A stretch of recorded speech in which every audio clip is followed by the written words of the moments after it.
Just what will we come across this time?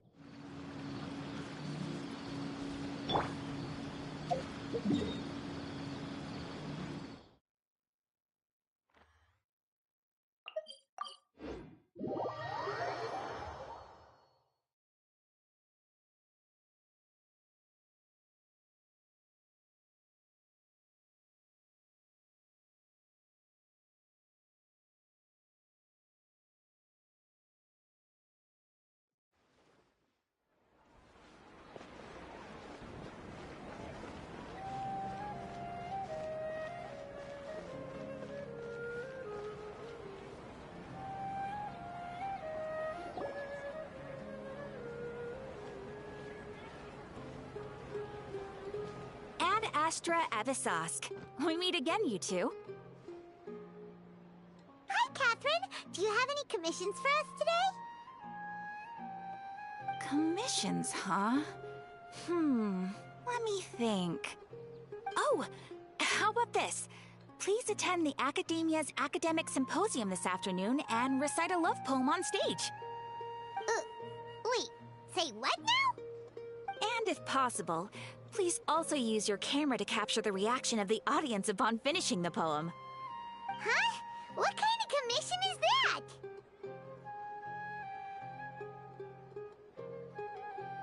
I see. It appears that you're not interested in this commission. In that case, please go to Port Ormos and convince the Eremites there to spend some time volunteering at the local orphanage. Hey, that's not any better. I'm sure the mercenaries will have some interesting reactions as well. Paimon's gotta ask. Just who exactly has been submitting these commissions to the Adventurers Guild? Oh, the commissioner? Well, actually, I just wanted to see the two of you in action.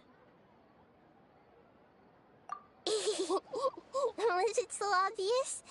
I was hoping you would actually take one of those commissions. That kind of chance to observe humans doesn't come by often.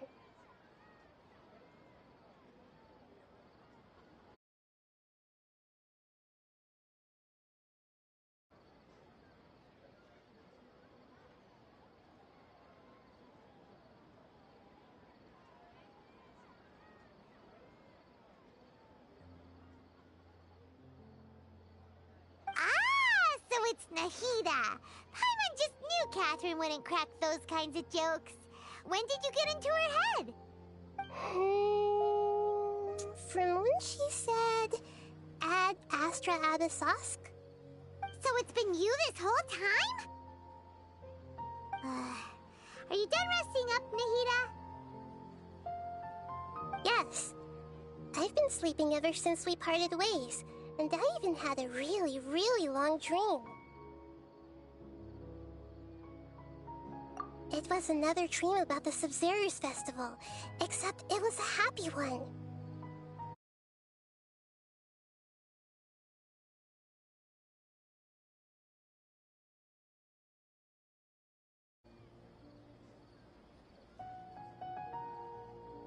In my dream, I was sitting in the middle of a flower terrace, and everyone in Sumeru City was holding hands as they danced in circles around me.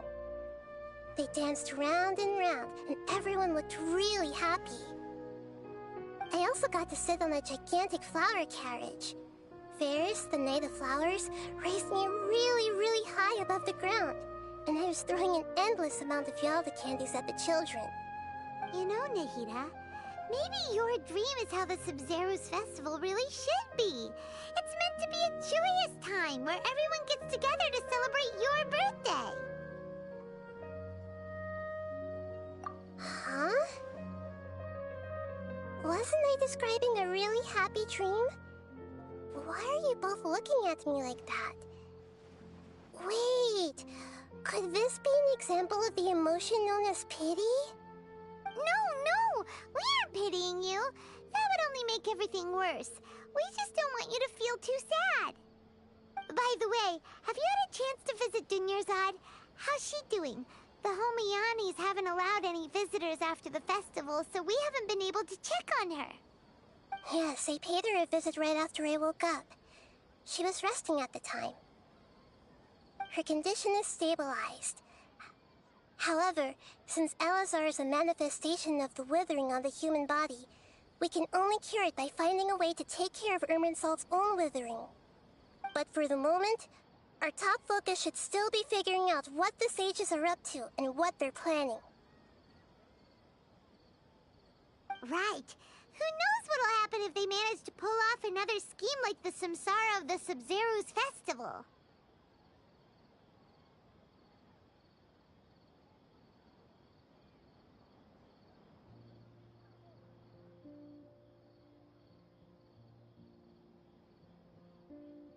So our first priority should be investigating and putting a stop to the sages' activities.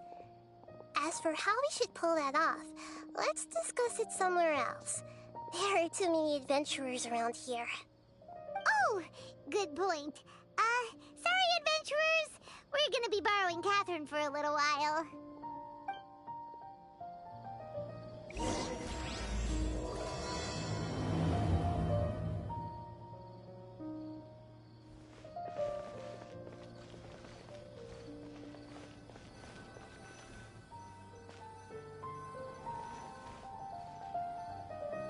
Let's continue our chat here. Okay, so do you have any ideas on how we can investigate the sages, Nahida? Actually, I've already done a little bit of work on that. But for now, I want to hear your thoughts.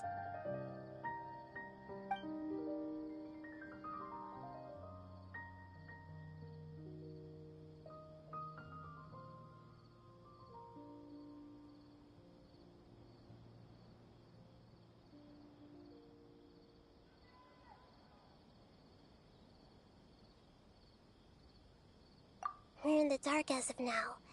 Since we still don't know anything about their goals, any rash move could tip them off and lead to terrible consequences.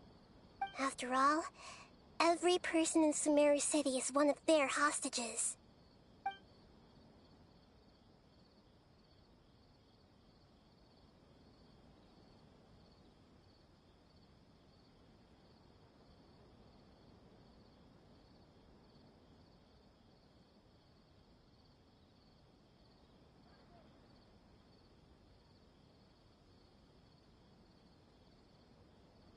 No way, that's too risky.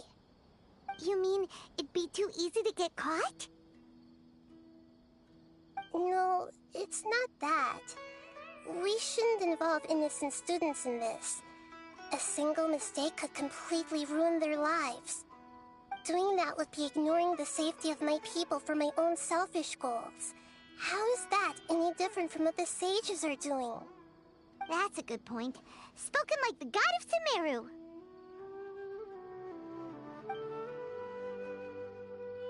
I've already tried that, but all the key members of the Academia, even the core of 30 guards, intentionally avoid wearing their Akasha terminals. It seems that from the very beginning, they've been guarding against info leaks from the Akasha. Of course, it could also be because they're wary of me. Have you already caught the sage's attention? I'm guessing not yet. But distrusting me would make perfect sense if they've ever paid attention to the urban legends about me. In any case, I probably can't take over their minds directly. Are we really out of ideas? Nahida, you're super smart, so you already have something in mind, right? Don't keep us in suspense. Spill the beans already! According to a popular theory from the Vahumana Darshan of the Academia, Rejecting impractical motions at the beginning of a planning session will give more weight to the actual proposal. Okay, but aren't you the god of wisdom? You don't have to use that kind of gimmick to make us take your ideas seriously. Well, I've been thinking that if I can't directly possess the leaders, and if I can't get ordinary people involved, then I should find someone who's already involved, but hasn't decided to side with the sages. You're saying we should recruit a spy? That does sound like it could work. Oh, before coming back, we met someone named Alhaitham. He seems like he acts alone, and he likes doing stuff behind the Academia's back. They probably aren't in cahoots. Actually, I already have someone in mind. Do you still remember that female scholar named Setaria? Setaria. Paimon remembers now. Isn't she the one who's always trailing behind the Grand Sage of the Academia?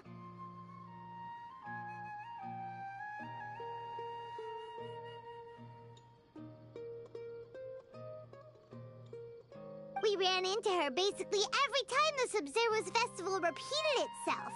You could even say we're old enemies by now.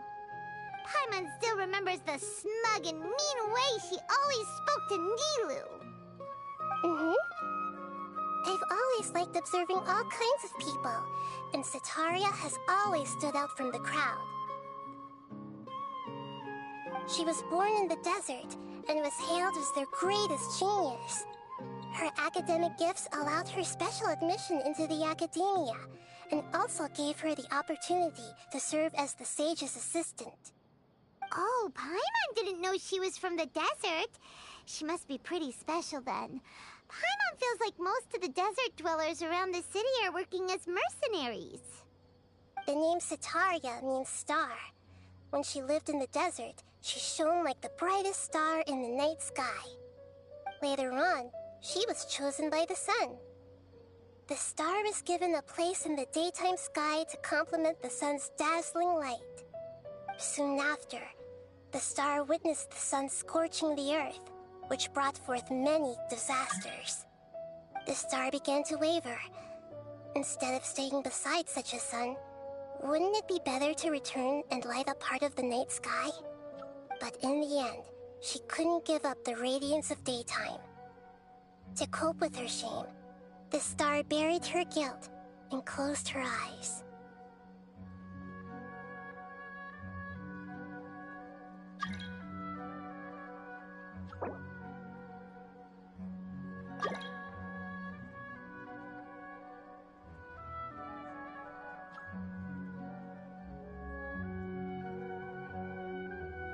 From the sound of it, Setaria's just hung up on the research opportunities here. But she doesn't really support the Academia. She still feels guilty about not doing more for the desert, right? She's just running away from her problems.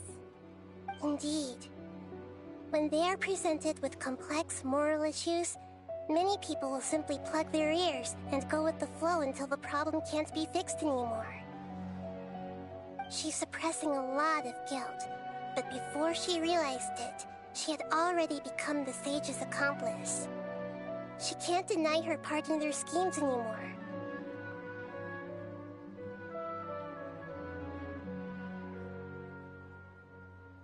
Right.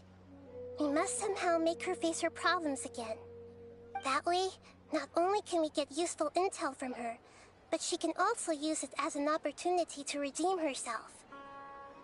From my past observations, Setaria will take a day off from the Academia every 10 days to do some shopping in the city.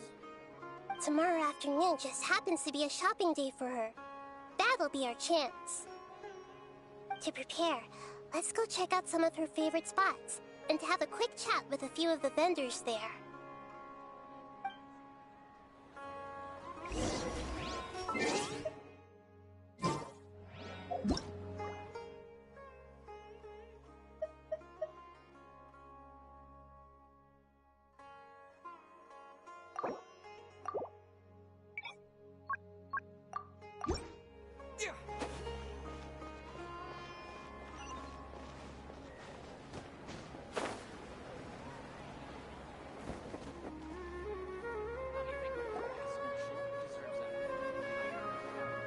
This should be Sataria's favorite fortune-telling spot.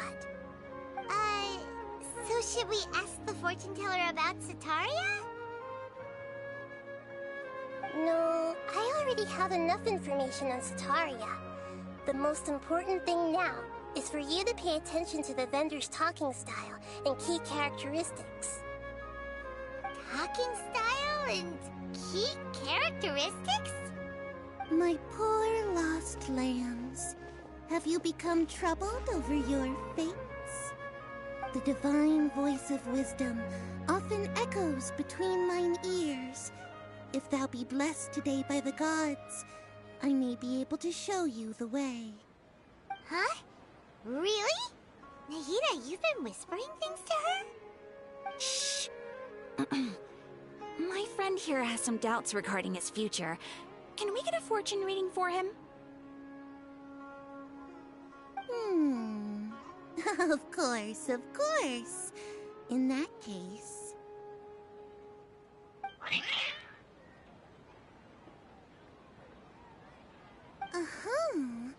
It would seem that Harut and Marut are quite wary of you. Perhaps, at some time in the past, you have somehow offended the gods. Only mocking the god of Animo, questioning the lord of Geo's financial savviness, and brawling with the god of Electro. Do those count? Oh, nothing. Go on, pick an aspect for her to divine.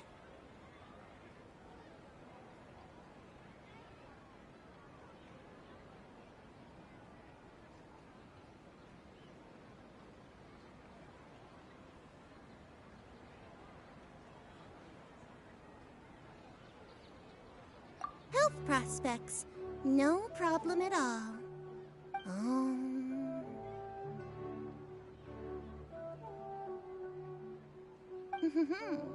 The gods have spoken.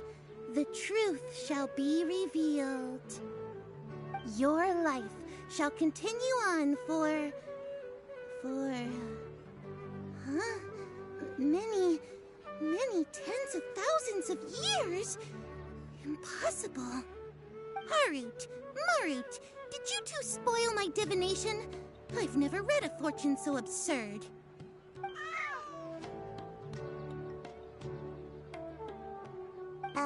Actually, Paimon thinks this is probably the most accurate fortune-telling you've ever done. I admit that the orientation of today's celestial matrix is, suboptimal. As such, there will be no charge. Is that so? Well, that can't be helped.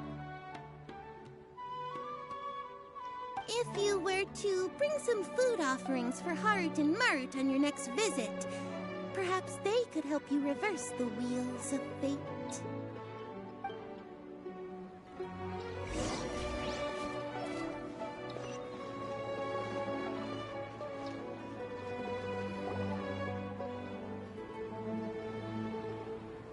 Is this another one of Sataria's favorite stalls? Yep, it belongs to a king. His father helped Sataria a lot when she first moved to Sumeri City, so she still comes by whenever she has time. When I start talking with him, listen carefully to the details of our conversation. Ah, dear customers. Would you like to look at some pottery? We caught wind of your great craftsmanship, so we specifically came to take a look. Oh, I recognize you. Aren't you Miss Catherine from the Adventurers Guild? Sounds like I'm in for some big business. Speaking of, where did you learn this trade? I suppose you could say it all started with my dad. He's a mason by trade, but I picked up an interest in clay while apprenticing for him. After that, I began making pottery by myself in secret. And I simply changed trades when my works turned out well. Although it's a pity that I'm no longer making much use of the knowledge provided to me by the Akasha. That's nice. You're making a living doing something you love. So is your father still working as a mason? Oh no, not anymore. A few years back, he fell from a roof and broke his leg.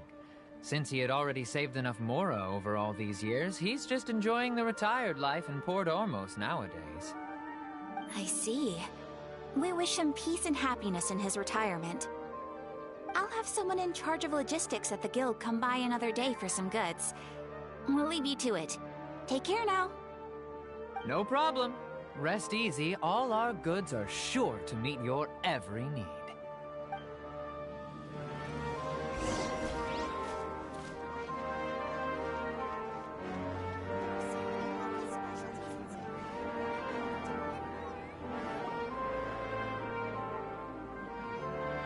This should be our final stop. Setaria is always thinking of this restaurant when she's working at the academia, so she always comes by whenever she's out in the city. Nahida, you've really thought of everything! It's my duty to protect Sumeru's citizens, after all. Hi there. I feel like I've seen you down by the docks before. Huh? Sorry, I don't quite remember. If I recall, you were having a discussion with someone about shipbuilding at the time. Ah, that's right! I've always been really interested in feats of marine engineering. After all, I grew up in Liyue Harbor and spent my entire childhood staring at the ships going in and out of the port. I came to Sumeru to study, but failed to make it into the academia due to my lack of talent. But I'm still discussing all kinds of problems with different scholars, and I'm continuing to study and perform research from the restaurant's basement. I'm sure I'll get into the academia after their next round of exams. What an admirable spirit for learning. Amazing. Sure, but you'll find hardworking people wherever you go.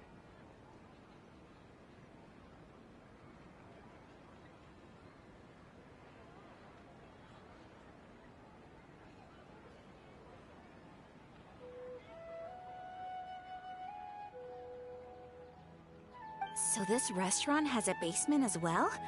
Huh. First I've heard of it. That's right. It's not usually open to patrons. Most of the time, employees use it for breaks or to hold private events. I see. Guess that makes sense. Well, good luck with your studies, Miss Chishan. Thank you so much. As long as I can make it into the academia as an official student, I'll be happy.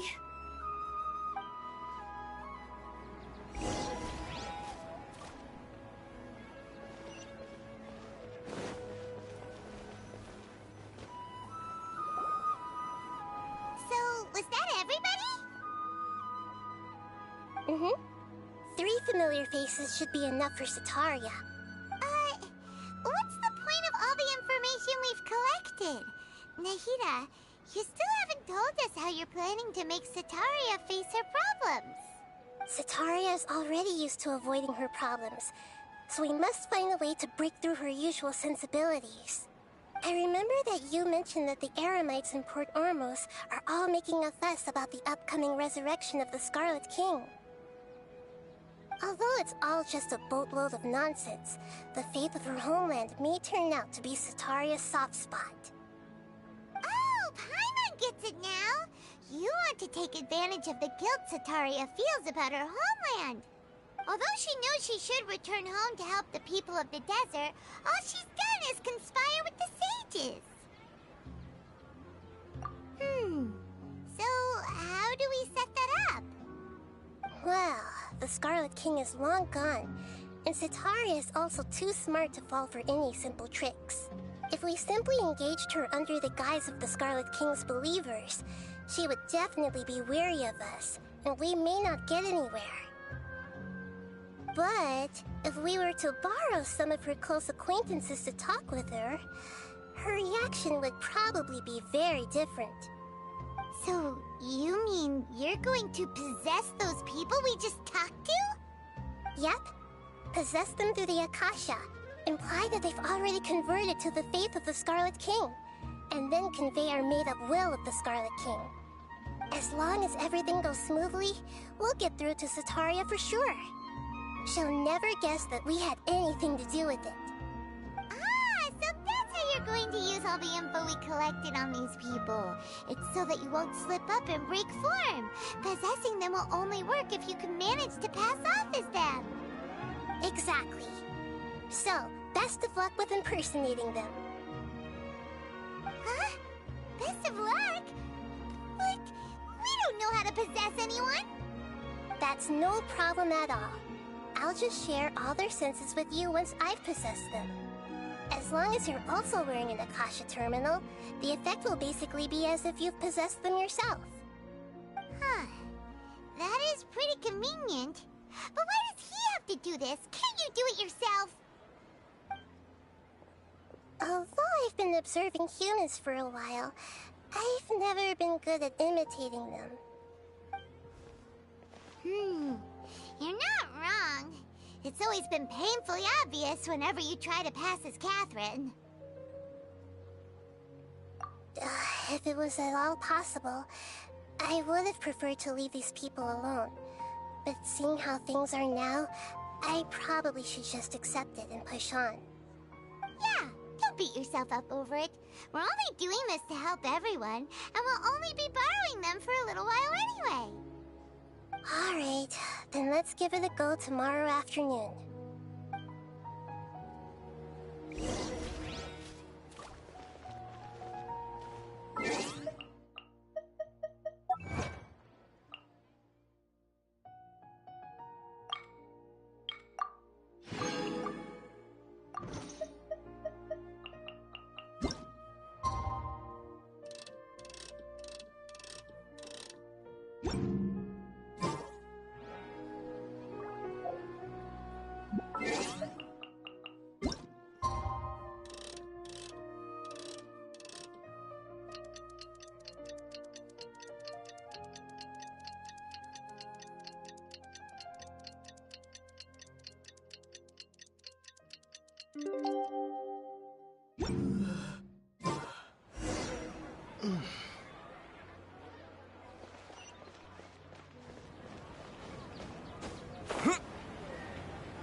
Here she comes. Satori is here.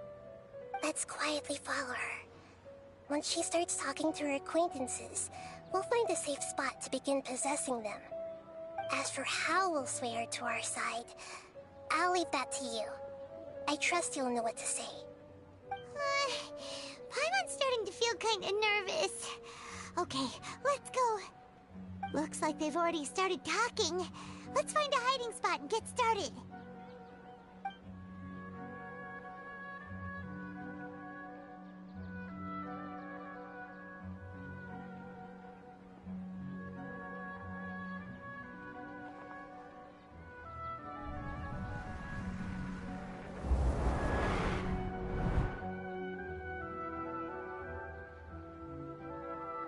That's right.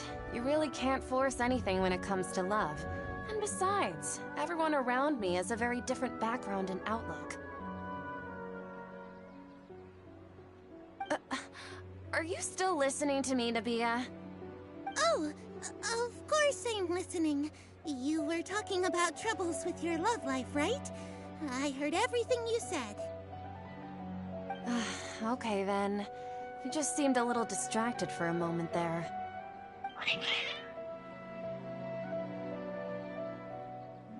Strange. Your cats seem pretty worked up. Is something wrong? I always thought they were quiet, happy kitties. Oh, what are their names again?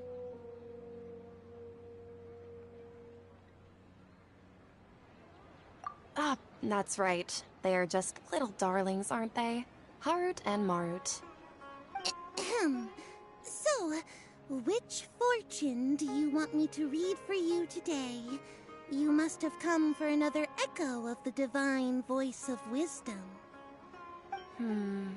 I'd like to get another reading on my love prospects, but to be perfectly honest with you, I feel like I've been a real mess recently. A mess?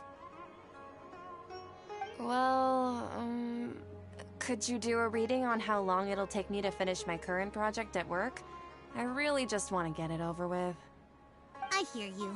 No problem at all. The gods will reveal the truth.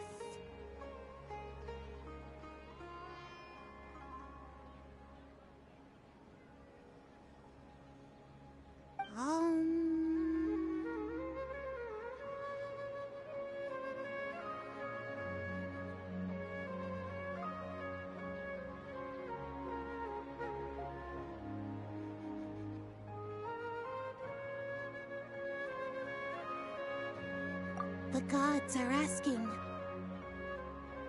Sataria, why haven't you gone home? Why haven't I gone home? Do the gods really know everything I've been thinking about? Sataria, why don't you just go home? It's a demand now instead of a question. The gods seem to be truly upset. I'm sorry. I know I failed the gods. Please pass on my most sincere apologies and ask for their divine forgiveness. And if I may ask, Nabia, is there a specific god who's speaking to you right now?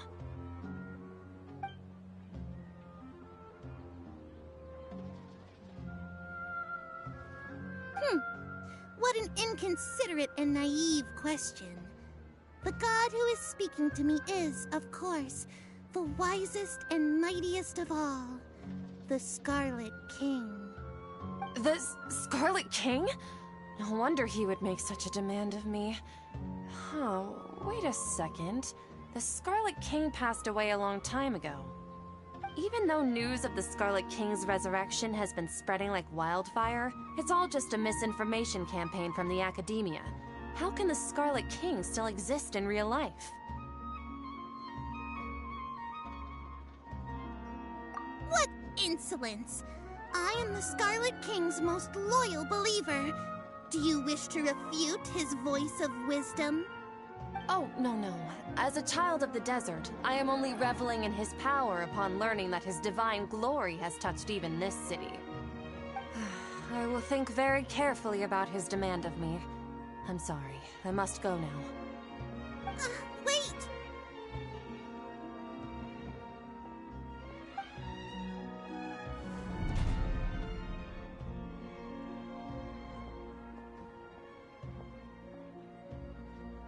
Whoa!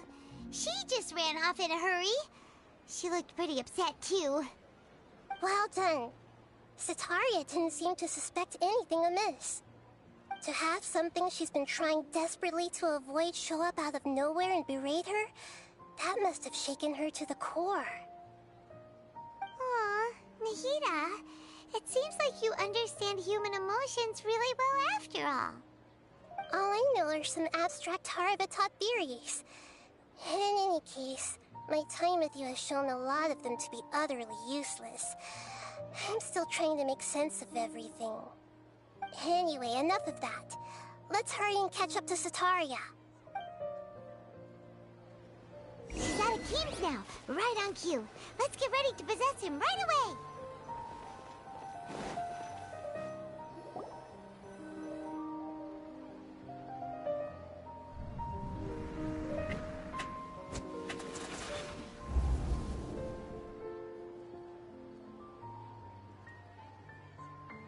It's okay. I just got caught up in something. Oh, actually, didn't you ask me to help you look for work? What kind of work were you looking for again? Oh, right. Your old man's craft. How could I forget?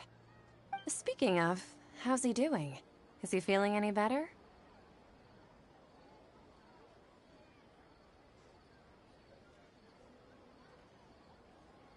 Oh, that's good to hear. I have been thinking a lot about him. If I could get some more time off, I'd love to pay him a visit. Actually, while we're talking about him, is he still living in Port Ormos? Yeah, he's been retired there for a while. If you could find the time, please write him a letter. Please pass on that recently, faith in the Scarlet King has taken root in Port Ormos and has begun to spread across Sumeru. He has a quick temper, and has always been a devout follower of the Dendro Archon. I don't want him to get into a fight with those Scarlet King believers because of a difference in beliefs. Oh? So, who are you siding with in all of this? The Academia or the Scarlet King? I'm so jealous of you. You were born a child of the desert, yet you chose to betray the Scarlet King, and now you spend all your time with those crooks from the Academia. Akeem, you don't mean you've also become a believer of the Scarlet King? What's so strange about becoming a believer of the wise Scarlet King? In fact, aren't you the strange one? The one who still can't pick a side? Can't pick a side? Me? Whoa! Paimon had no idea you'd be so good at this! You really zeroed in on the issue and put it right in front of her. It might feel a bit overwhelming for Sataria. But once everything is over, I'll be sure to pay her a visit to her mind and explain everything. Anyway, let's keep going.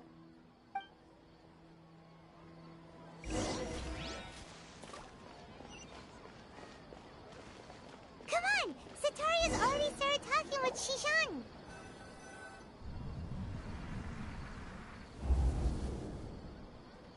So, Shishan, have you noticed anything weird in the city lately?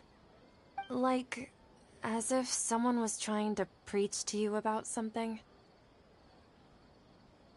Oh, right. Speaking of strange things, I celebrated the Sub-Zerus festival so many times that I lost count. That was really weird. Wait, how could you be aware of that? That should be impossible. Nothing in the report indicated anything like that. Are you still failing to realize that the Academia's lowly tricks could never deceive all of Sumeru's citizens? Shishan, don't tell me that you've converted to the Scarlet King as well! What an absurd question. You make it sound like I should be ashamed for becoming a believer of the Scarlet King. In reality, shouldn't you be the one who is ashamed? You, who works side by side with the Academia and treated people as nothing more than experimental subjects? Please, please stop! Even now, Sataria's still trying to run from her problems. She can no longer justify everything to herself. Hey, she's trying to talk to the guards! What should we do? This is the most important part of all. Quick, get ready. Mercenary, you're a member of the Corps of 30, correct? Please help me pass a message to the Watcher right away. The situation in the city is getting out of control. Please, try to remain calm, miss. Tell me what's happening in the city. Heretics are infiltrating the city, and they've already converted many residents to their side. Heretics? What kind of heresy are you talking about? The Scarlet King! Many people I know have suddenly started believing in him, but he's long dead. It's impossible. Miss Sataria, nothing is impossible. You know my name? The Scarlet King is immortal, and all who defy him will one day pay the price. You must face the truth, Sataria. You tread a treacherous path, and the longer you ignore it, the tighter the Academia's grasp on you will become, and the deeper you will be ensnared. Child of the Scarlet King, never forget that the desert that belongs to you lies elsewhere. What's so strange about becoming a believer of the wise Scarlet King? In fact, aren't you the strange one? The one who still can't pick a side? What an absurd question. You make it sound like I should be ashamed for becoming a believer of the Scarlet King. Sataria, why haven't you gone home?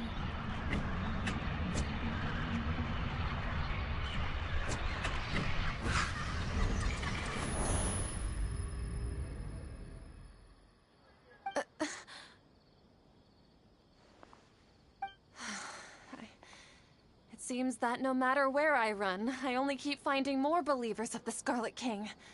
I have to say, this is a familiar feeling.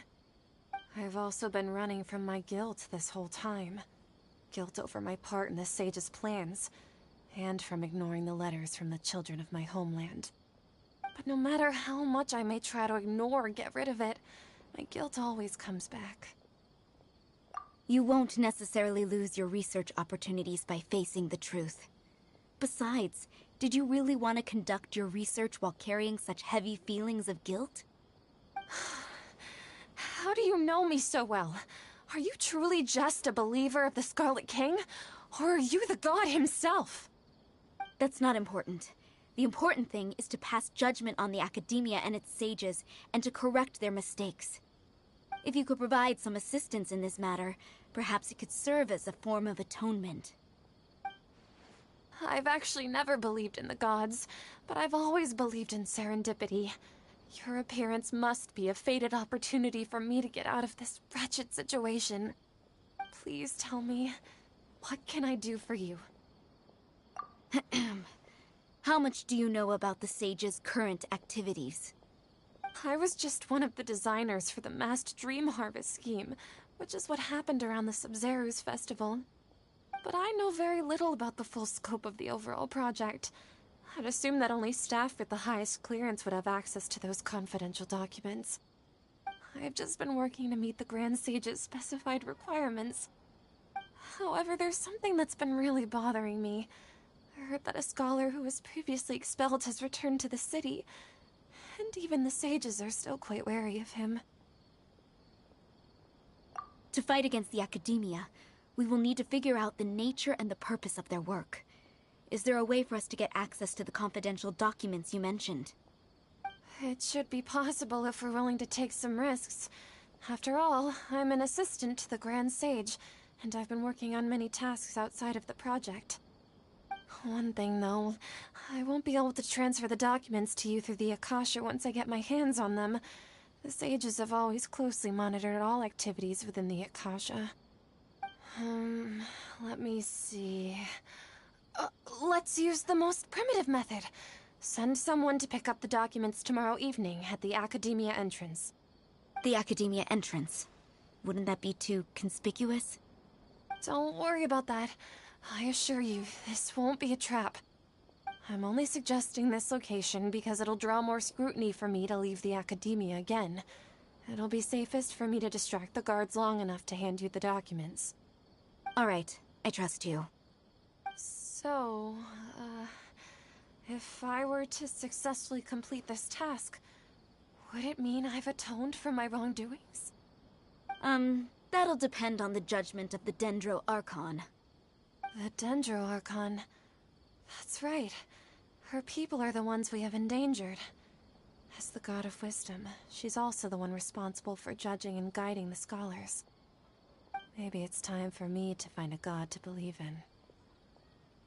Just as Nahida predicted, we've managed to bring Sataria to our side! The Traveler's execution was ingenious. He's the one who deserves all the praise. Well, now that we've made plans to meet again tomorrow evening, all we can do is pray for Sataria's mission to go off without a hitch. Pray? But if we're going to pray to the gods, aren't we just praying to you? God of Wisdom and Guardian of the Scholars? No. The truth is the true Guardian of Scholars. I've always believed that. Anyway, let's meet again tomorrow evening at the Adventurers Guild.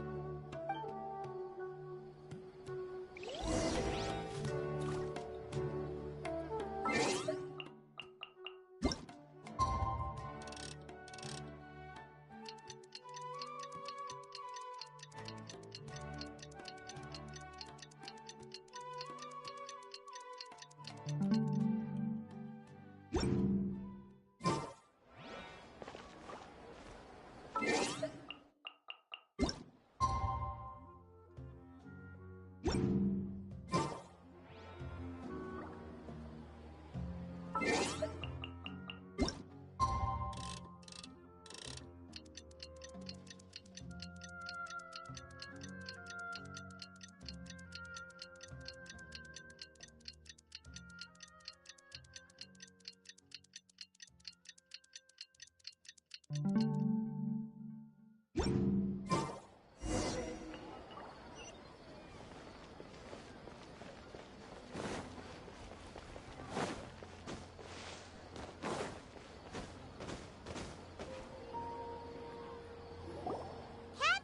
we're here!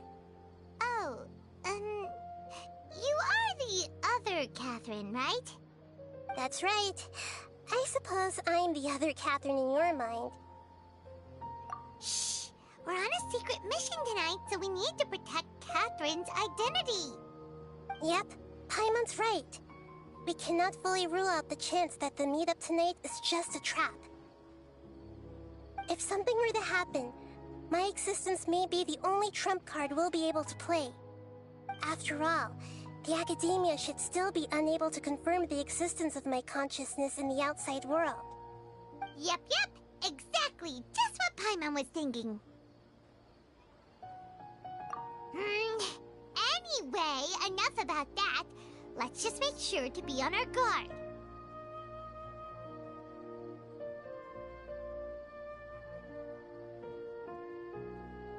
Off? What do you feel is off? It's the middle of the night. Of course it's quiet. You're not getting paranoid, are you? No, I think he's right. It really is a lot quieter than usual. If you look around, there seems to be fewer people on the streets. I'm not sure if this is the case for the entire city, though. Huh. Maybe it's just a coincidence. Maybe Sataria figured out a way to not only distract the guards, but also to get everyone to go to sleep early, just so we can exchange the documents in peace. I also can't quite figure out why things feel a little off. But now that we're here, let's go ahead and meet her as we planned. Well, regardless, as long as you're here with us, Paimon feels a little safer.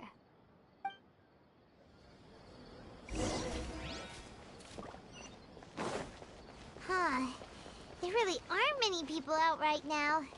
Let's hope it'll be this quiet in front of the Academia, and that Sataria managed to distract all the guards.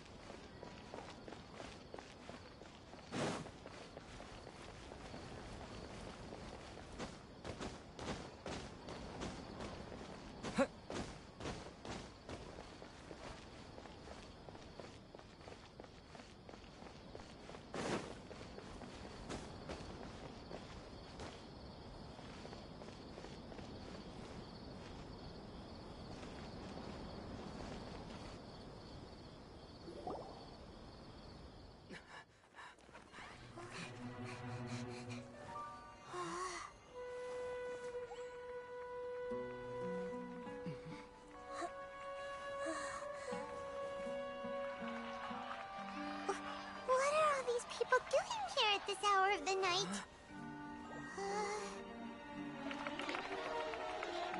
Ah, the triumphant hero returns at last. And to a rather spectacular welcome, even if I do say so myself. You're the outcast, expelled from the Academia. Indeed I am. Although these days they tend to call me the Doctor.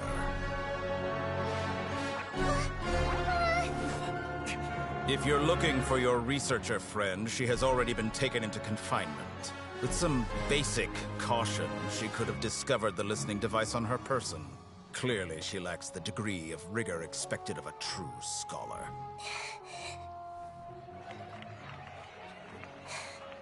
The people of Sumeru City. What have you done to them? I simply made some minor adjustments to their Akasha terminals. Now they can deposit information directly into the subconscious. As you can see, all these lovely people now believe this traveler is a hero who has just saved the world. My experiment is a success. And now it seems they can no longer hold back their sheer adoration. Oh no! What should we do? These are all just regular people! Leave now. You need to get out of here. But that guy's a Fatui Harbinger! We can't just leave you here! Nor can I abandon the people of Sumeru!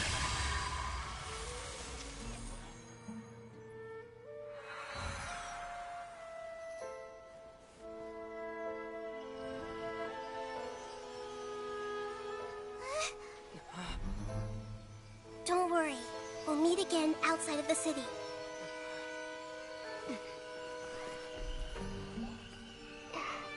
I see. You appear to have overridden their mental faculties with your own consciousness. To possess such a powerful mind, you must be the God of Wisdom.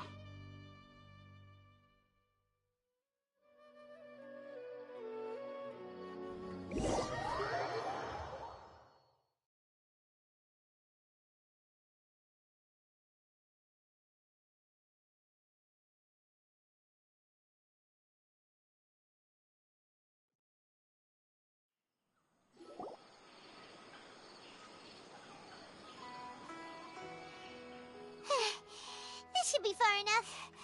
Whew. Paimon needs to catch her breath first. Is Nahida going to be okay? We only made it out because of her. Paimon wasn't counting on running into a new Harbinger here, let alone such a high-ranking one. That guy was number 2. So scary.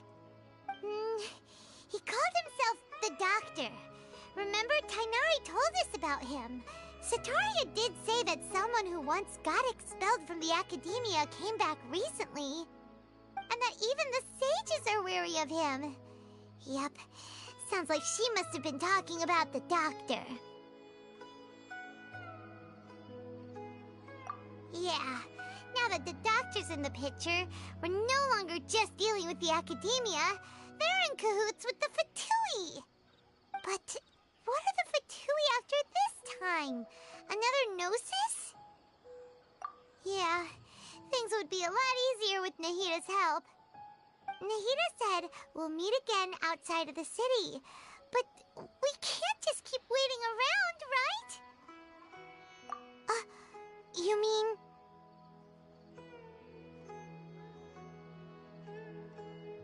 Oh, right! Wasn't he invited by the sages to work on some project when we were staying with him in the Vidia Forest? That has to be the same project!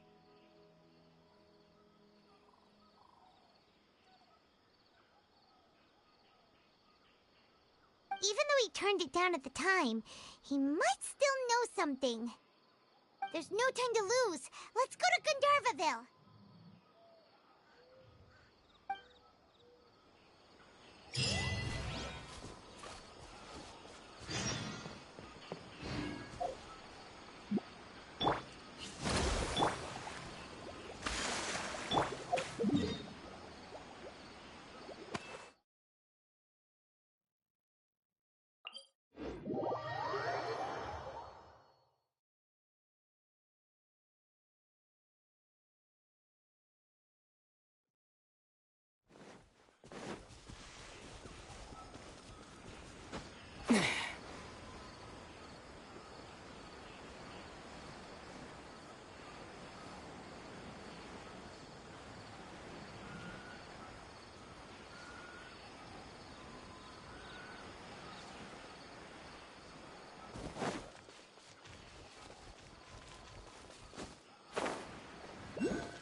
Hold it right there. A blonde-haired traveler and a floating fairy. We've got you, all right. Take a look around. You've fallen right into our trap. Are you mercenaries from the Corps of 30? Did you come here to arrest us? Corps of 30? We're nothing like those government lapdogs who don't even get scraps for their work. We are an elite brigade that commands the highest commission rate in all of Sumeru. We're here on the orders of a client known only as the Outcast. The Outcast? An outcast from the Academia? But why wouldn't the Doctor just send the Fatui after us?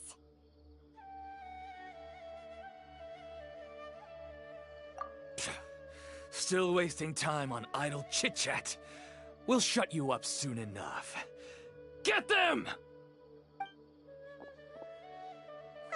You're up, Traveler! following orders. Hold the line. Scatter! Right now. Right here. Emerge. Need. I'll take my lead. I'll take my lead. New punching. I'll be back. Need. It isn't over yet. Here comes reinforcements.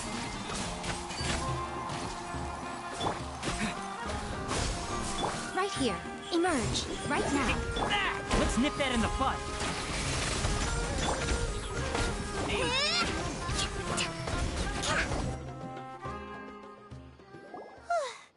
That was pretty rough. Is that what elite mercenaries are like? Yeah, looks like we'll have to keep our guards up. But this doctor guy seems like a pretty tough opponent. He knew exactly where to set up an ambush. Did he predict that we would try to find Tainari? Going up against smart people is tough. Anyway, let's keep going.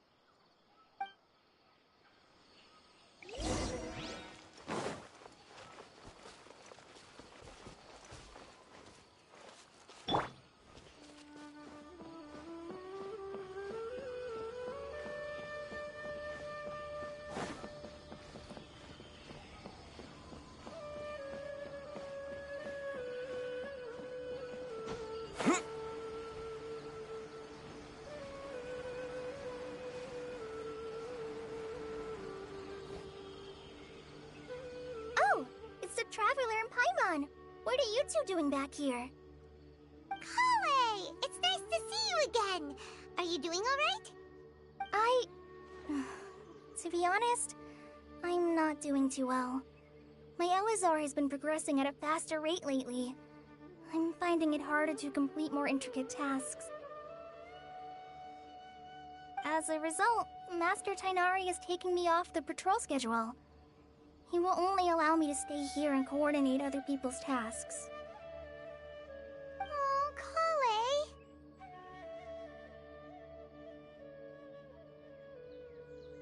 Speaking of Tainari, did he go off on patrol? We're here to talk to him. Oh, Master Tainari? He just left the Avidia Forest a little while ago. He was headed to Party's DI. Huh? He left? What? Isn't Tainari always saying that he never wants to leave the Avidia Forest? He even turned down the Sage's invitation. I thought it was weird too. Master Tainari always prioritizes his work as a forest watcher above everything. He almost never leaves his post. He left in a hurry this time, though. No, I only found out that he left through a message he left behind. He also made sure to delegate all his tasks using a schedule. To leave in such a hurry? I'd guess he had something urgent to take care of. Master Tainari originally studied in the Amorta Darshan of the Academia, and Partis DI is something like the Amorta's research base. Many rare shrubs and grasses have been planted there for research. I know that before he became a forest watcher, Master Tainari once spent a long time conducting research at Partis DI. A research base, huh? Gotta wonder what kind of research Tainari just decided to work on all of a sudden. Oh, we don't have a lot of time, so let's go look for him at Party's DI.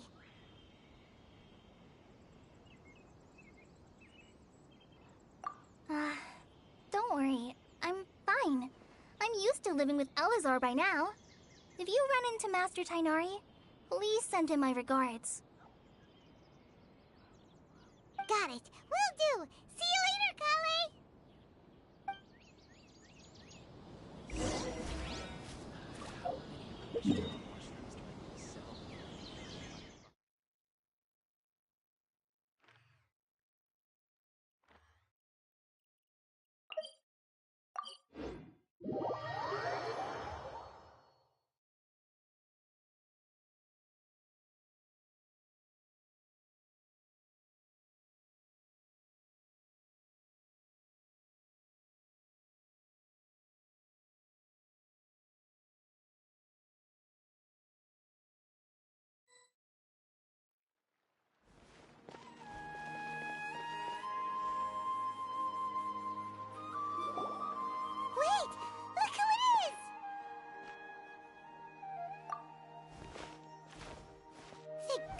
you're okay. We were so worried about you. Hey, this was supposed to be a touching reunion, but you're ruining the moment. Actually, it's very smart of the Traveler to be wary of me right now. After all, the Doctor has shown that his technology can apparently even control human minds. Plus, it's not like you could have known what happened after we split up and I was facing the Doctor by myself. Even a pool of stagnant water after a torrential storm can occasionally pass as a patch of sky. Paimon feels like only the real Nahida could come up with such an obscure analogy. Huh? But I wasn't trying to win your trust or anything. All I wanted was to clarify my point. Well, we understand that point now. Please, Nahida, tell us more about what happened. Are those poor people all right? When you left, I was still in the middle of restoring everyone's minds. Thankfully, when the Doctor mentioned depositing information into the subconscious, he didn't mean engraving information into their minds. Instead, he did something closer to creating hallucinations. That was still within my power to fix. Luckily, I managed to finish my restorations and mind jump away from him just as he was about to capture me. Whew. What a relief. The Doctor sure pulled out some hidden cards, but good thing we had Nahida with us. I wouldn't be relieved just yet. I gave away my true identity when I restored everyone's minds, which means we've lost another one of our trump cards. Also, the Doctor is already an expert at modifying Akasha terminals. Maybe it's only a matter of time until he captures my consciousness inside the Akasha. Would that mean you'd no longer be able to jump between minds? Then how do we stop him? He's still at the Academia, so it's possible he already started messing with the Akasha. Ugh, it feels like he's toying with us. What a nasty piece of work. Plus, the Doctor's combat ability alone is apparently enough to make him worthy of being number 2 of the Fatui. We shouldn't give up hope just yet. Let's try to find another way to attack this problem. Actually, Nahida, how did you know we were trying to get to Party's DI? Have you been waiting for us? Yes, I have. I can see the Traveler's elemental energy, so I deduced your destination by looking at the direction you were moving in. You didn't come here for sightseeing, right? Did you find any leads? We're looking for a scholar we know. His name is Tainari, and the sages once tried to reach out to him. Why don't you come inside with us and see what we can find? Okay. Let's just hope we won't get him into trouble.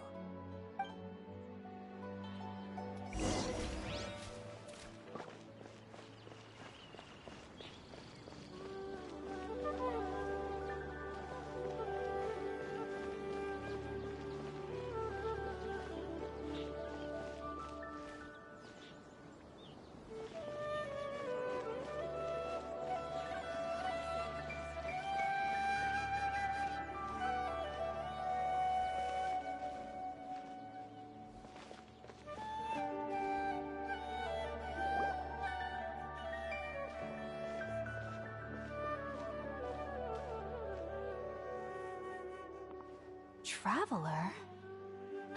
It is you! Ah! The voice! It's Hypatia! Ah, what a pleasant surprise! It's so nice to see the two of you again. Who's this? She's a scholar we met in the Avidia Forest. When we last saw each other, she was still training in the... what's it called? Satyavada life? Oh, I see. That's right, we're old friends. You've come at just the right time. Ever since I've come here, hardly anyone has even talked to me. Hypatia, you're way too excited about this. Actually, for you to leave the Avidia Forest means... you're not in training anymore? Wait, no. Did you already finish your training and reach Pariporna life? What do you think? My consciousness has already managed to make contact with the divine. You did it? so exhilarating to share this sublime joy with others at long last! When my consciousness made contact with the gods. Ah, what a supreme and unparalleled experience that was!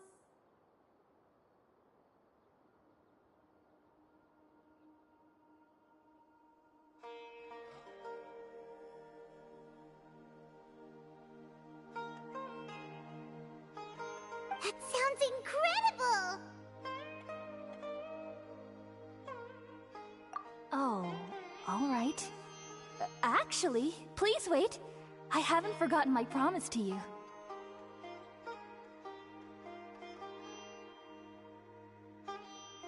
Remember? I promised to help you understand what you saw from Irminsul once I gained deeper insights. My current self has not only gained true insight, but I can even help you establish a direct connection to the consciousness of the divine. You can do that? I've never heard of anything like that, but if you want to give it a try, I'll do my best to protect your consciousness during the process. Hold on. I brought some spirit-born ale with me.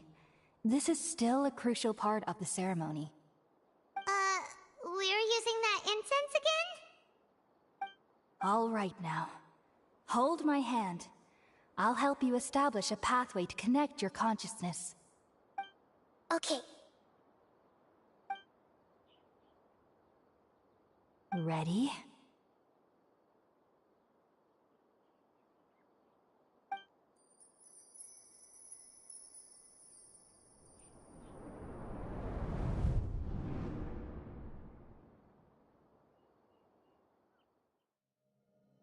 It took 3 betrayals for me to finally understand. The world is just an elaborate tapestry of lies. My fury will never be quelled. The first to betray me was a god. My creator. My mother. Valuing strength above all, she saw no worth in me and I was discarded. The second was a human. My family. My friend. Consumed by fear, he saw me as an abomination. The third was one exactly like me. A hope for the future. A fledgling barely out of the nest. Powerless before his mortality, he broke his promise to me.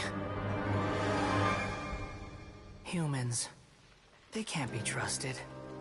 And the gods fill me with pure loathing. So I said good riddance.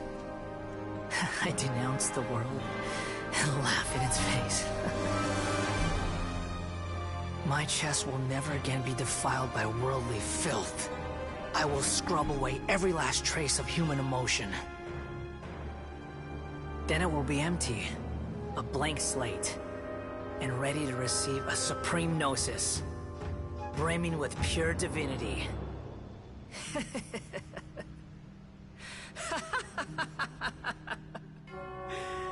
There is no need to fear. The pain will be brief. Your era is coming to an end.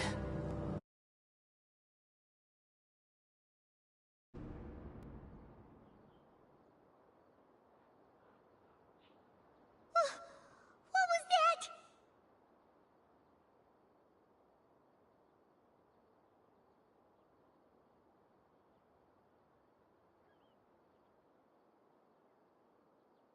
Did we actually just see the Balladier's memories? Everything matches what we know about him. But how is he connected to the divine consciousness that Hypatia was talking about? You saw it, right? You felt it, right? Such a majestic god! Such a noble will! Such sublime emotion! Alas, shame. If only... If only that which beats within my chest wasn't a filthy mortal heart. Oh, great and merciful God, please grant me forgiveness and salvation. Do you understand now? I'm afraid this is no Puripurna life, but rather... Ah! You... Why are you so mean to me? Why is everyone hiding from me? I found divine wisdom. Shouldn't I receive praise and honor?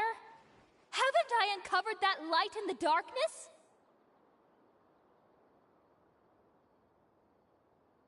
Hypatia? That's how I always thought everything should be. Wait. Have I... already lost my mind?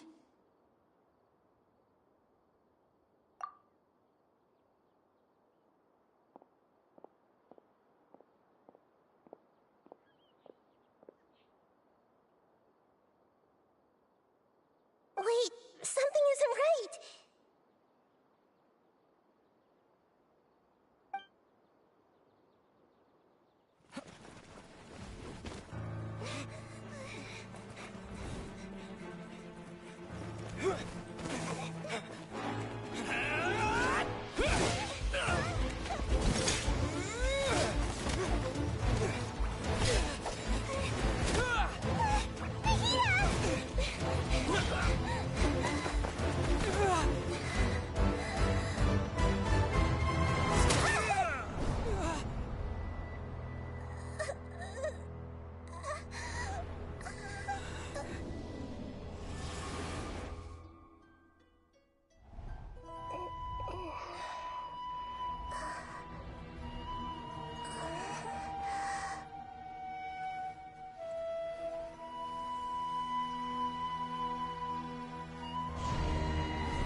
Okay, we finally lost him.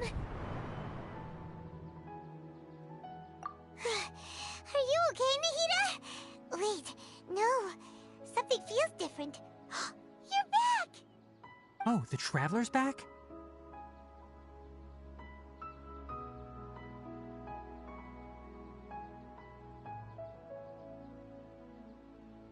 Nahida was controlling your body for a while. It seemed like she jumped over to you as an emergency measure right before the Catherine puppet was destroyed. After that, Tainari heard the commotion and came over.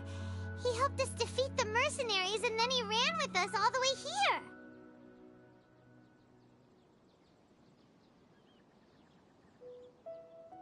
What? You swapped places? You mean your consciousness also went into Nahida's body? Wait, then where is Nahida's consciousness? Where is she now?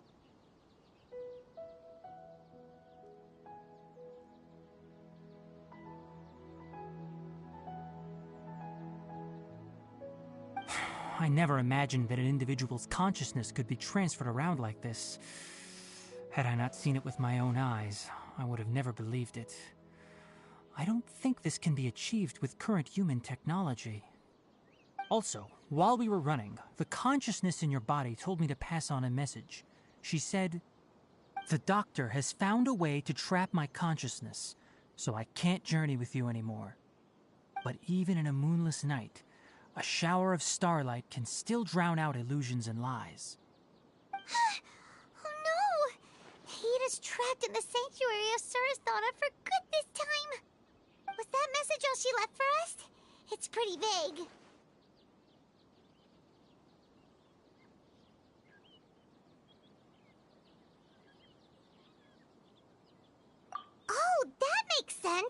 Since the doctor captured her, she won't be able to say anything without him knowing. She's being extra careful. Even in a moonless night, a shower of starlight can still drown out illusions and lies. Huh. Paimon knows the moon illusions and lies are from the alchemical divination at the Sub-Zero's festival. Didn't Nahida use a starlight analogy before? It had something to do with Sataria.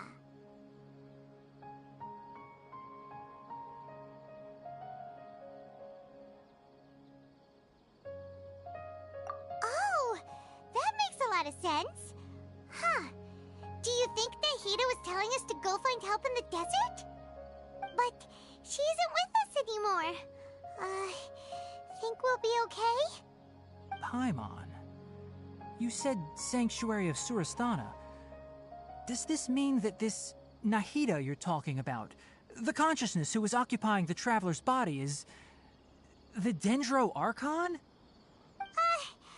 Your guess is correct, but the situation's a bit complicated, so it's really hard for us to explain right now. That's all right. A scholar's curiosity doesn't need to be appeased right away. As for the complicated nature of the situation, safe to say I have witnessed that for myself. I've spent some time with you, and it looks like the Dendro Archon's also on your side, so I trust you. Thank you, Tainari. Oh, actually, we came here to ask you a question. What do you know about the project that the sages have been working on? Ah, that. While I was indeed invited to join that project, the sages were always secretive about its scope and goals, so I eventually declined. All I know is that that project has something to do with the restoration of Irminsul. Huh? Did you see something when you were in Nahida's body?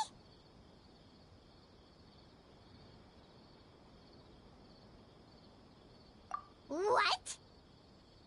Do you have any evidence?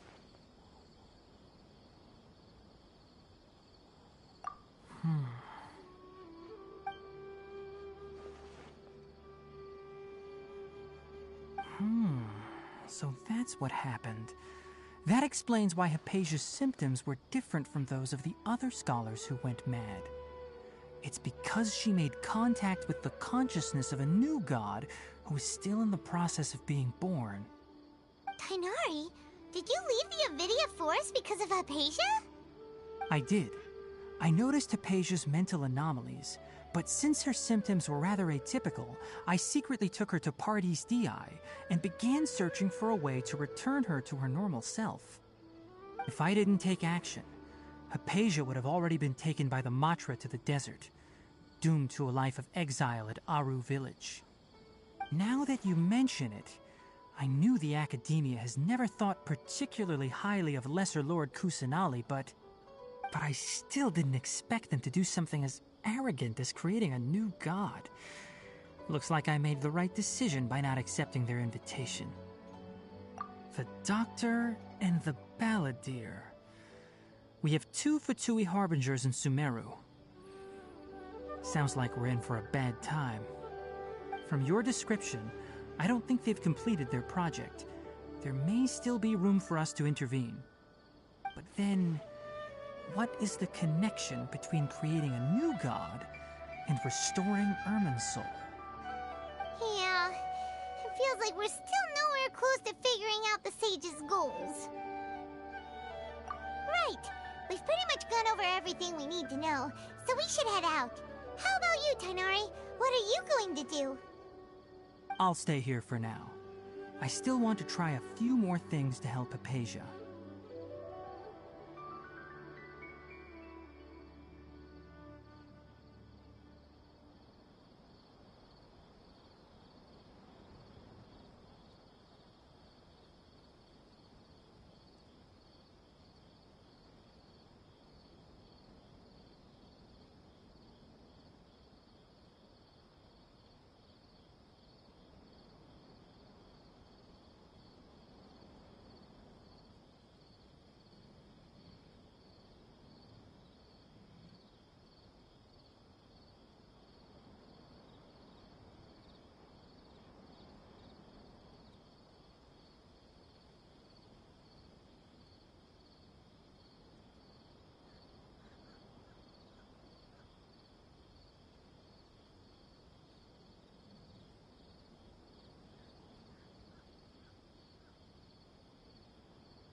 If you're planning to go into the desert, start by heading for Caravan Rabat. That'll be your fastest route. Come find me here if there's anything else I can do to help. May the spirit of wisdom go with you. Thanks, Tighnari. Hopefully Hypatia will feel better soon. We're off then.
Propagate!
We finally made it to Caravan Rabat.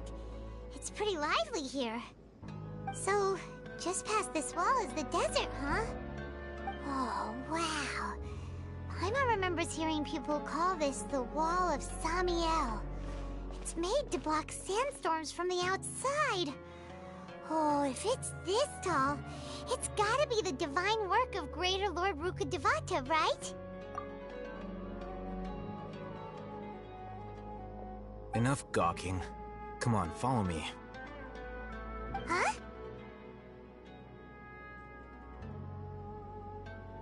Over here. Oh, Haytham went that way! Let's hurry up and follow him. Wonder what he's up to.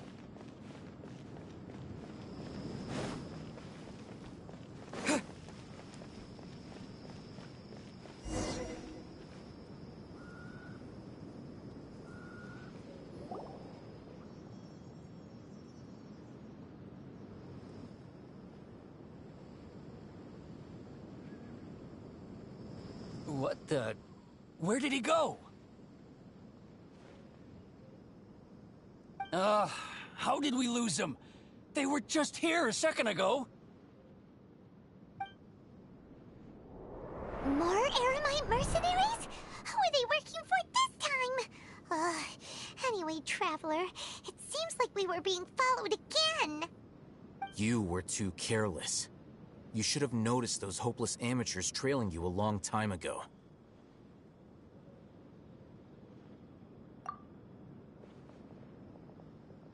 There's no need to thank me.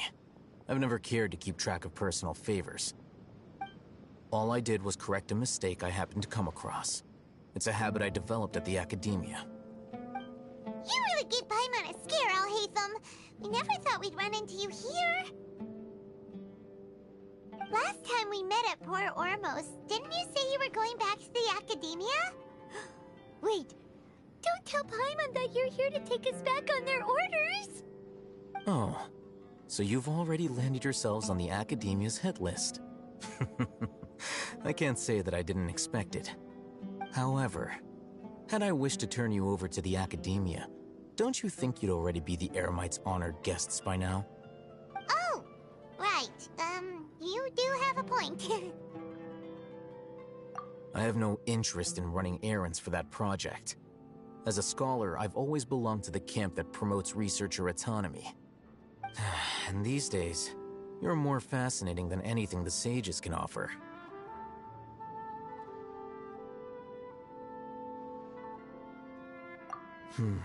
Not quite. To tell you the truth, I'm still investigating the Divine Knowledge Capsule. Unfortunately, I've run into some difficulties. Everyone says the capsule originated in the desert and was eventually moved to Port Ormos. If I am to get to the bottom of this, I must understand how the capsule first came to be. Which brings me back to you, and why you're so interesting. The leader of Ain al-Ahmar used the Divine Knowledge Capsule right in front of you, and upon seeing him, your expression became perplexed, and you were lost in thought for quite some time. To have that kind of reaction, I think you must have realized something. Are you interested at all in sharing what you've been hiding from me?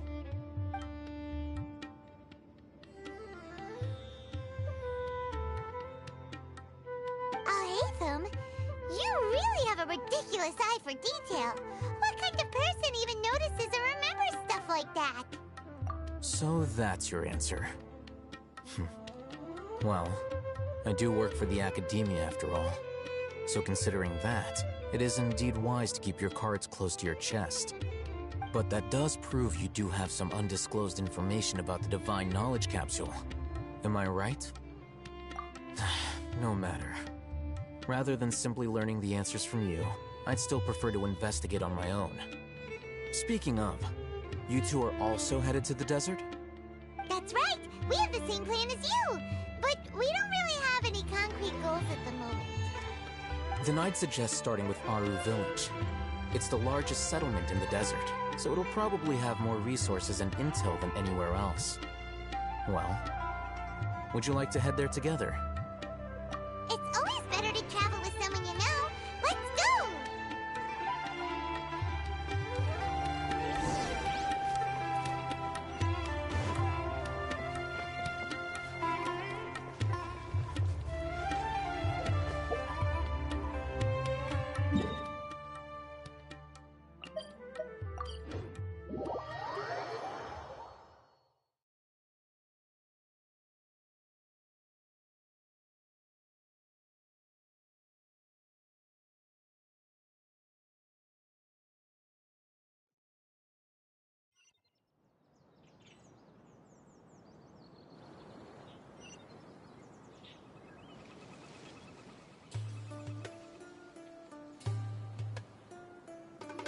Before us lies Aru Village, the safe haven of the desert folk.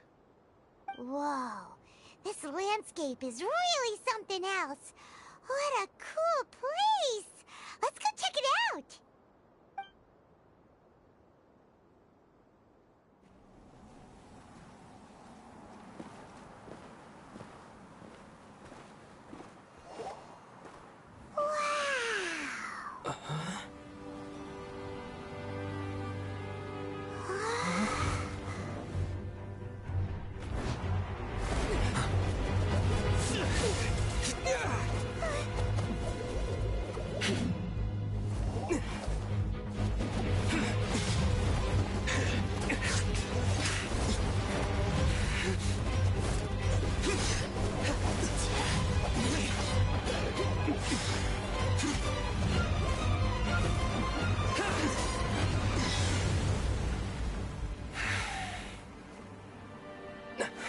Sino.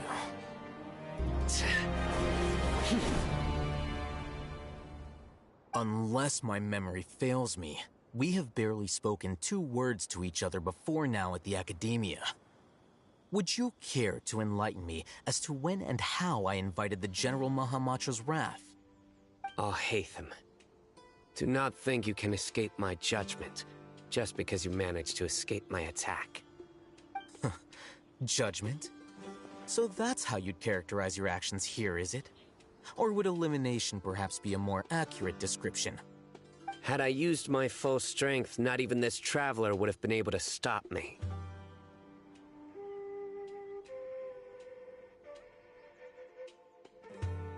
Though styled like an assassination, I sought only to ensure that my target would be unable to flee or resist. Standard practice for the Matra, as well you know. Seemed to me more like your own personal touch. Who is that, Alhaitham? Did you call him General Mahamatra? Yes. General Mahamatra Sino, head of all the Matra at the Academia. He's a formidable hunter, and the ultimate nightmare for any who have committed academic crimes. You seem to have placed a lot of trust in Alhaitham, to the point of blocking an attack for him. If I were you, I'd never choose to side with him. I wouldn't believe a single word that comes out of his mouth. I have been pursuing this scribe for a long time. I urge you, stand back and do not seek to defend him any longer. Otherwise, there will be consequences. Has Alhaitham done something wrong? Paimon doesn't think he's as bad as you've made him out to be. I won't waste my breath explaining things. Alhaitham, I saw it during our fight. Take it out. The divine knowledge capsule you're hiding on your person. Unless you want me to retrieve it for myself. Very perceptive of you. Nothing escapes a Matra's senses. Wait, the divine knowledge capsule? Didn't it fall into the Matra's hands in Port Ormos?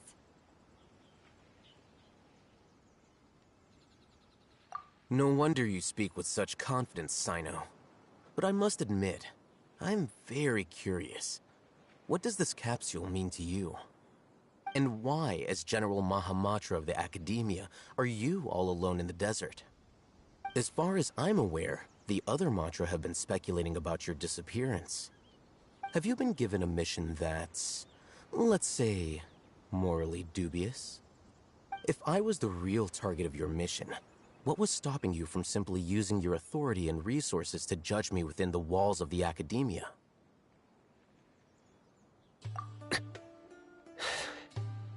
I should have known you'd be difficult to deal with. You two? Ugh. What should we do, Traveler? Paimon feels like we can't trust either of them. Ahem. Well, look at you two, acting all tough and self-righteous over there. Wait, Dia?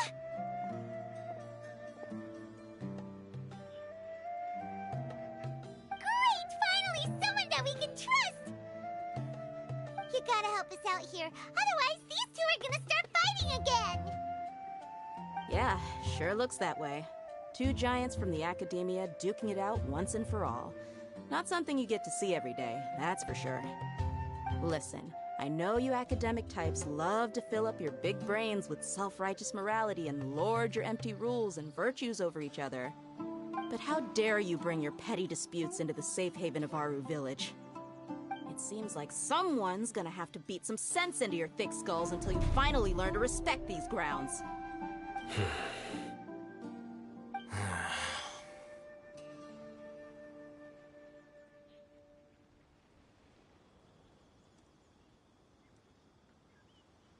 Hey, did either of you hear a word I just said?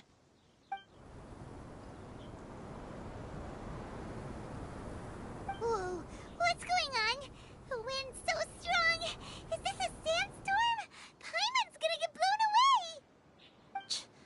sandstorm? What's up with these recently? Hey! All of you, over here, quickly! We have to take cover! Someone's calling for us! Oh, this wind is too strong! Let's get over there! That sounded like Candace. Come on, you two. Jeez, are all of you academia folks such hard work? Move it! All right, stop yelling.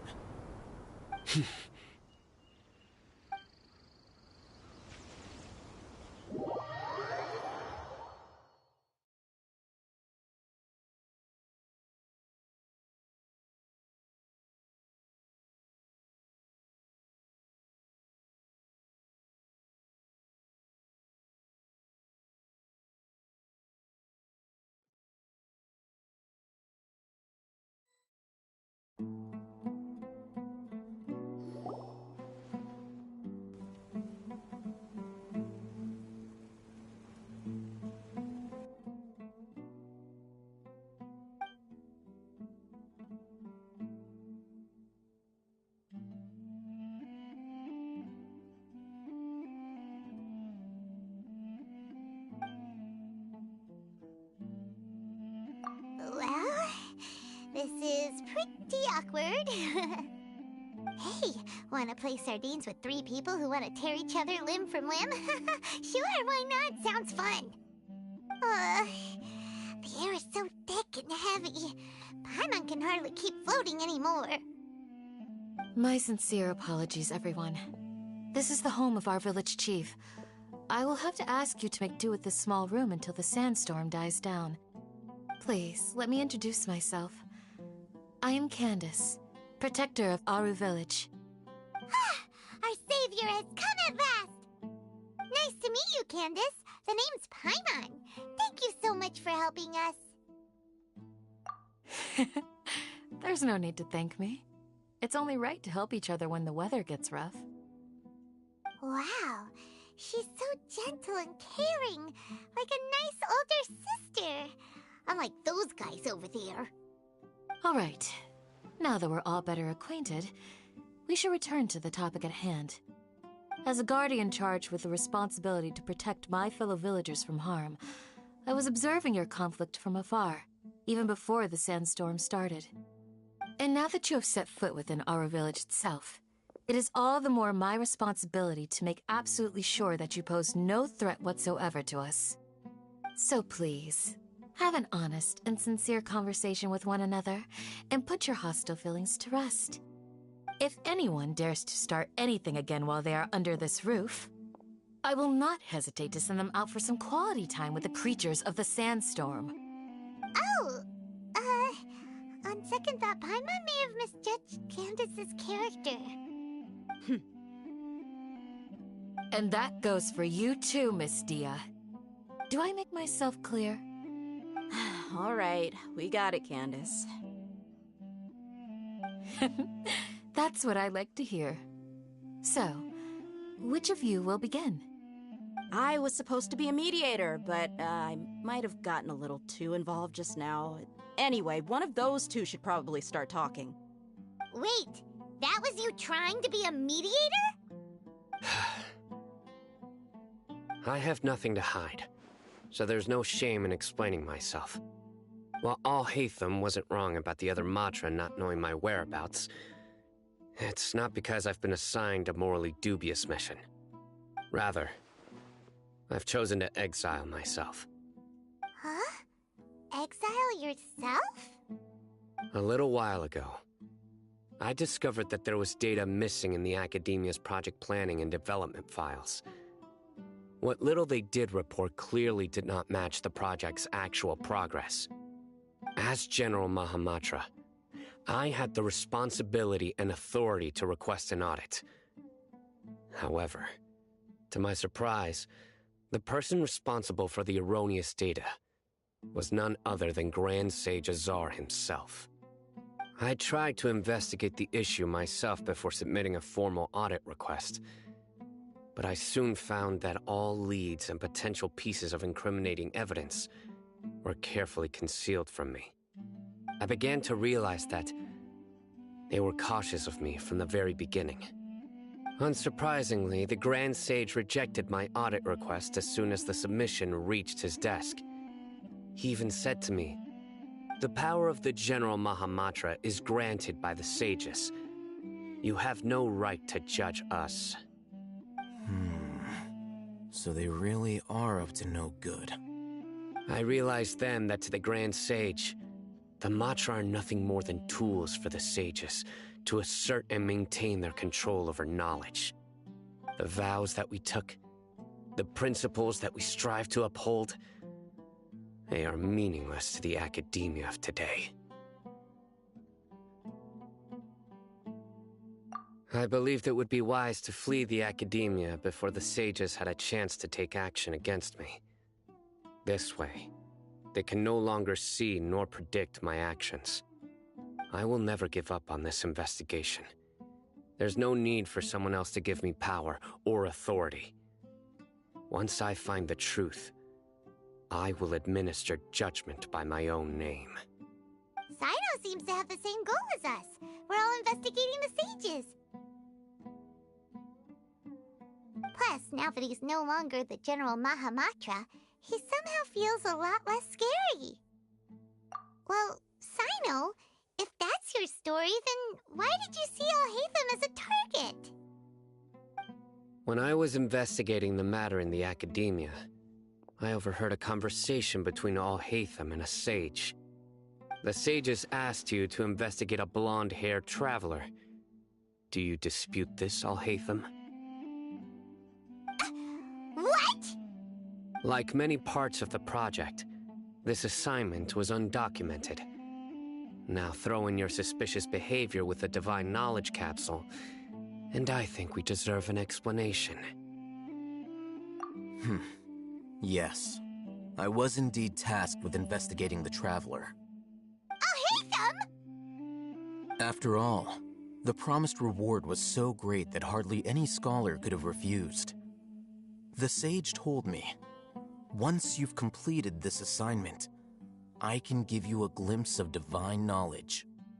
A most enticing offer. Unfortunately, those academics don't know me at all. Their words contained one key piece of information, namely that divine knowledge indeed exists. That gave me all I needed to know. From my perspective, the sages are far from trustworthy. Think about it. Isn't it a little strange they're so willing to share divine knowledge with anyone, even as a reward? So, I began my own investigation following the lead of the Divine Knowledge Capsule. In the end, I realized my wisdom in committing to this rather than collaborating with the sages. Had I been less guarded, I probably would have ended up like that Ain al-Ahmar mercenary, incapable of remaining sane for long enough to hold a conversation. You mean that the sages originally planned to dispose of you, using one of those capsules that drive people insane? I'd already given up on the assignment by then. I only told the academia I was waiting in Port Ormos for you to appear so they wouldn't suspect anything. So it came as quite a surprise when I encountered my erstwhile target while investigating the Divine Knowledge Capsule. Criminals do love to talk about coincidences. Even though I ran into the Traveler by chance, I had no intention of providing assistance to the academia. Also, you should remember, you were the ones who decided to follow me and strike up a conversation after I left that tavern.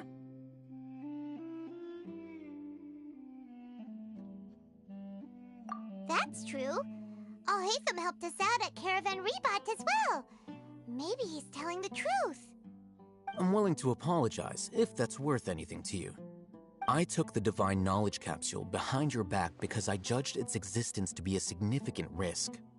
I felt that it would be best for no one to interact with it before it had been properly studied.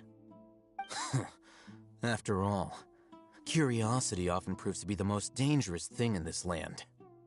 You should be well aware, Scribe Alhaitham, that curiosity can also lead you to danger and suspicion. Answer me this. Did the sages share any information about their project with you? Have I not made myself clear?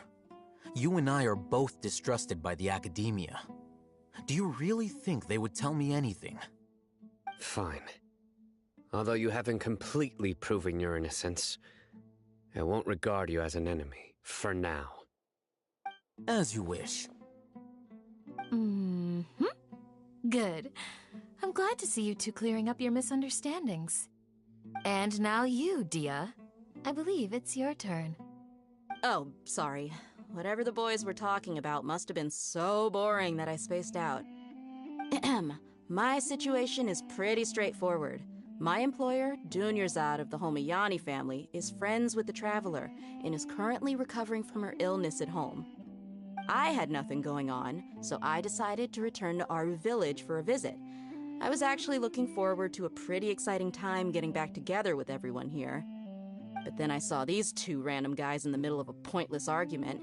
It ticked me off, and things went downhill from there. Is that all? Well, I will admit that definitely sounds like your style. In that case, welcome back, Dia. That's more like it. I missed you all so much, Candace.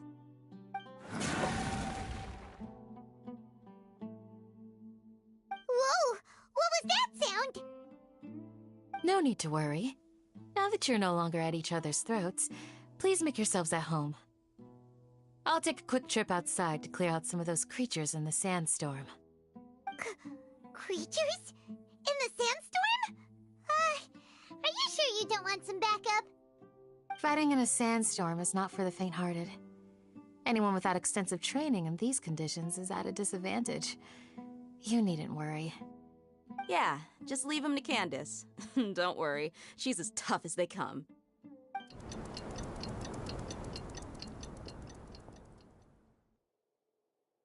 The wind's died down. That means the sandstorm's over, right?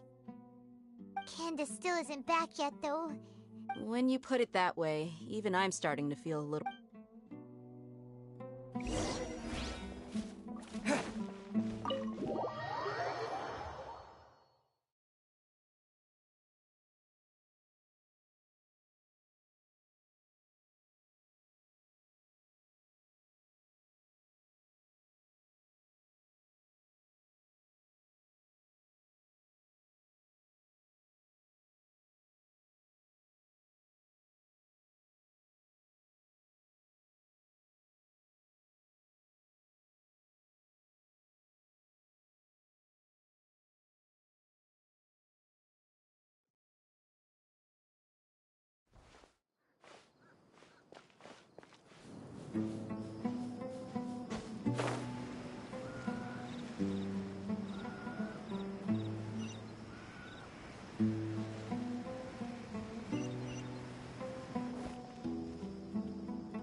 Oh, Candace, you're still fighting? You've been out here dealing with these creatures the entire time? Yes. They just keep coming in waves. I've lost count of how many I've defeated. Before I realized it, even the sandstorm had stopped. Ah! Here comes another wave! Leave this round to us. I got interrupted earlier, but now I have something to take my anger out on. It's been quite a while since I've seen the Flame Mane in action. I'll leave these to you then. I'll be sure to put on a good show. Let's go!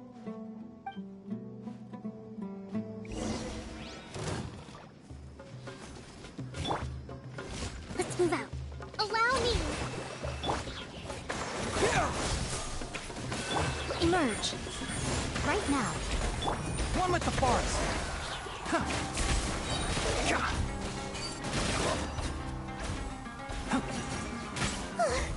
Here comes another wave! When are they ever gonna let up? Spring forth!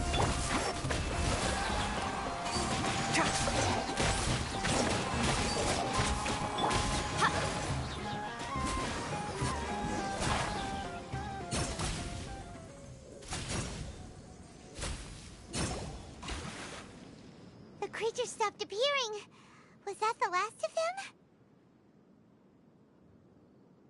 What we fought just now was probably the aftermath of the sandstorm. so we should be safe for the time being. Well fought, everyone. No injuries, I hope. Huh? Who are you? Ah, my apologies. I haven't had a chance to greet you yet. I had my hands full taking care of the village's elderly and children. I am the chief of Aru Village. Everyone usually calls me Uncle Anpu. Sir, I am also originally from the desert, but I have not been back for some time now. May I ask if such sandstorms are common? I can't say they've always been common, but recently the storms have become increasingly severe and frequent. Besides sandstorms, we also occasionally get earthquakes. According to an investigator who stayed in the village a while ago, these unusual natural phenomena are related to the withering of Irminsul. Another effect of Irminsul's withering. So, Irminsul's withering causes withering zones in the forest, and sandstorms and earthquakes here in the desert?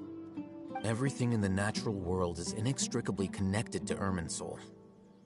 These regional symptoms can indeed be a reflection of Irminsul's present state. Everyone in Aru Village needs to take good care of themselves. Speaking of which, why haven't I seen a single village keeper since I got here? Village keeper? Who are they? Village guards like Candace? Does your curiosity know no bounds? Village Keeper is how Aru Village refers to mad scholars exiled here by the academia.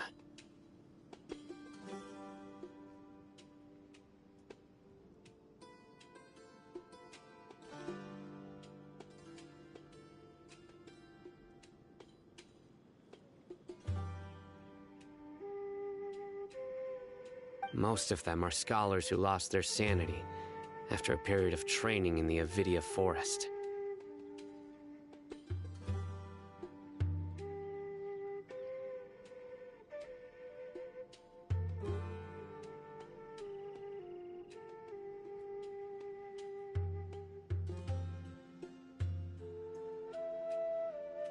The academia believes that their crazed mutterings may have a negative effect on the psyches of other scholars. So, they're forcibly exiled to the desert. Though if you ask... Alas, that's exactly what we've been trying to investigate. One by one, but no one in the village has ever seen them leave. If you're planning to stay around the village for the next few days, I'd appreciate it if you could keep an eye out for... I've had encounters with those people in the past. The Matra are the ones responsible for their exile. Now that you're no longer with them, Mock me if you will, but if you are guilty, I will... Oh, you're the former General Mahamatra. You must be an... Is it because you're reminded of Hypatia? Oh, these poor scholars. First they lose their... But, is it really a good idea to tag along with Sino? You seem like you really don't trust him. I'll be grateful for the assistance. No doubt you will do a better job than some of my former subordinates. Let's start by finding a spot to share what we know so far.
Although I've sent myself into exile, I'm still doing essentially the same things as before. Do you still have any questions for me before we start our investigation?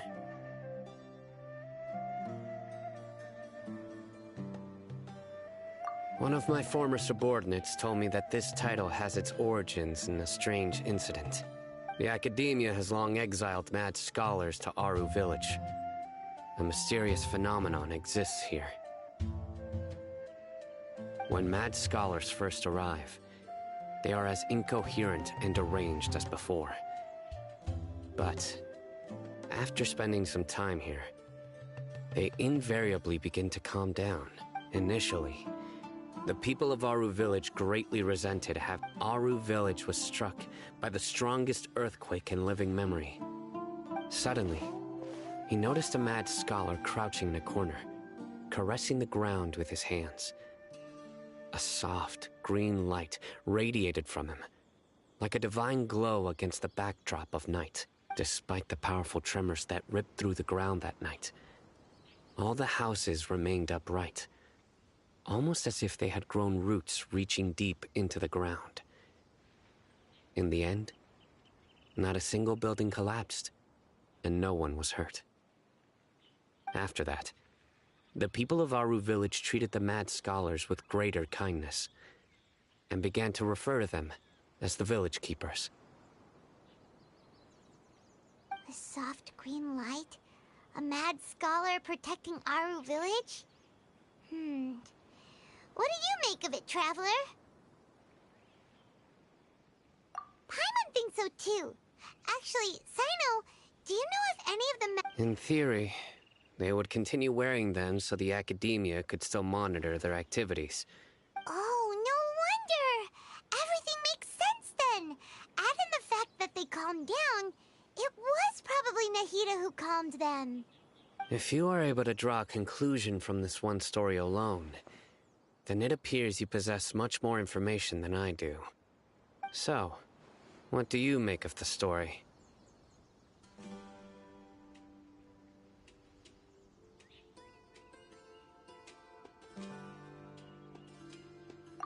Really? Lesser Lord Kusanali. What? You don't believe us? Lesser Lord Kusanali was definitely using the Akasha to give her power to the mad scholars! No, it's not so much that I don't believe you. I'm just struck by your reasoning. Lesser Lord Kusanali, the current Dendro Archon, is she really active in Sumeru? The Academia has always placed far greater importance on the late Greater Lord Rukkhadevata. They've more or less ignored Lesser Lord Kusanali, and I've never had any reason to doubt their views. In addition, I've never heard any stories about Lesser Lord Kusanali and her deeds. To me, she might as well have been a god that never existed. No way! Nahida definitely exists! She's a... how should Paimon put it? She's a good Archon who's kind and wise. Even if she says weird stuff sometimes. I've spent many years interrogating criminals, so I can easily tell when someone is lying. Good! Then you should know that we're telling the truth! That look in your eyes. I've never seen that from a liar. You two really must have met Lesser Lord Kusanali. How can this be? To think, our Archon has been amongst us this entire time. Alright, now it's our turn to put our skills to good use for this investigation. But easier said than done, especially since we don't have any leads. Maybe we can start by knocking on some doors. Excuse me, are you here to help me find my grandpa? Huh? Who are you? By the sounds of it, a resident of this village. My name is Isak. You'll help me find my grandpa, right?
Is your grandpa a mad scholar? Hey, don't say that. Grandpa is just Grandpa. Why do you have to call him that? It's not like he's a bad person or anything. The person you're referring to is not a local. Yet you are. Why do you call him Grandpa? Grandpa is just Grandpa. He's my family. I heard everything you said to the village chief. Please, you gotta take me with you. I want to find my grandpa. I swear I'll help. I won't be a nuisance. Ah, so you're the one who was eavesdropping on us around the village chief's house. I was planning to go out and take care of whoever it was, but I had a vague feeling that they didn't harbor any ill intent. Whoa.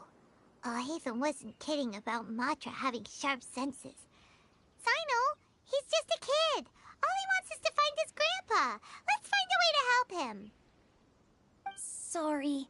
I was only listening in because I wanted to know where Grandpa went. Honest. If you don't believe me, you can ask Miss Candace.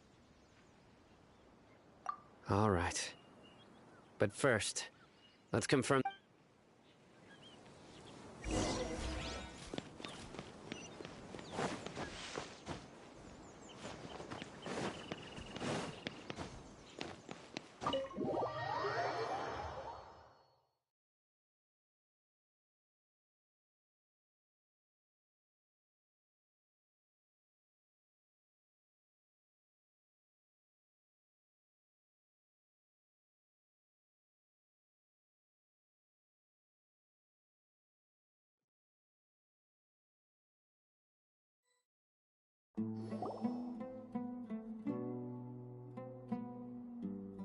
Sino is super vigilant. Is this what all the Matra are like? Ah, you're back already. We just wanted to confirm something with you. Do you... Huh? You knew... Yes. Although he tried his best to stay hidden, I still noticed Isak's parents were both Aramite mercenaries who rarely returned to the village after finding employment in the city. He was raised by his grandfather. Unfortunately, it was only a few years before his grandpa passed away. Isak was still very young at the time, so later, an elderly mad scholar arrived at the village. Isak thought However, the scholar was unkempt in appearance and incoherent in speech. Although one summer night, the oft mumbling and bumbling Grandpa suddenly... So Grandpa walked the next morning. It's said that Isak was thrilled... All this somehow just makes Paimon feel really sad. It seems like they both deserve so much better. Perhaps.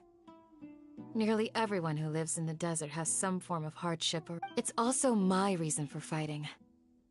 I must continue to protect this land.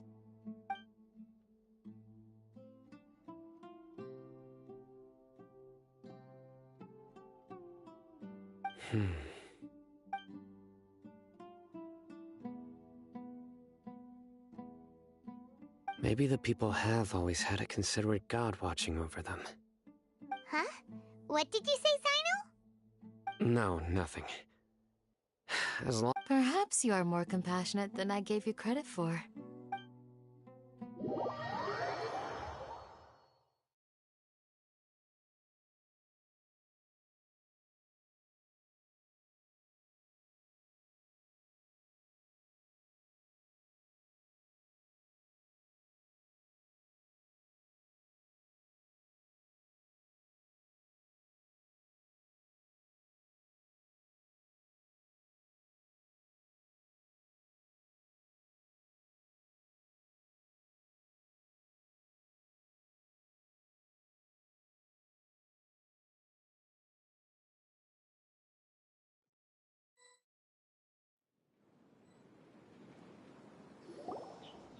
Hey, Isak! Oh, it's you guys! We've cleared every... Really? Yeah! All right.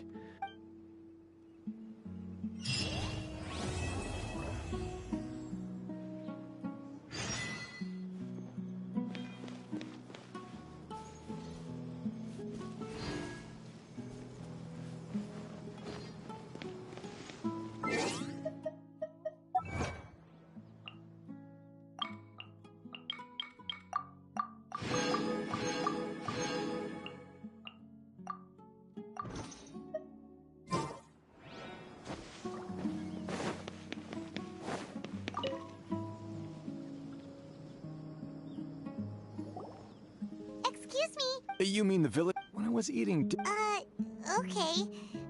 Did you notice anything else? anything else? No, I think that's all I have to tell you.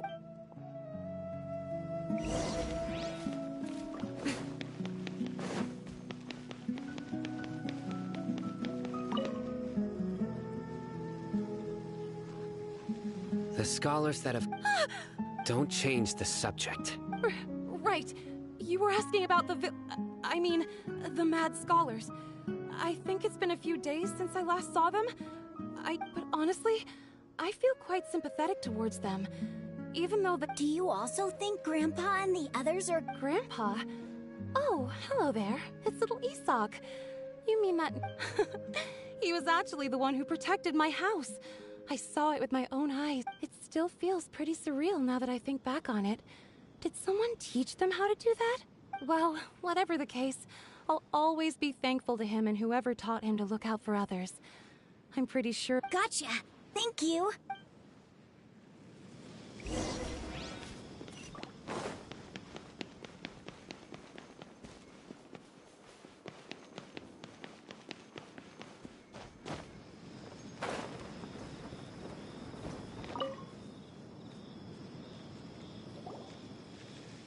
Sir? Oh, well, if the last time I saw him, he... And speaking of my wife, she's still always complaining about how I don't make enough mora. That might explain why she's always mad at me. Oh, thank you. It was nothing. You're looking for him, right? Did he go for a walk and get lost? Yeah. That's no good. Well, once you found him, come by my place again, and I've known you since you... Wow, what an... Okay. Huh? Don't say anything for now. Isak, stay here. Let's head over there. Stay quiet as you move.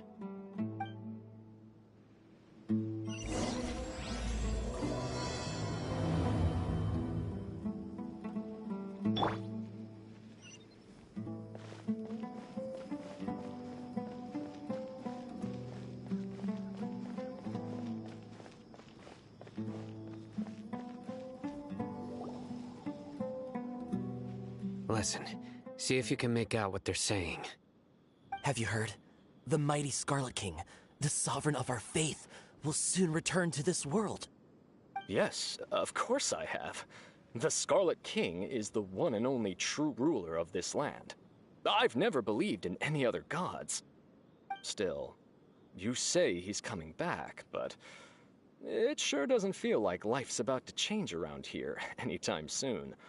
What's your proof? Haven't you noticed? The village has been getting more deranged scholars than ever. Delavar was saying that many people also went insane just before the fall of the Scarlet King's civilization in ancient times. We don't quite know why, but it seems like there's some sort of connection between insanity and the Scarlet King. Isn't it a sign of the Scarlet King's power that all the mad scholars have disappeared? If you ask me, they must have been chosen as the final sacrifice for the Scarlet King's resurrection. Huh. Now that you say it, that does make some sense. Does this mean our lives are finally going to take a turn for the better? Exactly. Those city folks will get what's coming to them. Now, repeat everything you've just said from the very beginning. Huh? Who are you? Where did you come from? My patience is running thin. You heard what I asked.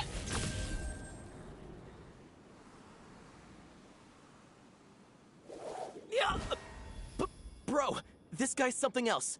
Just look at his eyes. One wrong move, and he's gonna flay us alive. Let's not get on his bad side, okay? I am no match for this guy. Oh, okay, good sir. What is it you would like to know? Tell me about the Scarlet King's resurrection. Well, I only know a few things from hearsay. I went for a drink the other day and heard others talking about a rumor that the madmen will disappear, and that the Scarlet King will return to this land. I'm not making this up. I swear! Hey, go on. Keep talking. It's true. It's all true, sir. We desert folk have had more than enough of those people at the academia. They keep sending us all their mad scholars and won't let us have a good life.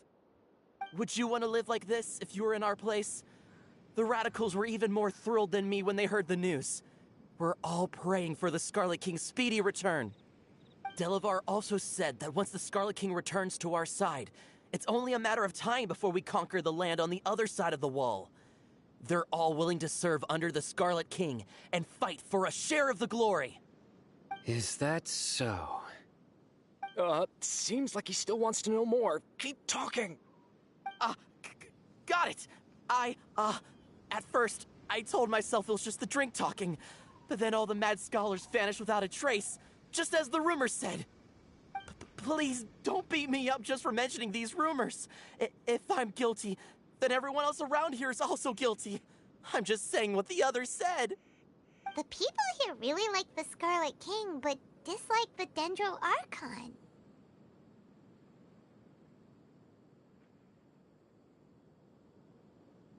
Where is this radical person you talked about? I haven't run into him over the past few days, so he probably hasn't been around the village. What about you, man? Have you seen him at all? No, not at all. We wouldn't dare lie to you. He's really not here right now. Sounds like you're not too close with the radicals. No, of course not. All we know are their names. I have many ways to stop you from talking, and many others to stop you from sending warning messages. So you'd best just stay home and hope I don't hear of you trying to contact anybody. Don't do anything until I've gotten to the bottom of this. Try something foolish, and even Candace won't be able to protect you. Yes, got it. We'll do just as you say. That scared Paimon half to death.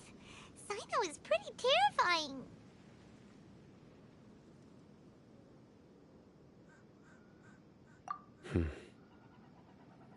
He didn't try to reassure us at all. It's like he's used to hearing that. Oh, Paimon bets lots of people have told him that before.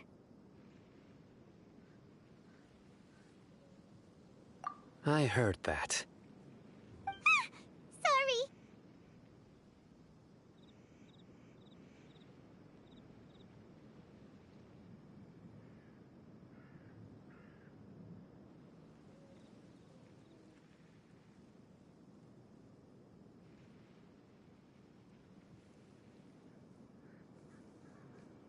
It's part of being a Matra.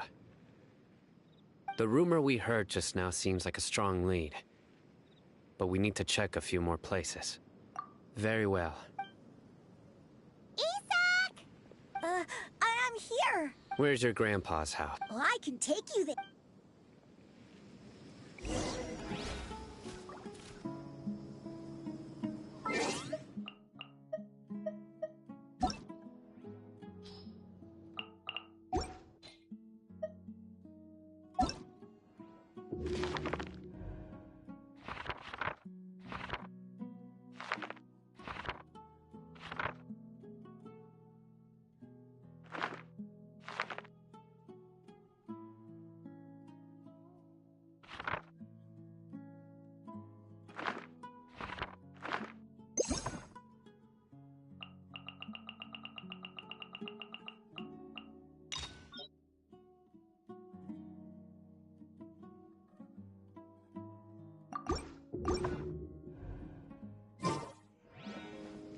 Join the Eremites and embrace a wonderful new life.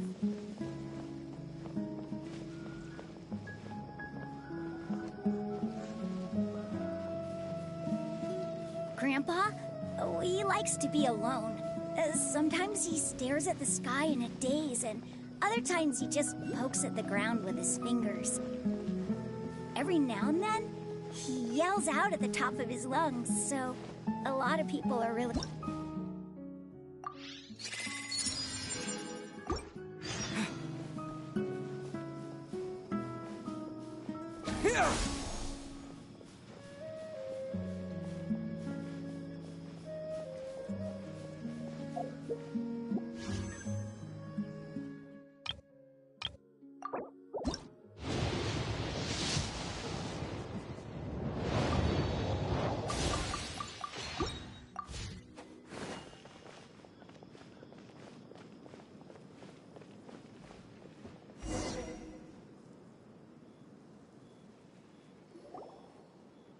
This is where Grandpa usually stays. There sure isn't much here.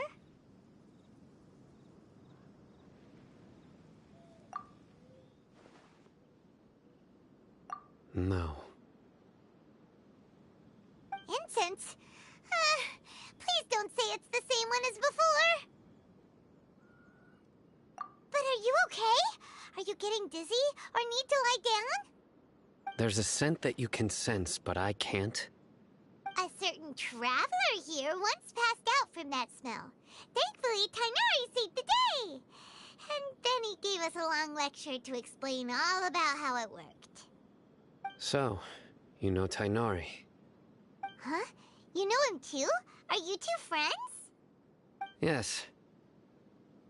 Now that I concentrate, I can also make out the scent of incense.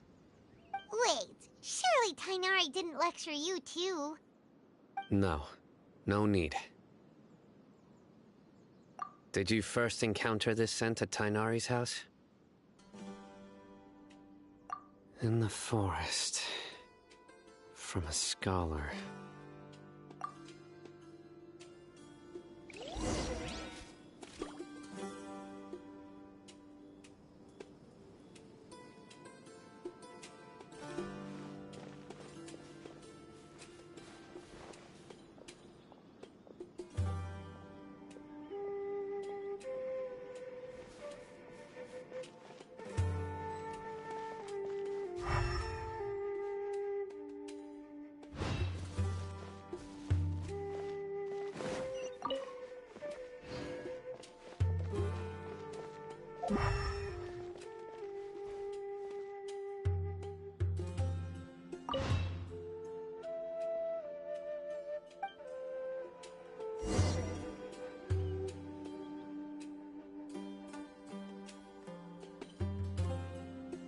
What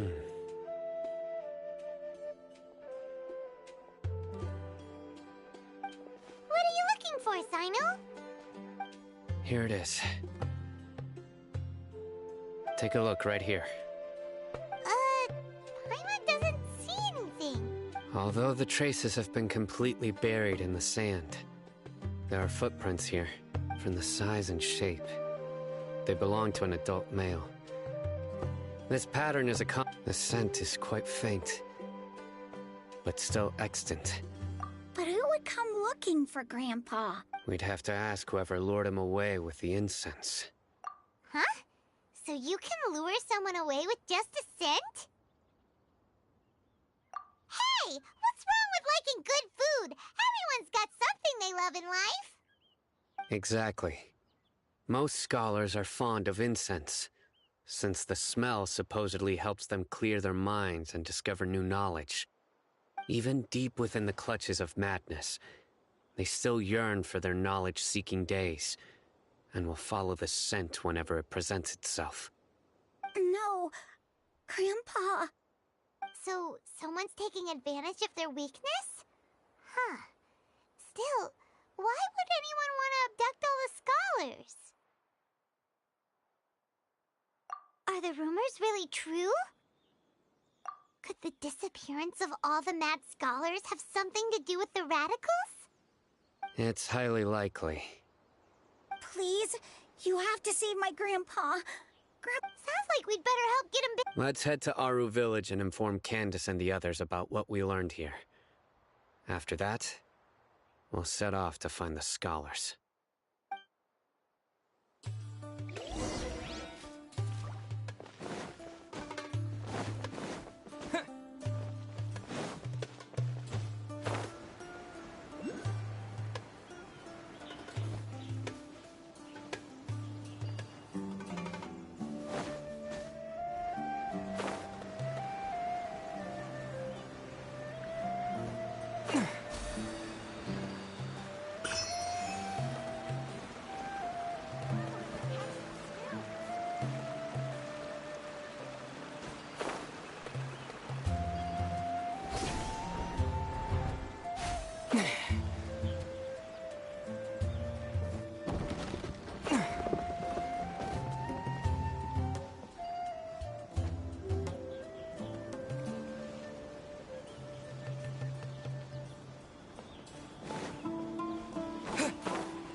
Right.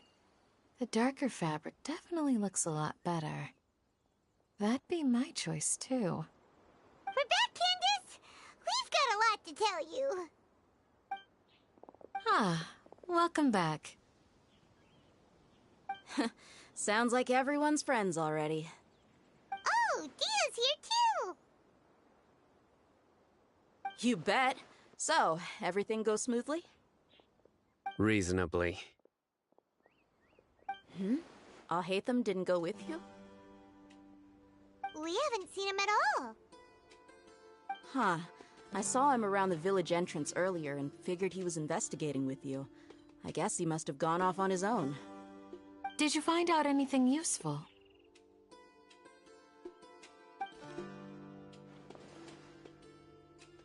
I see. So someone used a kind of incense to lead the exiled scholars away from the village.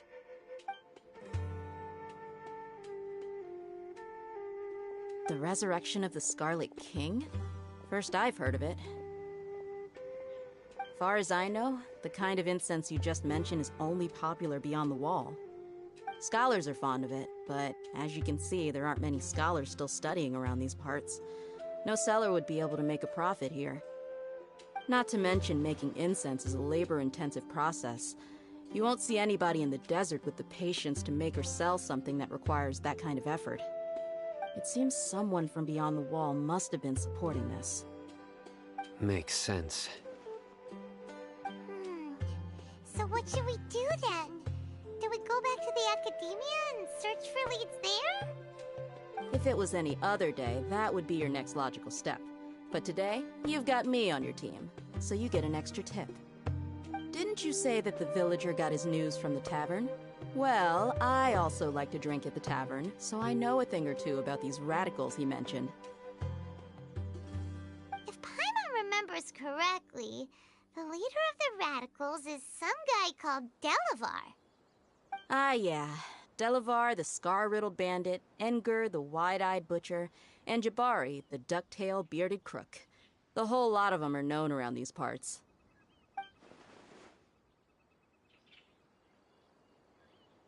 These guys have one thing in common, and that's being broke. The rougher life gets, the more they want to believe in the Scarlet King. Way they see it, the Scarlet King's resurrection is their only chance at overthrowing the academia. Throwing all of Sumeru into chaos is the only way to change the way of life here in the desert. Anyway, that's my guess why they've chosen to become radicals. Tia! You're amazing! You really know this place inside and out!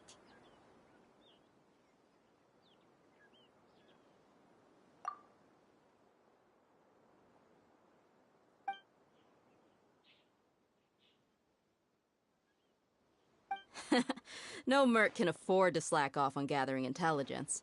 Every mora I've spent in the tavern has been a valuable investment. Let's head out. Now hold on, you're staying right here, Sino. Why? Aru Village is not a big place. Outsiders stand out here like a sore thumb. I'd bet word about you has already gotten out. The desert is unforgiving, so the way of life here is also a lot tougher than on the outside of the wall. You survive on making connections out here. Compared to you, mercs like me are just third-rate amateurs. I've got no actual fighting skills to speak of, but that also makes it a whole lot easier for me to gain the locals' trust.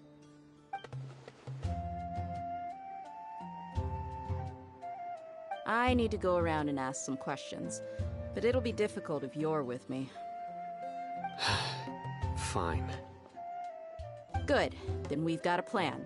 The Traveler and Paimon will go to Caravan Rebot with me, and we'll try our best to figure out where the mad scholars have been taken. Sino, you'll have to stay in the village and continue investigating on your own. Alright, sounds like a plan!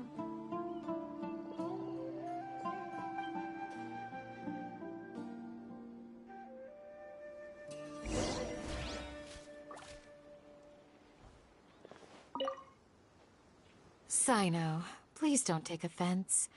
I'm sure Dia just wants to help everyone solve their problem as quickly as possible. That's why she can be so straightforward at times.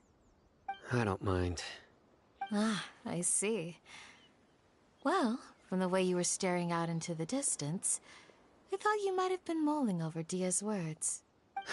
No, I'm used to being treated that way. It's natural to fear strength. I take no objection to it.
Well, here we are again! Sounds like you're starting to get familiar with the area. Paimon's amazed every time we see the wall of Samiel. How can a wall this tall even exist? It's almost unreal. I know what you mean. I had the same question every time I walked this way when I was a kid. Also, why is this high wall here? And can a wall really block sandstorms? It was only after I grew up that I realized the wall of Samiel isn't just there to keep out the sandstorms. It serves a more important purpose, keeping out people like us. Sumeru is run by wise and mighty sages. To them, us desert dwellers are nothing but tools that can be used and discarded at their whim. We're cheap labor, like livestock, but easier to control. Nothing more. Even if a child from the desert got the chance to obtain an Akasha terminal, almost all their requests for knowledge would be denied. The academia believes we're underserving. Geniuses like Sataria are 1 in a million. The other children never get a single chance to try and rewrite their fate, even though the academia knows very well that we're humans, just as they are. That's terrible. I would tear down this wall with my own hands if I could. Hey, Dia. You're not thinking about doing anything scary, are you? No, not at all. This place just gets me thinking, that's all. Besides, we're here to procure information, aren't we? Yep, we gotta catch those... Shh. Caravan Rebot is crawling with people, so be careful what you say. We don't want anyone to find out what we're here for. Our mission started the moment we arrived here. Let's go check out the tavern. Maybe we'll find someone I know.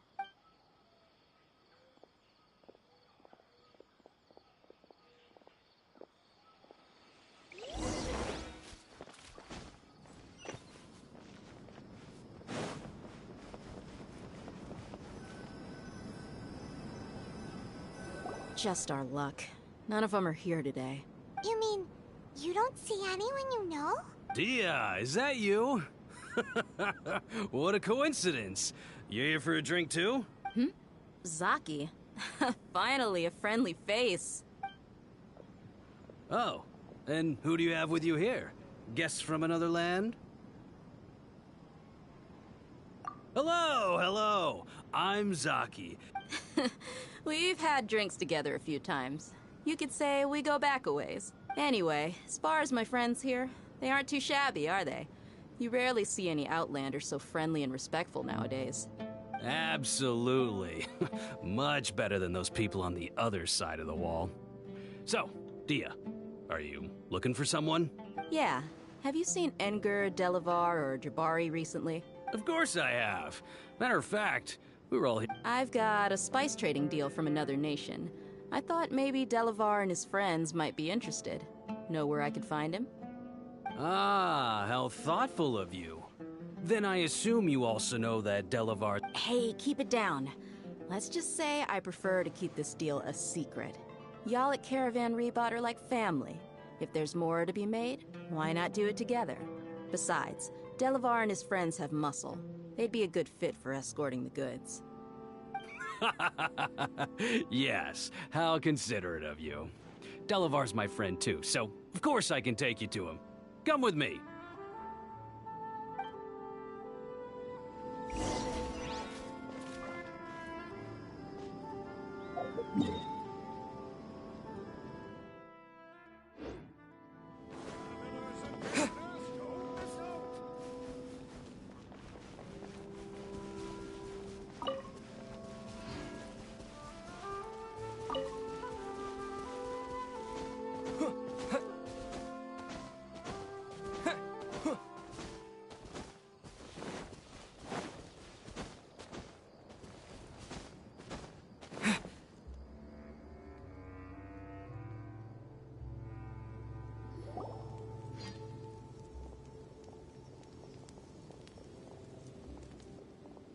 Are we there yet?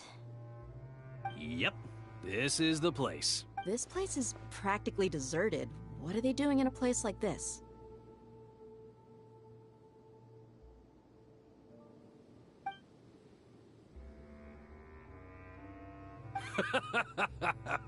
Why don't you take a guess? Go on, a wild stab in the dark. You're like lambs to the slaughter. Oh no! It's an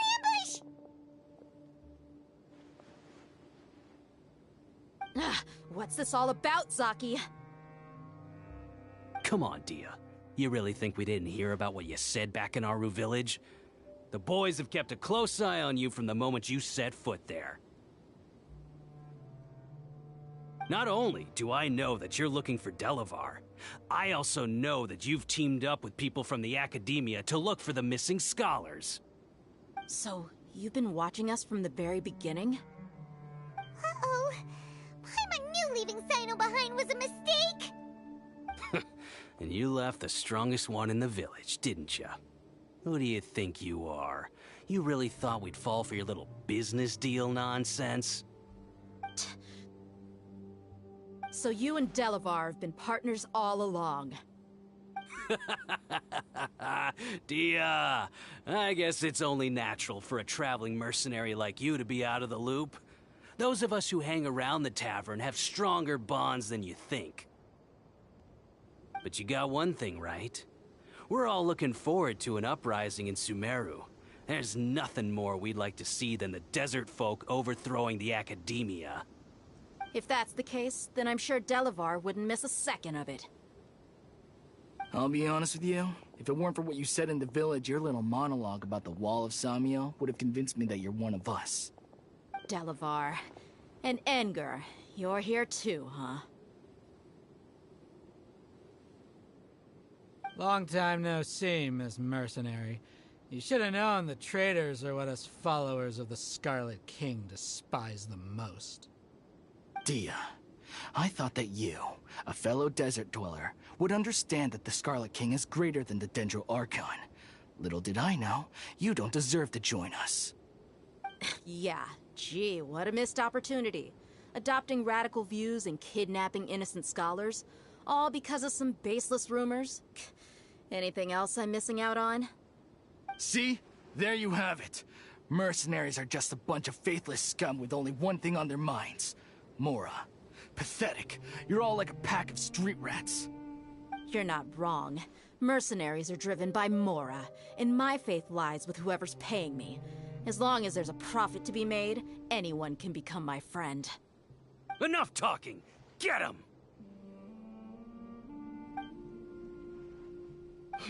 Just as I expected. Let's teach him a lesson, traveler. Just following orders. New punching bag. Right here, right now, right here. Enshroud! Billowing spirit! I hear everything!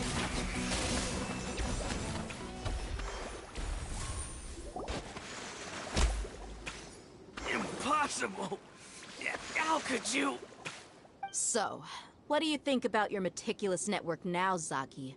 How did you say it? It's only natural for a traveling mercenary like me to be out of the loop.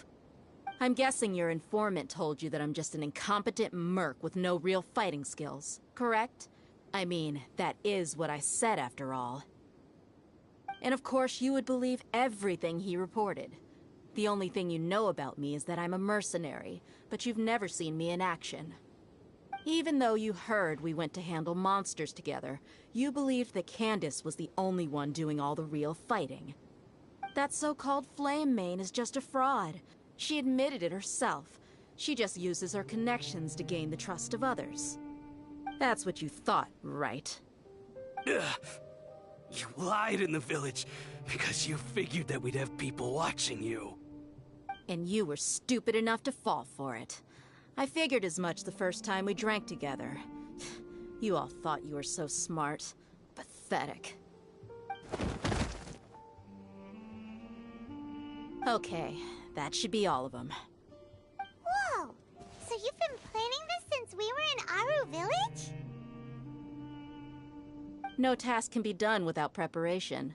I just happened to notice a couple suspicious-looking people while you were out investigating. Oh, but instead of catching them right away, you let them report back. Those two who were snooping around were just a couple small fries. If we want to get the real catch, we have to be patient and give it some time. Oh, you mean the funny name she mentioned back in Uncle Ampu's house?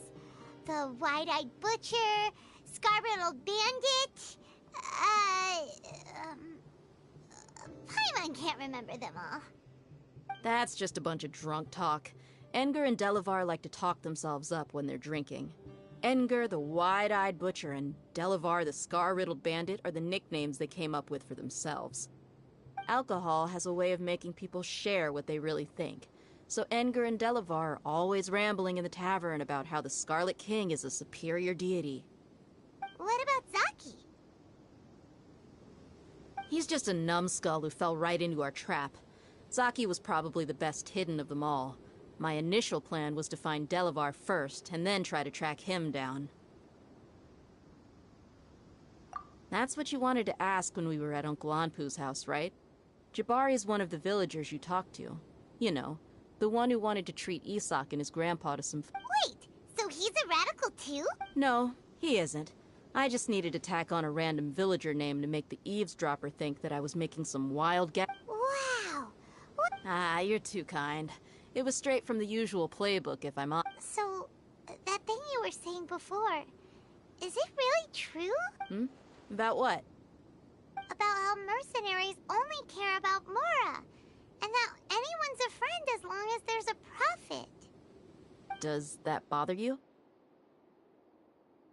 What makes you so sure? Dia, do you dislike the Dendro Archon like the other desert folk? You two are pretty sharp. No, I don't have anything against the Dendro Archon. I've heard a lot of nice things about the Lesser Lord from Dunyarzad. I can understand her devotion and gratitude. Dunyarzad's just an ordinary person. There's no way a god would be so involved in the lives of everyday people, unless they were truly compassionate. I've begun to realize that the sages are behind everything that's happened recently. The Radicals' blind belief in the Scarlet King, making the Dendro Archon out to be an enemy. It's all the Academia's trickery. But I see through it all. And unlike them, I can never be hostile towards anyone who's never done anything wrong. Dia. Anyway, looks like we're done with business here. Traveler, lend me a hand. Let's tie him up and bring him to the village.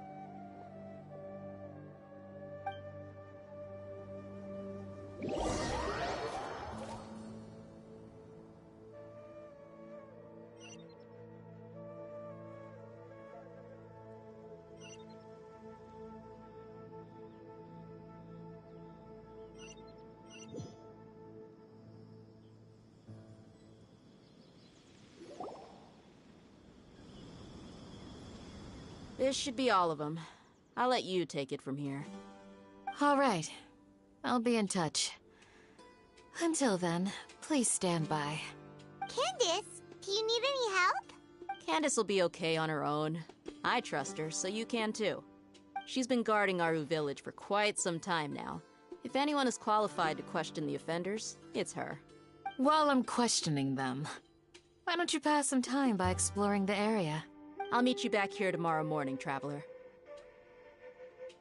As for these idiots, let's just hope they live to see another day.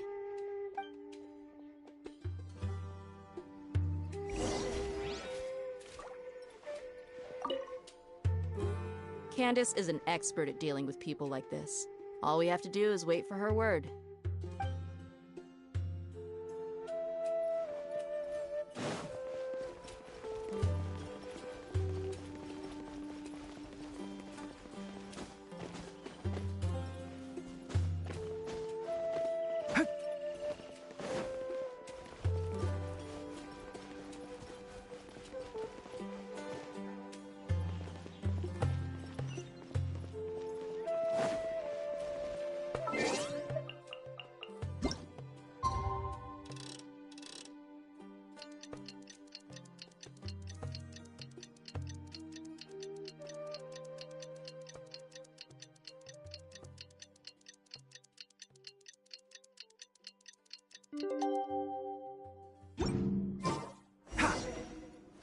Keep up.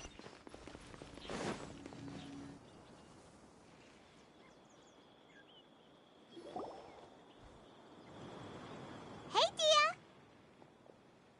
Right on time.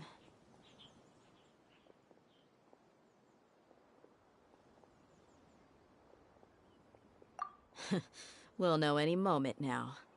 Paimon's been wondering. You seem to know Candace pretty well. Have you been friends for a long time? We've known each other for some time now. She's a pretty interesting person. Even though she's an extremely strong warrior, she never misuses her powers against others. Oh, Paimon knows what you mean. Like a lot of martial artists say, never take the fight outside the ring. Yep, I guess you can put it that way. It takes strong convictions to be as dedicated as she is, and shoulder that kind of responsibility. Us mercs, on the other hand, we pretty much live from one day to the next. Well, Paimon thinks you're great, too. Really? Thanks for that.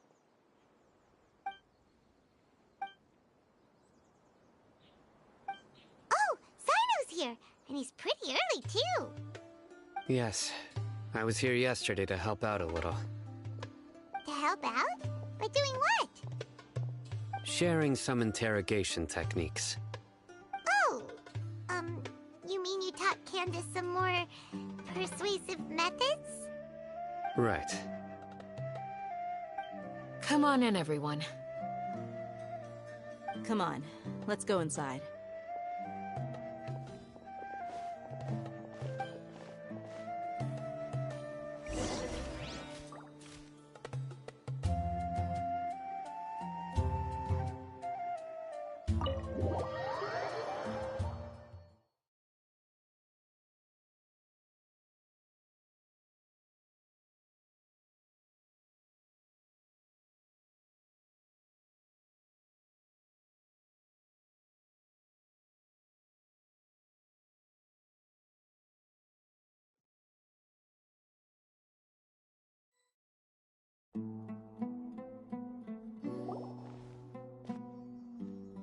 Candace, where... Whoa, you look furious. Do I? Huh. What gave it away? Oh, there's no mask that can hide true bloodlust. Cover up your eyes, and it'll still show itself at the corners of your mouth. Perhaps I need to work on my composure. Still, it's perfectly understandable why I'm angry. I'm sure everyone present would agree. Yes, ma'am. Please, don't beat us anymore. We're gonna die. Well, looks like Sino taught her well.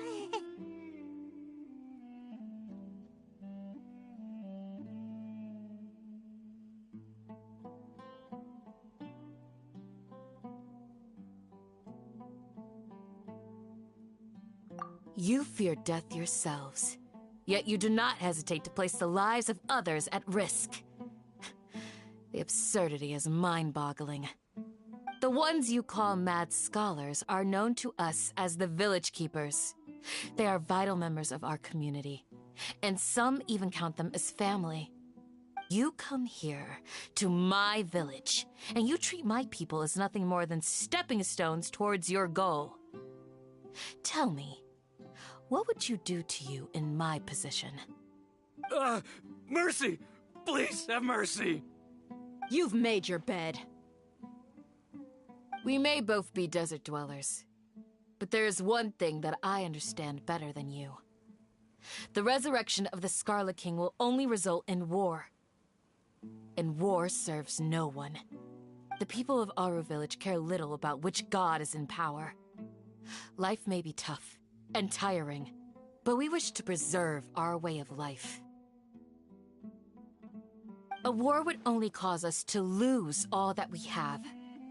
And that is not a responsibility that you can afford to shoulder. We understand. We're sorry! I'll tell you everything I know, please. Just let us go. I'm listening. You might not believe this, but it wasn't us who came up with this idea. Someone was spreading rumors in the tavern. That's how we ended up hearing about the Scarlet King's resurrection. Some mystery man told us that mad scholars will make the perfect sacrifice to usher in the Scarlet King's resurrection. They give their lives, and we can get anything we wish for. They're called Village Keepers. Slip up again, and you'll regret it. Yes, sorry. It was all that mystery man's doing. He told us to spread word about the Scarlet King's resurrection and talked us into helping him. In return, he said he'll help facilitate the resurrection process. I'm not sure. That's one. Huh? One what? Strike. You get a total of 3. Then, you die by my hand. Wait, I'm telling the truth. We don't know anything. It was all him. 2. He got us to lure them out of their houses in the night with some kind of incense. We take them to a junction outside the village. Then the mystery guy takes them from there. You gotta believe me, please. I'm telling the truth, I swear. Just ask them if you don't believe me. That was indeed the truth. Traveler, go on.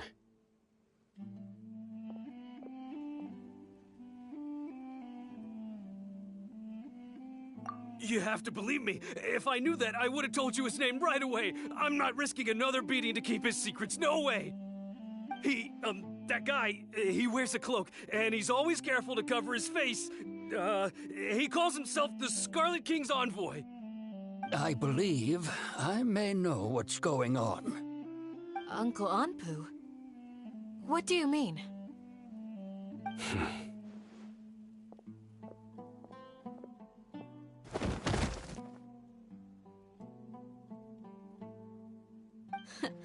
Smooth. Okay, speak.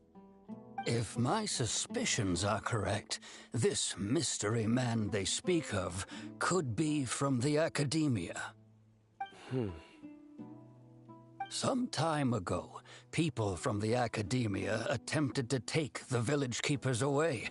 I refused, insisting that they are part of our community. It strikes me now that this secretive character shares the same goal they had. Which means it's highly likely that the Academia was purposely spreading a false rumor to trick the radicals into delivering the village keepers right into their hands. They were the ones who brought them here to begin with. Now they're trying to take them back? We aren't gonna let that happen. Not the Academia again. Just as I thought. But what could they want with the village keepers? People are nothing but tools in the eyes of the Academia. A change in their plans likely means they found another way to exploit the scholars. Regardless, our top priority now is locating the village keepers. You're right. Isak is still waiting for news on his grandpa. Time to go. Let's leave the village and try to track them down. Yes. Pack up and get ready to leave. You got it. Candace, I'll let you deal with the radicals. Leave everything outside the village to us. All right. Let's meet back here once everyone's ready.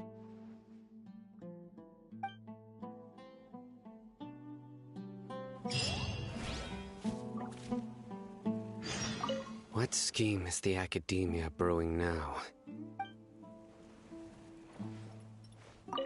You look worried. Thinking about the village keepers? Yes. I'd look for them myself if I could. As members of our village, each one of them is very important to me. You have a strong sense of belonging here. I guess I'm the opposite. Mercs are stray dogs, wherever they go. Dia, don't say that. You can be a part of this community too. Thanks. I'll let you know when I feel like joining.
Let's get some food in us and then we'll... Whoa! Where did you come from? Well, as you can see, I am merely sitting here and reviewing what we have deduced thus far. You were gone for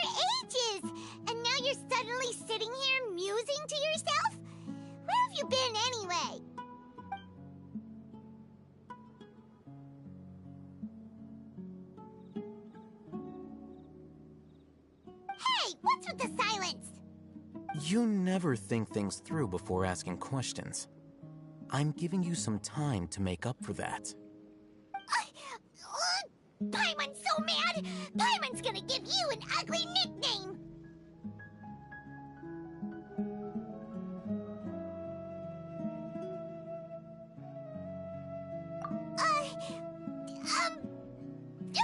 Never mind! Paimon's got nothing.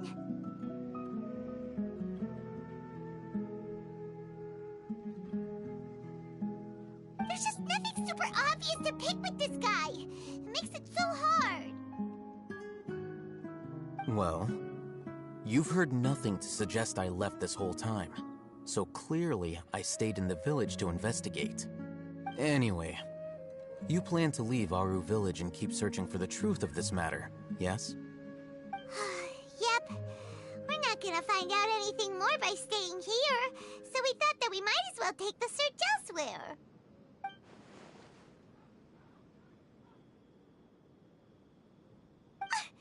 Enough with the silent treatment!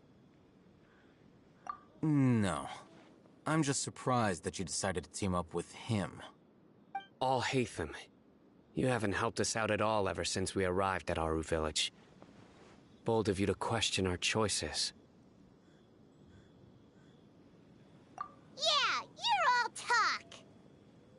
While you were investigating, I had my own work to do, which I've now finished. Really? Paimon doesn't believe you. To be honest, we aren't really a team, so I have no obligation to inform you of my whereabouts. Not to mention that going separate ways allowed me to find some important information that you all had missed. Huh? Right here in the village? Correct. What did you learn? I'm going to take you to someone. But before that, you need to understand where she's coming from. What does that mean? How do you think the residents of Aru Village feel about what we're doing? In other words, do you truly believe every single word the villagers tell us? You mean some of them lied to us? Hiding the truth does not necessarily equate to lying. Again, these people have their reasons. Remember what Gandis said? Most people in Aru Village don't necessarily care which deity is in charge of Sumeru. That's because whether the Scarlet King or the Dendro Archon has power is of little significance to them. By contrast, the perils of their daily lives are ever-present concerns. They won't simply share everything they know with you without good reason. That's why you believed there was no further information to be found in this village. Glad you're following along. Among those you have talked to, there's someone who was consciously keeping you out of the loop. In fact, she's been observing your every move since you arrived.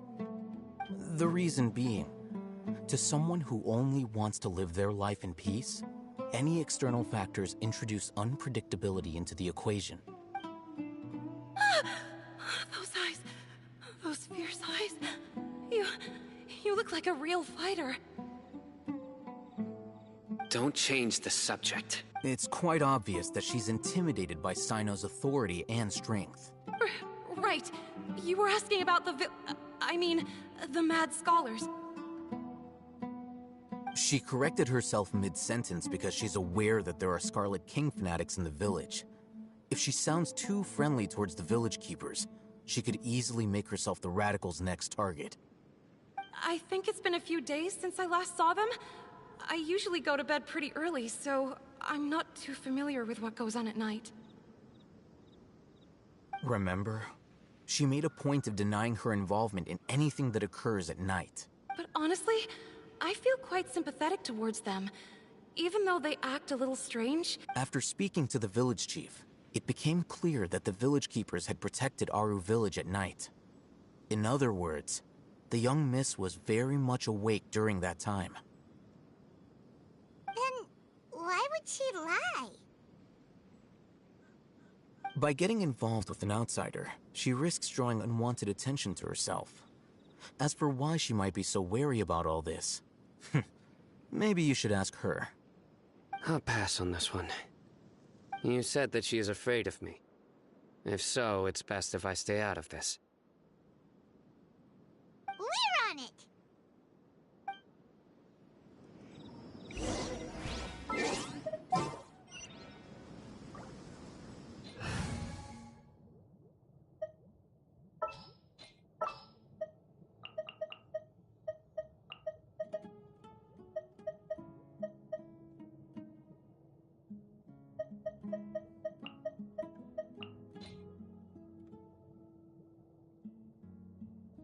What's wrong? Are you in danger?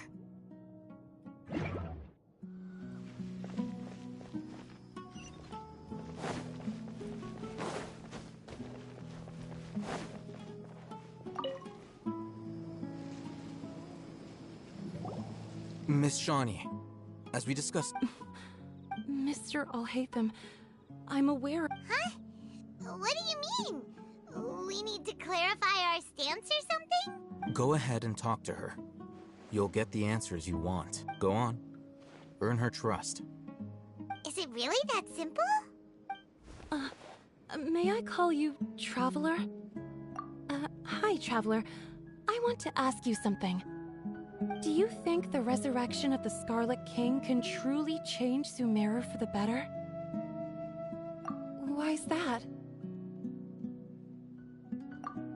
That's very similar to what Miss Candace says.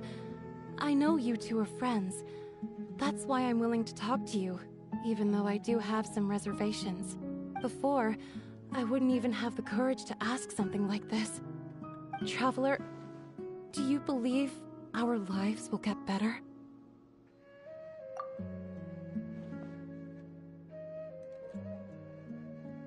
Yeah! We came here from another nation, so it isn't wrong of you to be weary. And we aren't really residents of any one nation. But even so, we've met lots of people from different places, and we've always fought for what we believed in. We have friends in Sumeru, and we want to help them. That's why we decided to stay here for a while.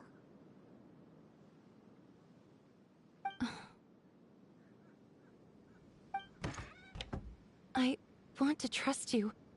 My apologies for posing my questions like that. To be honest, I didn't expect you to come back for more information. Alhaitham told us you have your reason. The fact is that only one side of my family is desert folk. I don't really fit in anywhere in Sumeru.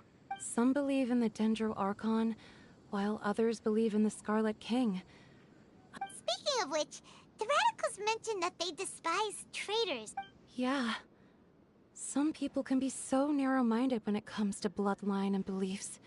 Slowly, I just stopped talking to people. And then it happened. The village keepers who had helped me disappeared with no explanation, and I did— You can tell them. I'm sure he'll keep your secret. All right. I'll tell you what I actually have a sharper sense of hearing than most. Sometimes, I hear strange crying sounds in the night. There are ghosts? Perhaps. I'm not sure.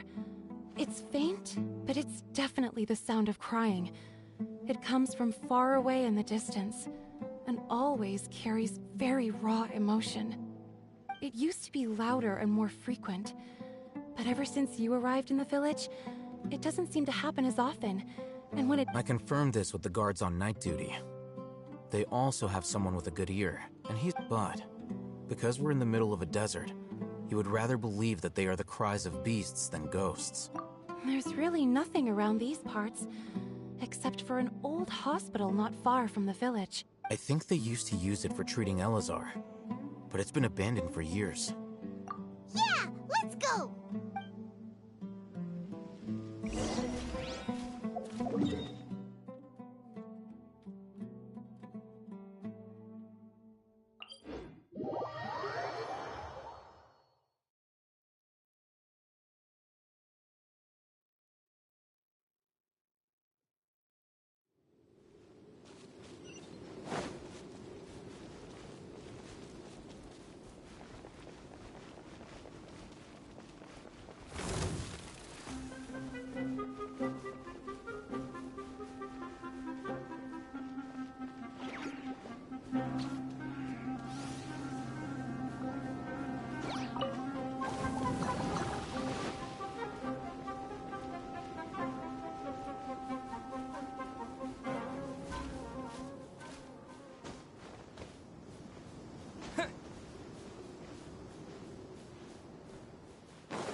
I'm the merchant! We shall prevent! Or let's sweeten the deal! Can't see?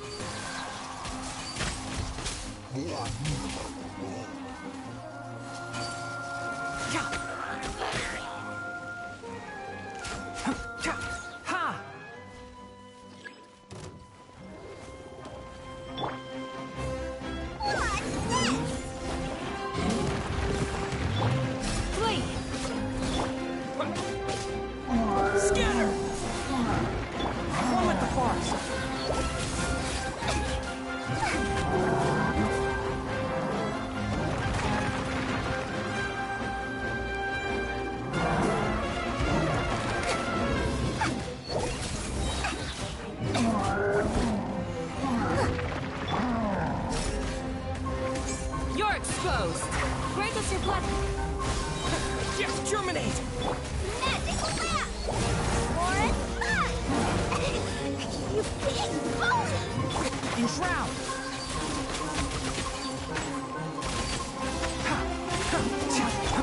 Do your worst!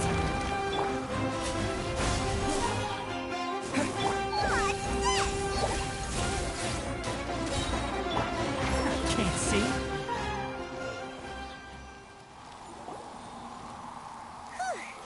They were easier to deal with than Paimon had expected. Super strong bandits? Or monsters? He looks super serious. We gotta stay on our A game too. This is the one.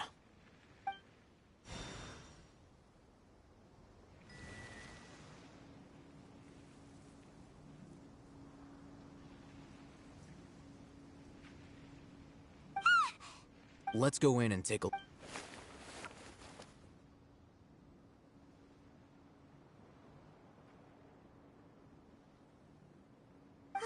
Hey, Hatham, we haven't found Squat. Are you sure we aren't wasting our time here? Patience.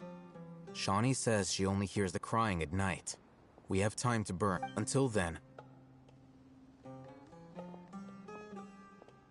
I'm taking a break.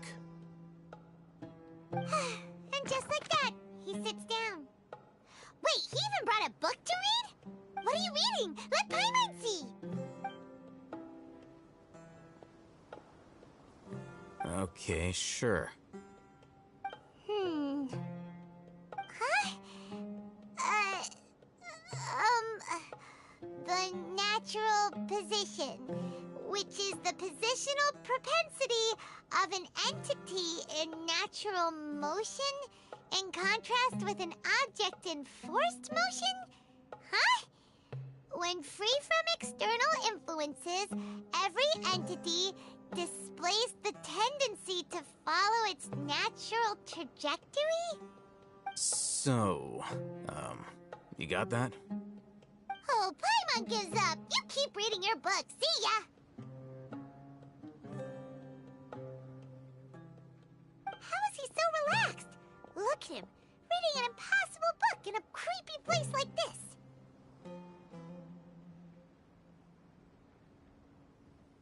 Hey!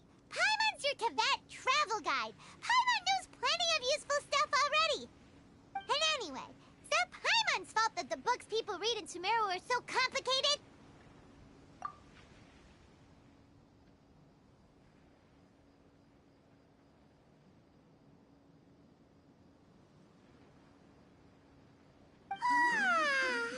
Paimon's getting so sleepy.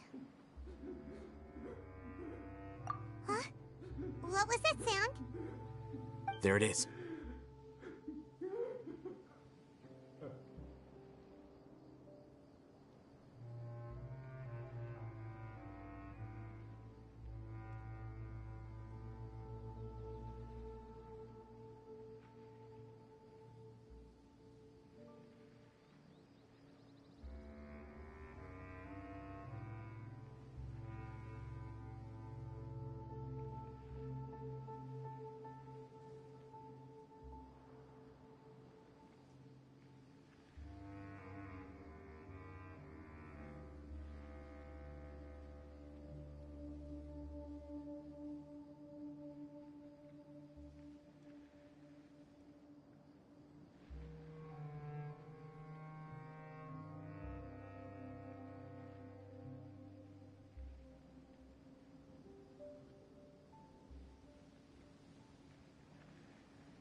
It's coming from that direction.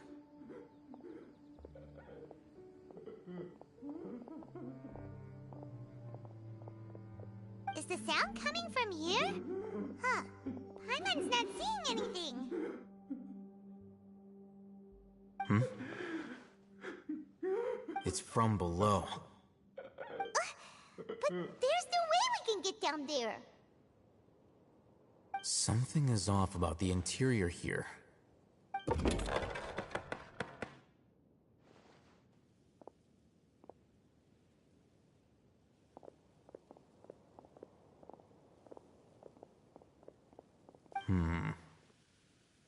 As I thought, there's a hidden structure. Wow. It's like they tucked another hospital into this one. Oh, it looks like there are other mechanisms around here. Let's keep exploring.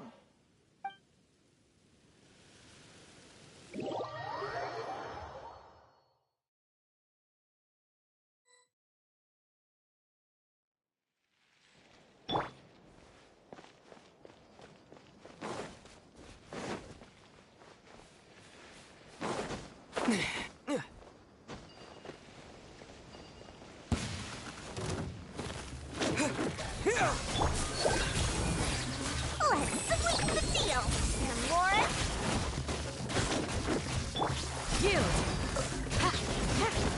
Propagate! Enshroud!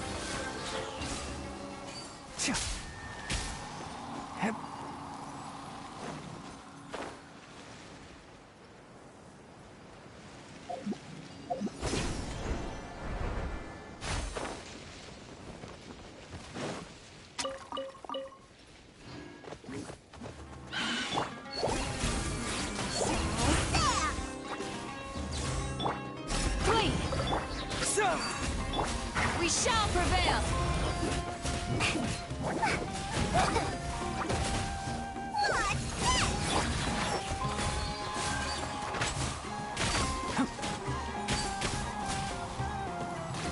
Keep up.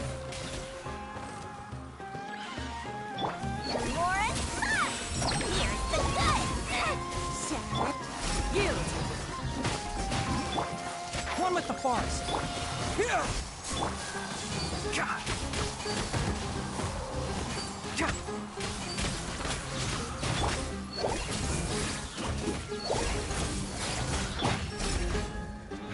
Pin them down! Scatter! Exterminate! Hear my prayer!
Look, there's someone over there.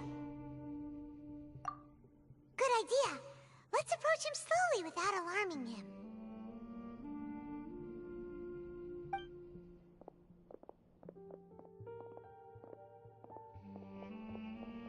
Wait.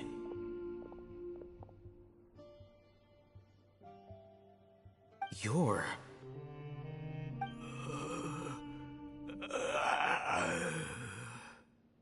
He can't speak, and his eyes are unfocused. But he looks too young to be anyone's grandfather. Also, why is he the only one here? Didn't expect to see him here. You know him? He's Razak, a senior of mine at the Academia. He's a scholar too? Is he the kind that holes up in a forest and mumbles stuff about training? No. And that's the problem. Razak was never involved in any of those things. He never trained in the forest, let alone reach Satyavada life. Leaving that question aside for the moment, him being here alone means that we might be too late. Looks like they've already taken everyone away. For whatever reason, they left Razak here. Perhaps they simply didn't have time to come back for him. There are drag marks on the ground. They're clearer by the doorway. Someone was forcefully drawing a cart that was loaded with something heavy. Loaded with people? That is one possibility. It looks like they were in a hurry, as if they were afraid of being caught. In their haste, they failed to notice Razak hiding in a corner.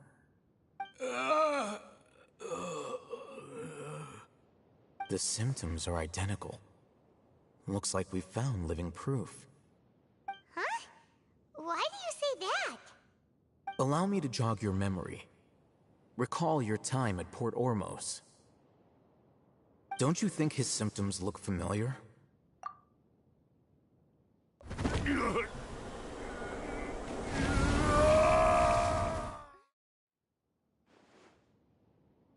Oh, now that you mention it, they're acting the same way. Correct. The Academia is behind all of this. It isn't difficult to deduce their rationale. First, the Academia spread a false rumor of the Scarlet King's resurrection, emphasizing the role of the village keepers. These rumors were all the persuasion that the radicals needed, and those based in Aru village leapt into action. Unbeknownst, as well as being able to exploit the radicals for their own ends, this scheme has... Life for the desert dwellers has been brutal ever since the Scarlet King's death all those years. Many would give everything they have for the prospect of something better. Even if complications arise, people will see that those involved are all followers of the Scarlet King, and look for no further explanation than the notion of an Academia plot wouldn't even cross their minds. It may seem... Oh, that makes a lot of sense. But there's still one very important question. Wasn't it the Academia that... Throughout this process, one thing has changed. The scholars' identity. First, they were scholars. Then, they became lunatics. After that, they were exiles. And finally, they become missing persons. An exile is still patently a living, breathing human being. But when someone becomes a missing person, that is brought into question. If you can't find someone, you have no way of knowing what exactly happened. Resource? For what exactly? One possibility is that the information in their brains could be extracted into knowledge capsules. Extracted? You mean canned knowledge comes from people's brains? With the technology of the Sumeru Academia, it's entirely possible.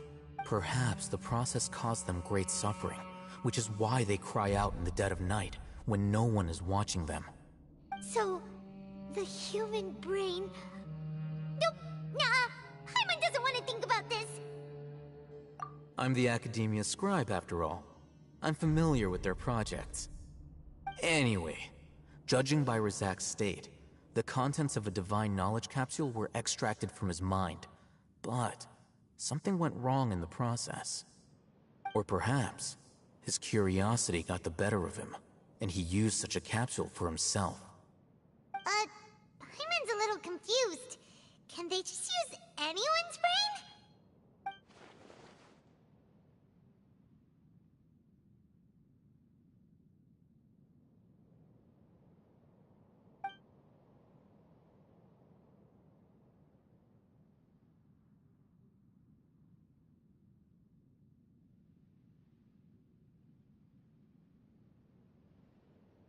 The look on your face tells me you've realized the answer.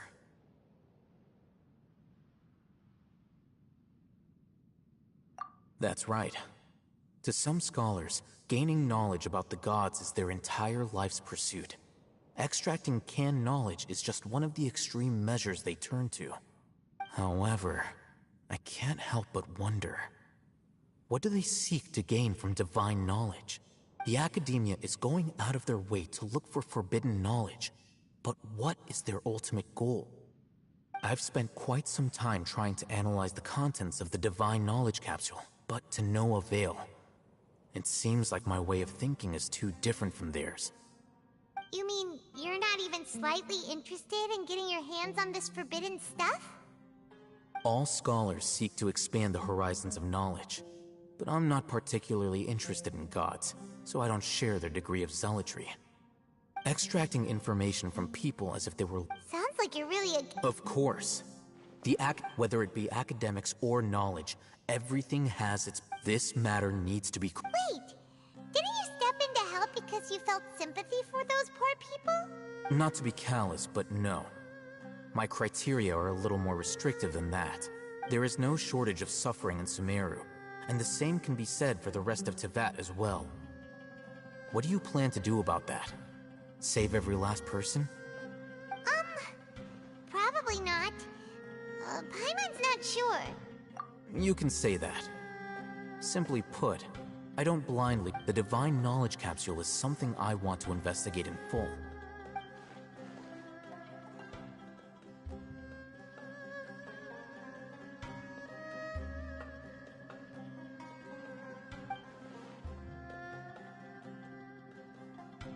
Paimon's been wanting to say this for a while. There are a lot of bad guys in the academia, but you're not one of them. You're their weirdo. You're probably right. Though I must say, I quite enjoy this feeling of being the odd one out. Uniqueness is also an asset, is it not? Wow, that's a great way to think about it. Paimon's really impressed. I'm just a more likable person than her in general. There's nothing more to it than that. He won't last long if we leave him here. Let's take him with us. We'll work out our next step after...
We're back!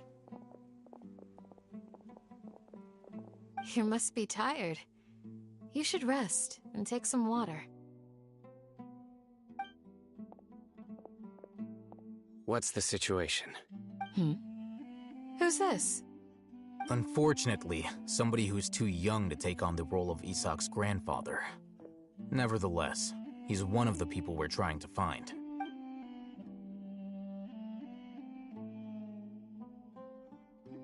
So, at one point in time, the abandoned Elazar hospital... Yep, pretty much! Their plan must have been implemented at some point before we arrived at Aru village.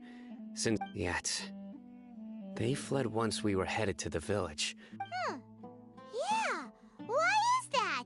We may have a mole in our midst. One of us could be secretly revealing our whereabouts to the academia.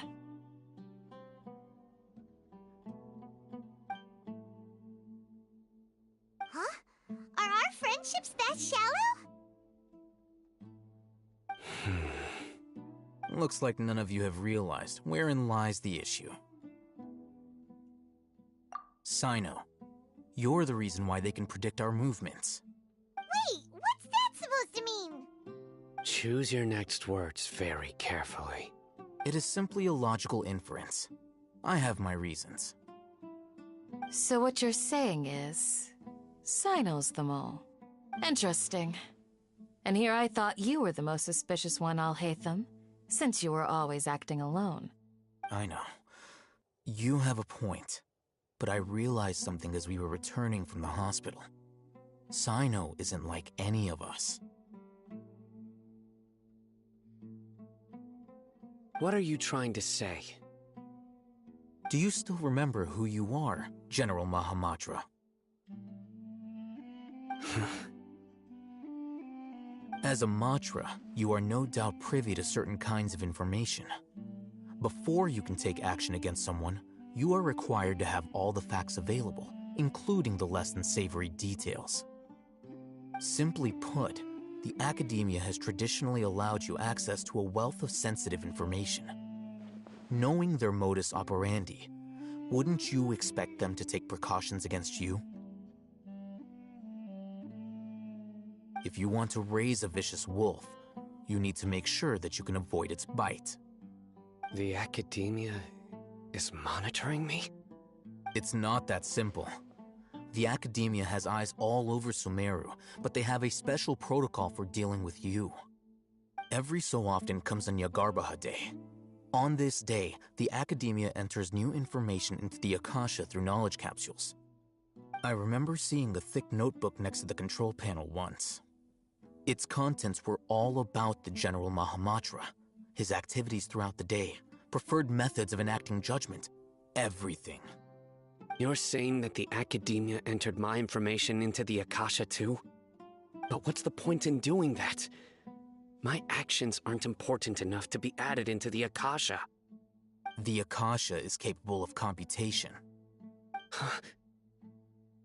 The Akasha's algorithms are entirely capable of predicting your movements using the data entered.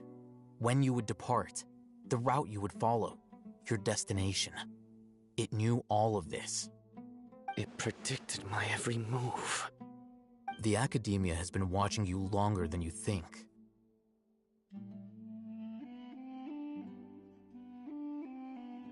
So that's how it is. Sino adheres to his principles so strongly that he's actually a thorn in their side. Tenacity of will and steadfast faith are worthless to the academia. They need scholars who are easily pliable and mindlessly go after anything they can profit from. Sino, don't take it to heart. This just proves how much of a trustworthy ally you are. They escaped because of me. Don't blame yourself. It's not like any of us would have known. I have an idea.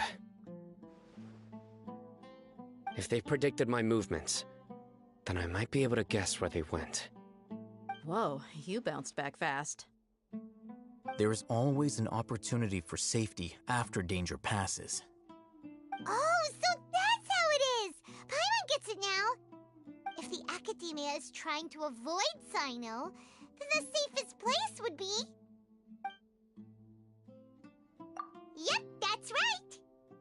They'll want to proceed in the direction opposite of where I'm going.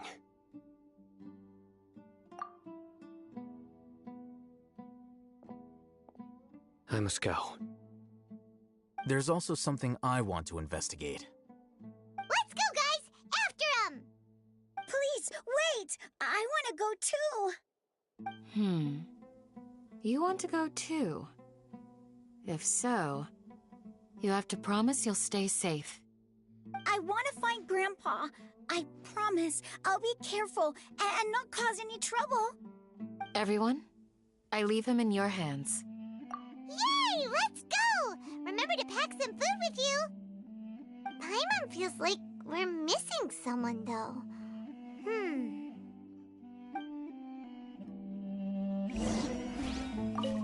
I'll be awaiting your good news.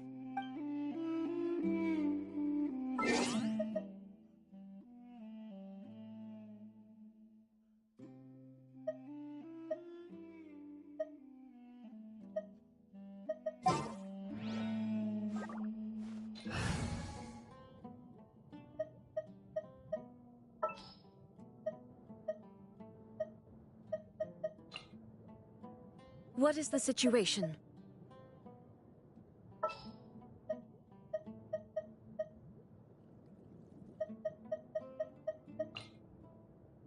Take heart. Victory.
So, where do we go from here? Yes. After leaving the village, we should head straight toward the desert.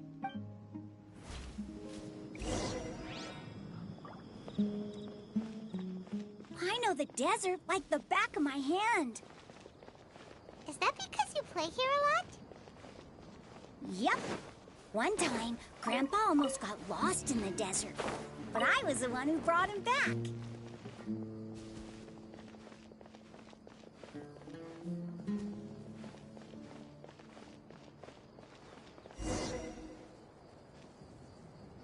There's something here. What's this? It's buried in the sand.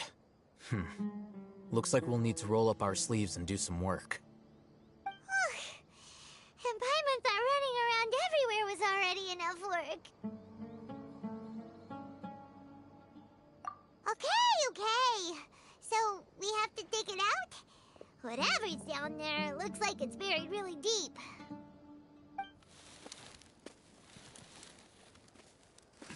These are likely fragments of an Academia-developed device, something akin to a headset. Looks like there were more than one village keeper. They must have been escorted this way because there are device fragments scattered around here. Let's split up and search the area. Chances are that we'll find...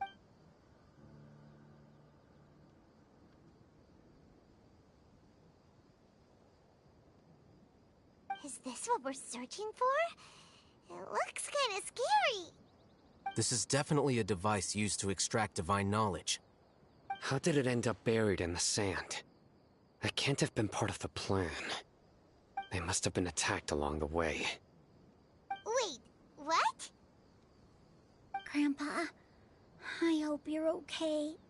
Don't worry, your grandpa's gonna be fine.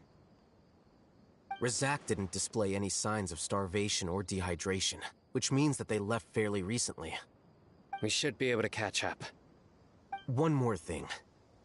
Given that the device had been entirely covered by sand, I believe the attack must have happened prior to the sandstorm.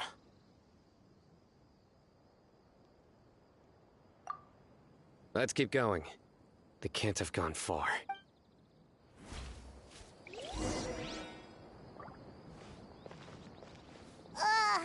But running on sand is so tiring. But you're flying, aren't you, Paimon? Is flying over sand tiring too? Of course it is!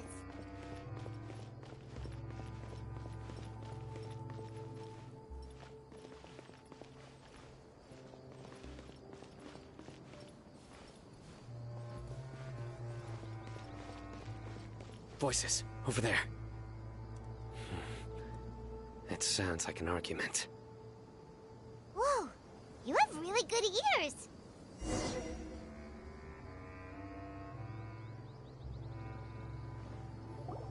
Don't get any closer. They'll notice us. Dia's talking with the Eremites? Very interesting. Let's listen in. If you had informed me sooner, there'd be plenty of room for us to... You're one of us. We would never lie. Scholars. You don't know as much as I do. Need me to... I knew it. That's our Dia. Dia? Why would you... Dia! Hey, what are you doing? Huh? Didn't you say you'd help me find Grandpa? Why are you on their side? Well, look who's here. Ain't that something? This complicates things. You've betrayed Aru village? So, this is the great General Mahamatra. Dear, you'd be better off as my assistant than hanging around with this motley crew. Seen for yourself. I have the means and methods, and my ideals are far more admirable than theirs. I'm not the type that's easily swayed, Raman. You of all people should know that. Wait, what's going on, Dia? Whose side are you on here? Shut it, Paimon.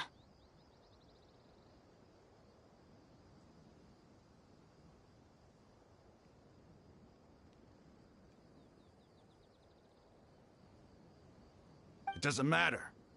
Whichever side you pick, nothing could deter us from the grand mission of resurrecting the Scarlet King.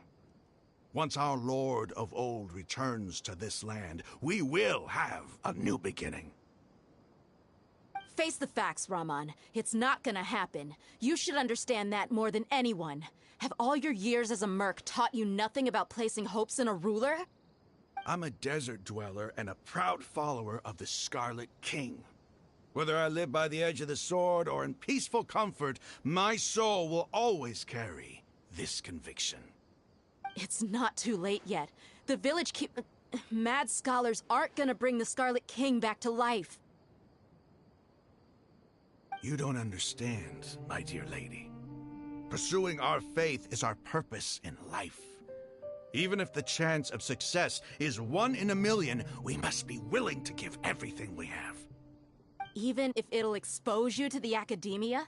Even if they end up disbanding the Eremites? Your Eremites, which you've worked so hard for all these years? Yes. We've waited a long time for this day to come. The sun and the moon no longer shine here. All you see now is cracks in this desiccated land. But fate has finally dealt me a hand to play against the Academia. With these scholars in our custody, we'll stomp the Academia's forces and fight our way beyond the wall of Samiel. Ridiculous. Think about it. The Academia controls the entirety of Sumeru. Your powers are negligible in comparison. If you still don't believe me, then try asking these 2 men. They're also against the Academia, but neither of them are as arrogant as you are. They look more like pawns of the Academia to me. Why would I listen to anything the people of Greater Lord Rukkhadevada have to say? Filthy traitors. Your god abandoned all honor and betrayed the Scarlet King. We desert dwellers will never trust the likes of you. It's impossible to communicate with someone so hostile. Perhaps we should. Do you really believe that by kidnapping the scholars, you'll be able to negotiate with the Academia? These people have no value as bargaining chips, but I could be persuaded to take their place as your next hostage. These scholars were exiled from the Academia. I, on the other hand, am their current scribe, and will be a much greater asset to you. Wait, you can't be serious. So, you want to trade places with the hostages, do you? Precisely. Any wise person would gladly accept my offer. What are you thinking? What if they decide to kill you instead? Well, that would be bad luck for me. However, I'd get the chance to observe the scholars, perhaps even find out the truth. Think you can talk me over with that confident look of yours? I'm not trying to persuade you. I'm using this as a means of joining forces against the Academia. You are the scribe. What do you have against the Academia? Not all desert dwellers believe in the Scarlet King, and the same applies to the Academia. Why must all knowledge seekers approve of the Academia's way of doing things? You Academia scum. Every last one of you is nothing but a hypocrite, just like everyone else on the other side of that wall. I've made myself clear enough. I won't listen to another word from the Dendro Archon's people. Not so fast. I'll hate them. Do you stand by everything you just said? I never make empty promises. You know you're making a dangerous decision, right? I do. Good. Raman, hear me out. These people are my friends. Maybe you can't take the followers of the Dendro Archon at their word, but what about me? Do you trust me? We've known each other for years. Of course I do. In that case, I'm willing to vouch for their honesty with my right arm. Come on, Raman, don't be a coward. If you're serious about taking on the Academia, you need to steel yourself. You can't be afraid. An arm from the Flame Mane. You've piqued my interest. But what if you refuse to oblige? What should I do then? No one's a fool here, Dia. We're mercs. And mercs don't tend to live long unless they have their wits about them. You're not wrong, but this is different. I promised my friends that we'd bring back the village keepers together. Let's do it right here, then. Give me your right arm as proof of your resolve. listen to him! He's not even trying to negotiate! He just wants to make things more difficult! That's fine. Are you crazy? We came here to save lives. One arm for that many people is still a pretty good deal, if you ask me. Rahman, I'm holding up my end of the deal here. You'd better not let me down. Sure. Go ahead and cut off her right arm.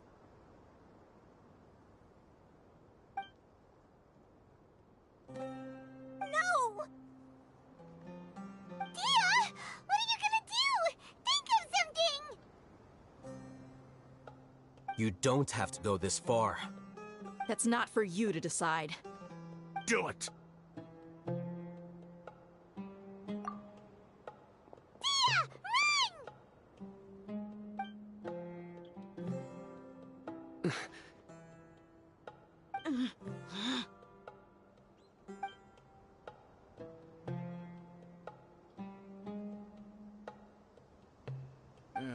Stop!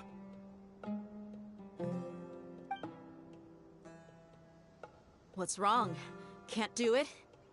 Flame Mane, you and I are both desert folk. Cutting off your arm is no different than cutting off my own fingers. Where's the sense in cutting my own kin to pieces? You've shown me that you're serious. Go on now, take your friends and leave.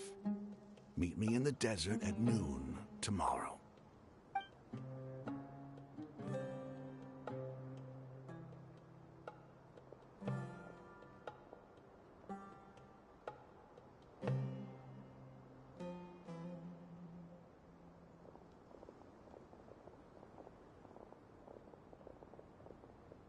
Phew.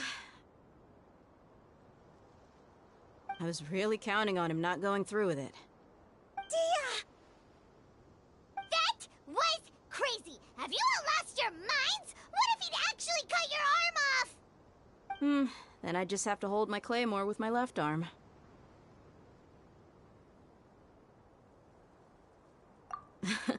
Okay, I'm sorry. But sometimes when you're out on a limb, you gotta double down to seal the deal, you know? Don't ever make a promise like that again. I can deal with the likes of them. If it came down to it, you would not lose to them either. I don't doubt it, Sino. But this is about more than me and them.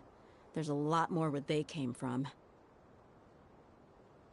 Even if we got rid of one bunch of radicals, there are others out there. Wiping them out would do more harm than good. As you wish. I'm sorry, Dia. I should have stayed put and listened. I should have trusted you. It's okay. I promised you I'd help find your grandpa, so I'll do whatever it takes. Whatever it takes? You just might be scholar material. Huh? Are you serious? The Eremites once said that I was a lunatic.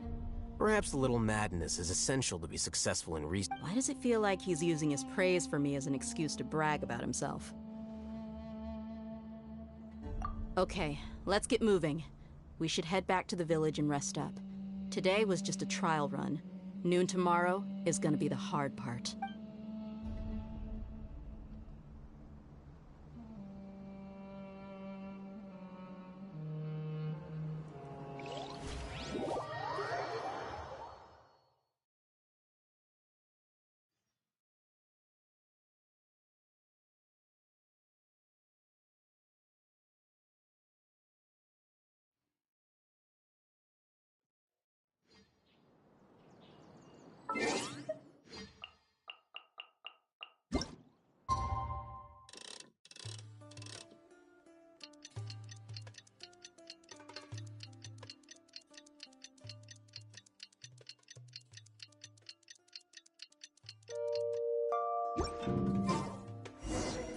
Huh?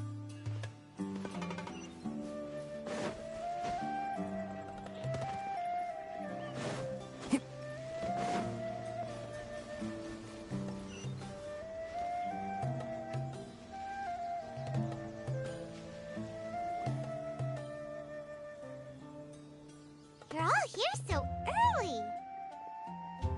Looks like we have everyone here. Isak, Are you sure you want to come with us? I'll watch from a safe distance. Dia, I want to be there to bring Grandpa home. Okay, let's go then. Dia, wait. What's the matter? I heard that you were quite reckless yesterday. No more of that today, understood? Or I'll be very upset with you. Fine.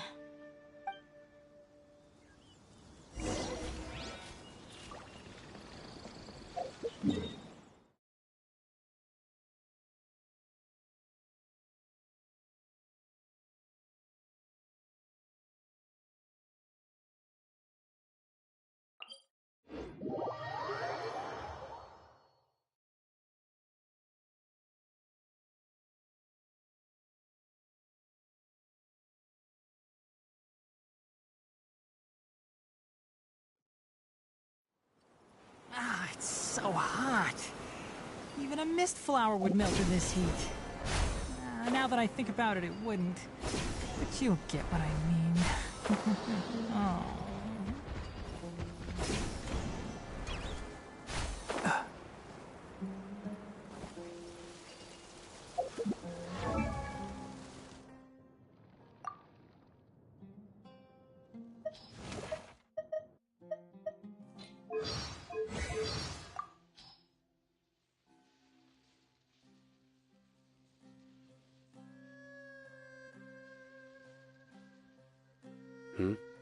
A joke?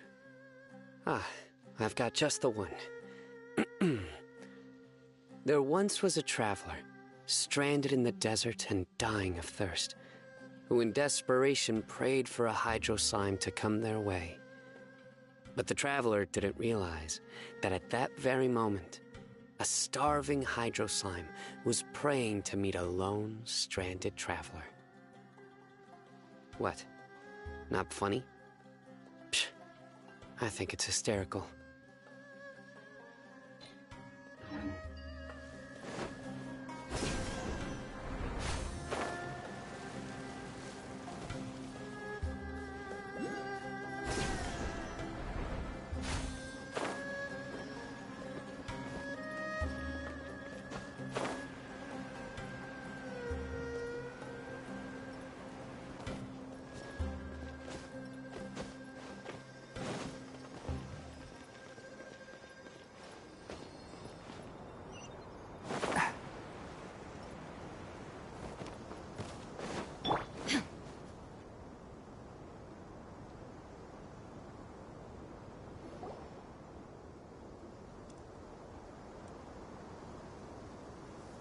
Huh. They got here before us. Uh-oh. Is it because Paimon overslept by 5 minutes and held everyone up? Is everything ready? Absolutely.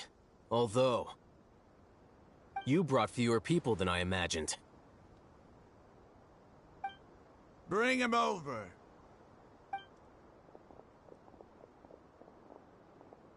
Grandpa! Why is there only one of them? Rahman, I've always thought of you as a man of his word. What's this about? It's a 1-for-1 exchange. Sounds fair, don't you think? And let me put it this way.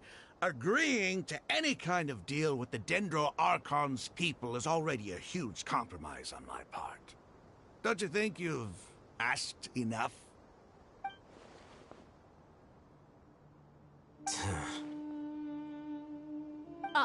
You stay right there!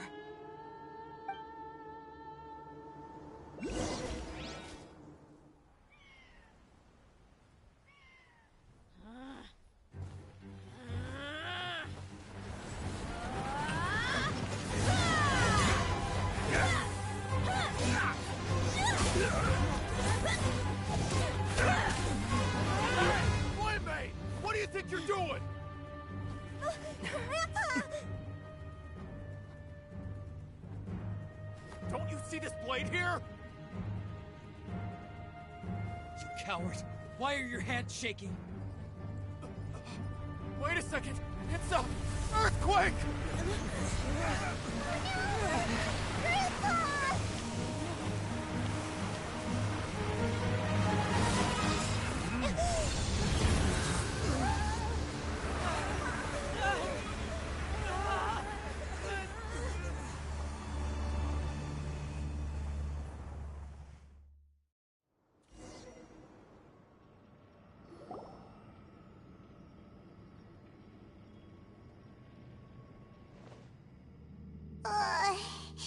Paimon's dizzy.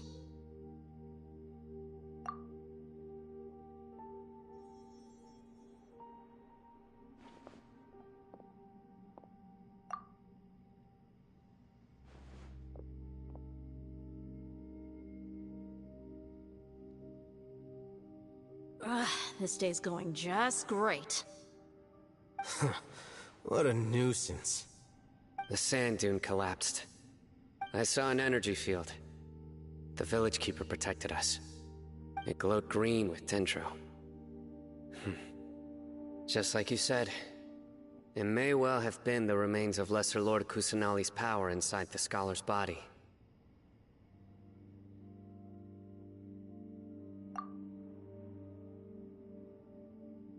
The Dendro Archon. The present one. Grandpa? Grandpa? Oh no, he's getting confused again. Hey, look around you. Did there used to be a temple here?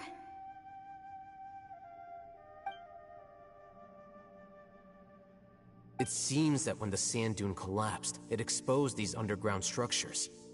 The symbols on the gate belong to the Scarlet King's civilization. This structure must be ancient. Over time, the sandstorms completely buried it and left it in the state we see now. It could have been an underground palace in the distant past. Oh, a miracle. Praise the Scarlet King! What's he doing here? And his men too? They must have fallen down here with us. Pretty lucky if you ask me. Most of them seem in really bad shape. Except for him. He got off lightly. Mind your head. No, this isn't the time for conflict. Our exalted lord has shown us the way to his sacred palace. He's not actually gonna go in there, is he? As it happens, I want to take a look inside too. What are you doing? Don't you think it's curious?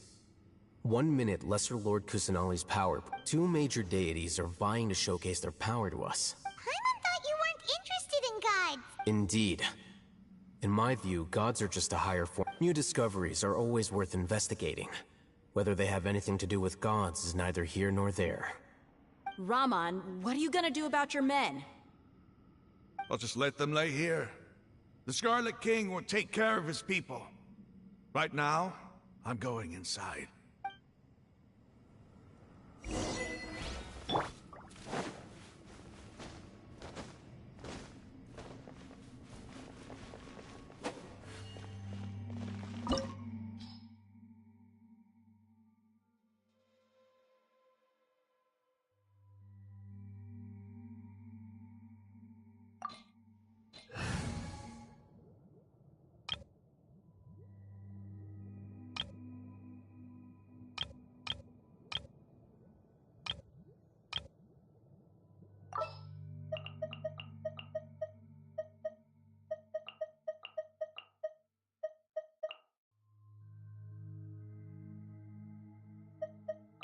I will bring my notebook.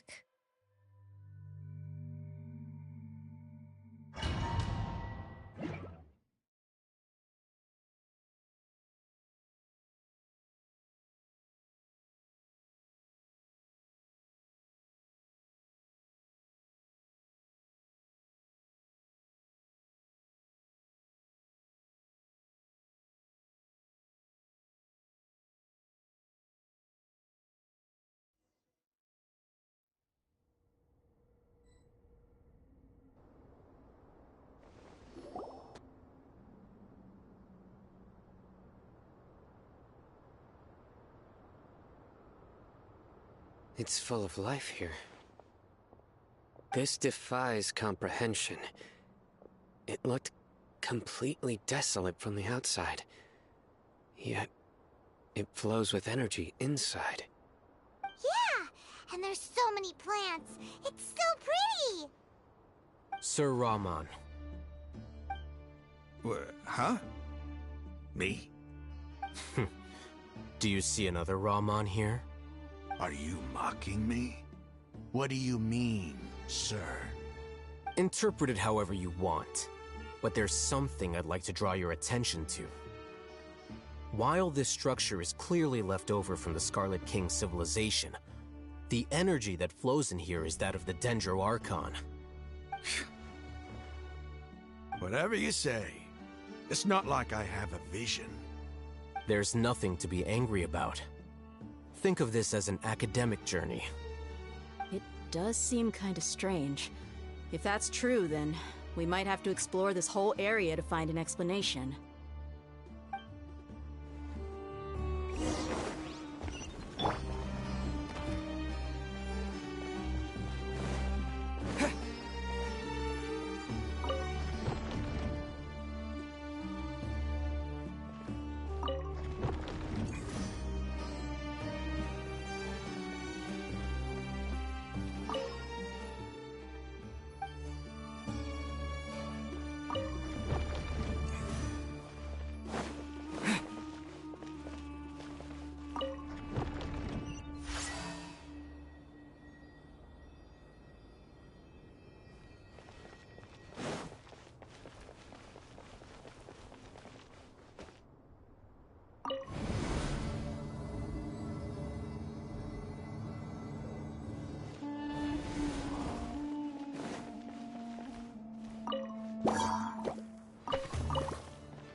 Propagate! Bum boom!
escape! Scatter! Spring forth! Torn to oblivion!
Shine down! Sacred name, fortune preserver.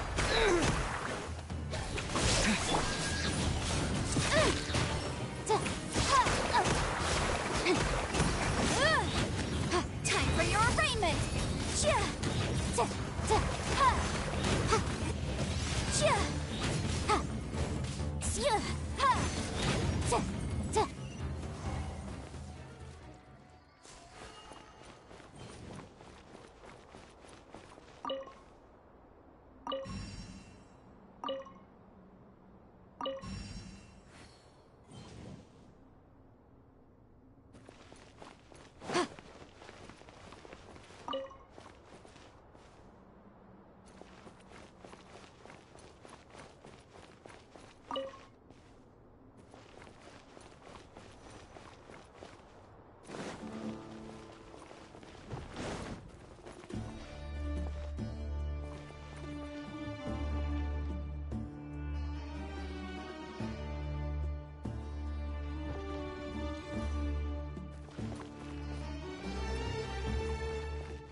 It's a sight to see.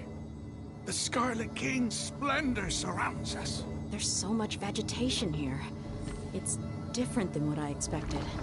Sure are a lot of plants for a desert. That's what I call divine providence of the Scarlet King.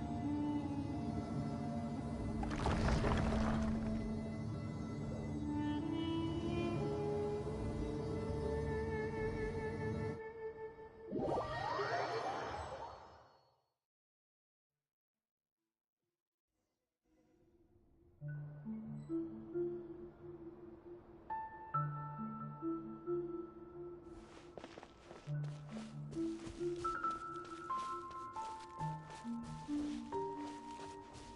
getting brighter! Oh, it looks so beautiful!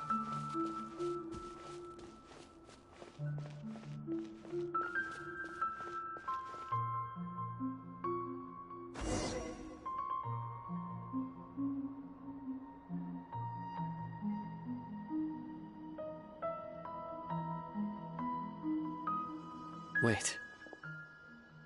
What's that?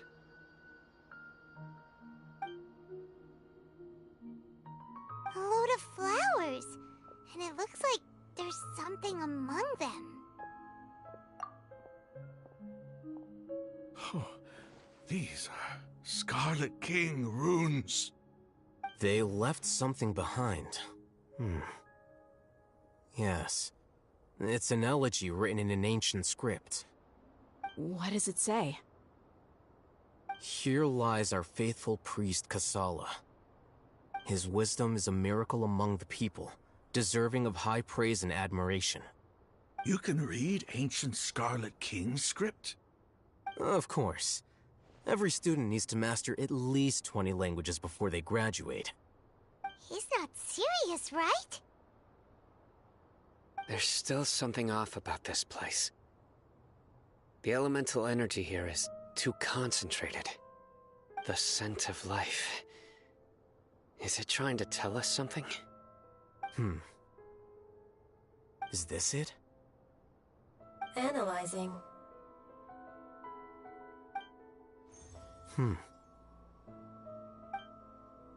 There seems to be a hidden message among these skeletal remains. Excellent. There's a device from the Scarlet King's civilization in this gravesite. I'll transmit the information over and project it for everyone to see. Isn't sharing knowledge against the Academia's rules? Yes. However, under the circumstances, I'd prefer you to see this for yourself. You'll understand after watching it.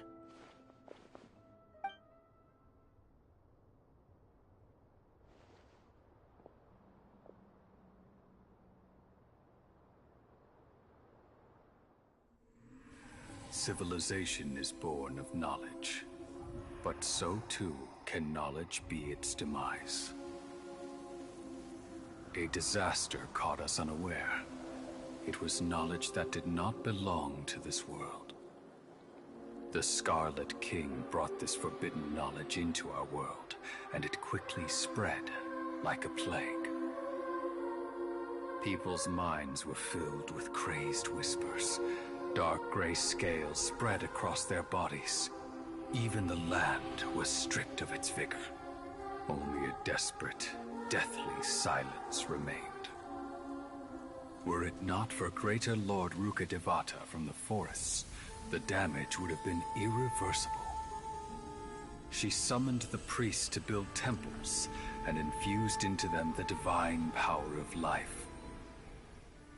The disaster was miraculously tempered, and the embers of our civilization were preserved in Aru village.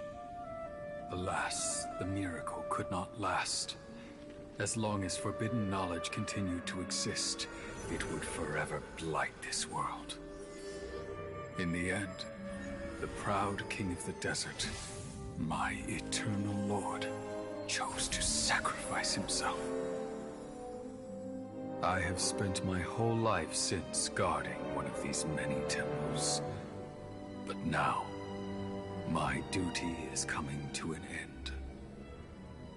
As I close my eyes for the final time, the sight of that noble deity will appear in my vision once more. In helping the Scarlet King to eradicate forbidden knowledge, she exhausted her strength, and her form became that of a small child. How strange. Now that I think of her, I no longer have any fear of death, for I sense that the spirit of life will abide with me during my eternal sleep. Children of the desert, cling no longer to past grievances, but hold tight to the memory of this act of benevolence. What was that? The priest's memories. No, impossible. Greater Lord Rukkhadevata. So the former Dendro Archon and the Scarlet King were never enemies at all.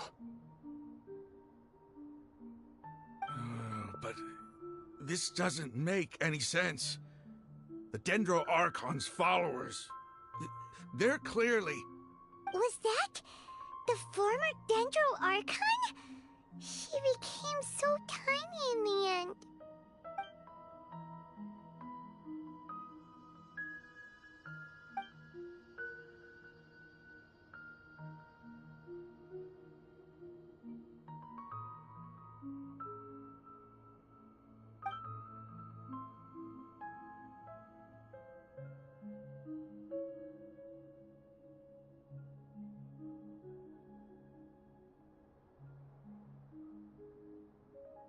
You might be distrustful of the Akasha, but there's no reason for you to doubt the Scarlet King's technology. You've just witnessed his priest's last words. I've never heard about any of this before. The surviving followers of the Scarlet King all gathered in Aru village. Our god did not make mistakes. We refused to believe any of the rumors. The Scarlet King's death, the all but total annihilation of our civilization. It was all Greater Lord Rukkhadevata's doing. We saw her as nothing more than a traitor, who stabbed us in the back in our moment of crisis. Just like us humans. Fighting, feuding, double-crossing each other to survive in the desert. You were blinded by your prejudice.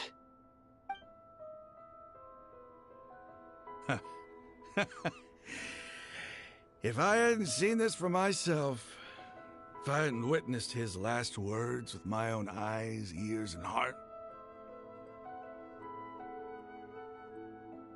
how could I ever begin to accept this? The truth is so far from what I've always known. Am I really supposed to believe that after all these years, all this time seeking revenge, suddenly now my enemy is my savior? Raman, that's enough. Give it a rest. You're starting to make a fool of yourself. Dia, tell me, my Eremites and I, what are we even fighting for?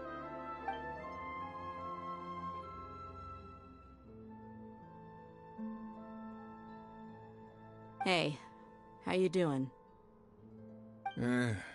I'll live. Thanks. I should probably go. Can't just stay here forever. What's your next move gonna be? Oh, I know what you're going to ask. I feel deep, but please, give me some time. It's not gonna be... Well, I guess that's for me to deal with. Dia, this is where our camp's located. Make a note of it. When would be a good time for us to go? Tomorrow. I'll convince everyone that we're all on the same side. And I'll return every last one of your your village keepers. You seem to finally understand that our true enemy is the sages. Yes. The gods never gave up on anyone. It's the people responsible for all this that need to face the consequences of their actions. That must have been rough, but he seems to have figured things out now. Ramon's no fool. Being the leader of your own faction in the desert is no easy It's too bad he was held back by his belief in the Scarlet King. But now... The outcome, at least, is favorable. We should get going too. Let's head back. Have a...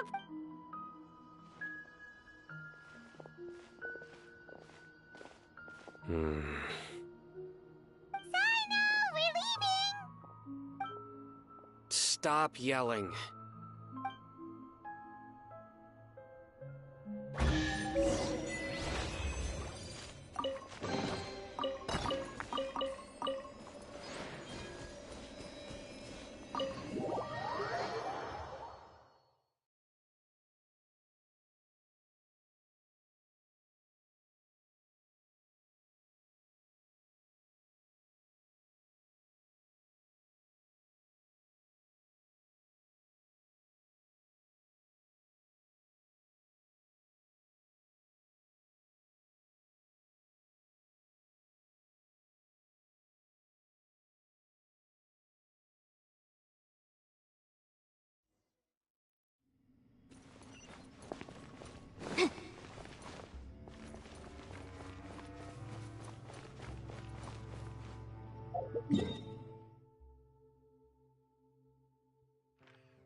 Raman, we're here. Everything's been arranged. Someone will bring the village keepers back to Aru village shortly.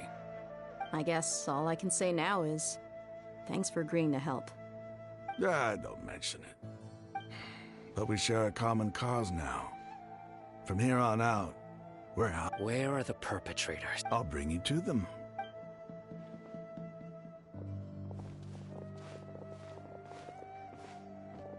So these are the people who kidnapped the village keepers.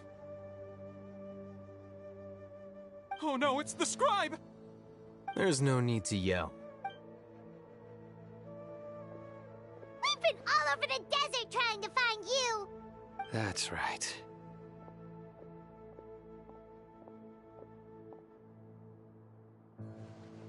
General Mahamatra?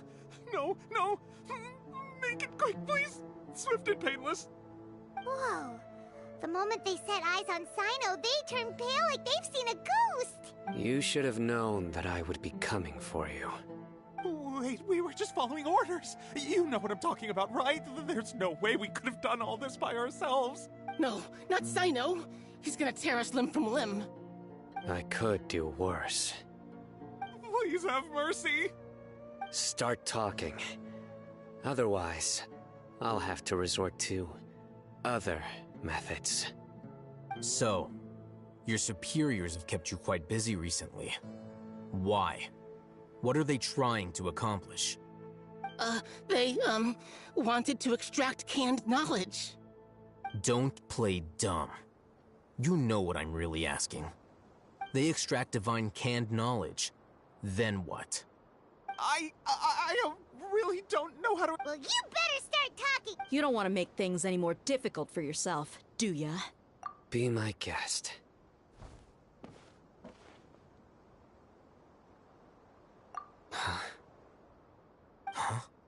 Uh-huh. That sure didn't sound like a fancy metaphor or anything. You're serious, aren't you? How did you know? There's no use hiding it now. Yes, you're right.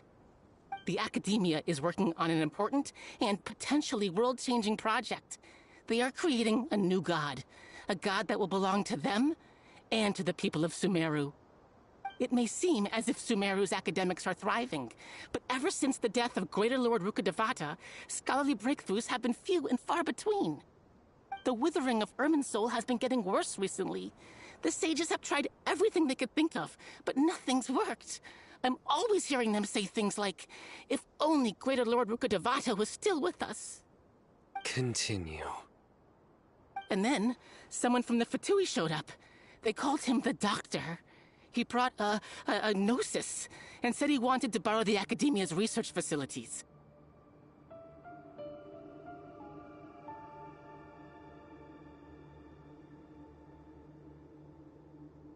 The Doctor was previously expelled from the Academia. At first, the sages looked down at him in disdain. But when he said those words, everyone's expression changed. He asked them, "Do you wish to create a god?" This is what the arrogant ignorance at the extreme end of academia looks like. First, the Academia spent a long time constructing a divine vessel, which was based on an exquisite humanoid puppet. After that, they harvested dreams via the Zeb-Zerus Festival Samsara, maximizing the Akasha's output. With the Doctor's help, and the Akasha now functioning at maximum efficiency, they were able to use it to extract the power from the Gnosis and convert it into a divine core. Next, they decided that their new god needed to possess divine wisdom. For that to happen, they needed a huge quantity of divine canned knowledge. It adds up. But how do you determine whether the knowledge extracted is of divine origin? Call it an educated guess? The Academia has been trying to figure out the exact source of the Scholar's madness for centuries, but to no avail. Nobody can explain the cause of this phenomenon. Surely you can see what that implies, Scribe Alhaitham. If it's knowledge no mortal can comprehend, then it must be something only gods are able to decipher. In other words, it's the source of the God of Wisdom's omniscience and omnipotence.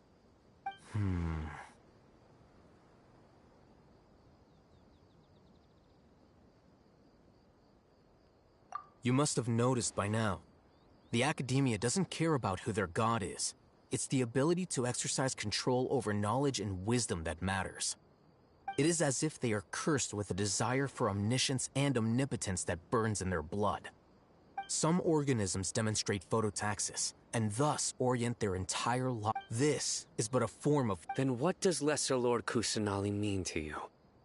Is she not a true god present in this world? If you already have a new god, why try to create another one? From the beginning, the Academia has never treated her as a god. When the Academia first discovered Lesser Lord Kusanali, the newborn god of wisdom, the sages hoped that she would be as wise as Greater Lord Rukkhadevata. But upon evaluation, they found that at the time she possessed no more intelligence than any ordinary human child. The sages never had a ruder awakening. This forced them to accept that Greater Lord Rukkhadevata had indeed passed away. Not to mention that Lesser Lord Kusanali's gnosis had been used to power the Akasha this entire time. By herself, she has neither an Archon's raw power, nor the spectacular insight expected of a god of wisdom.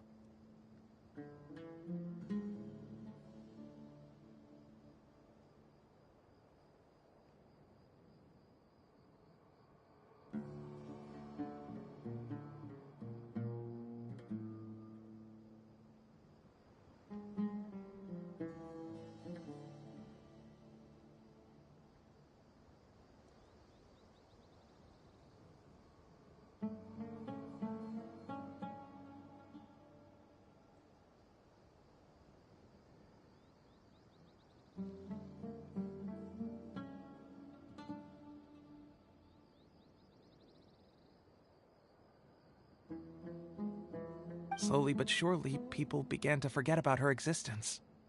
So, this is the path the sages have chosen.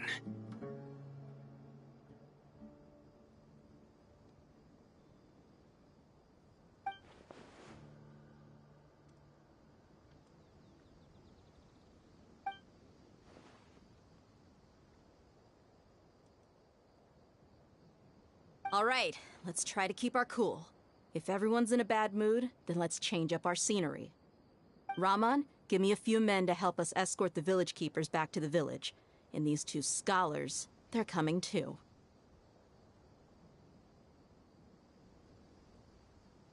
Sure, as you wish.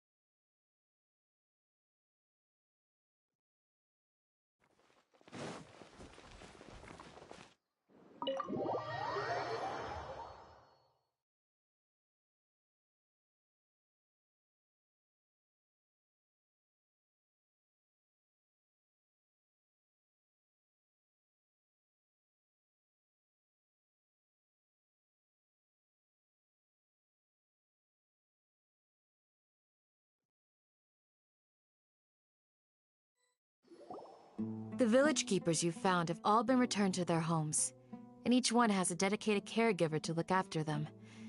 The atmosphere is so heavy.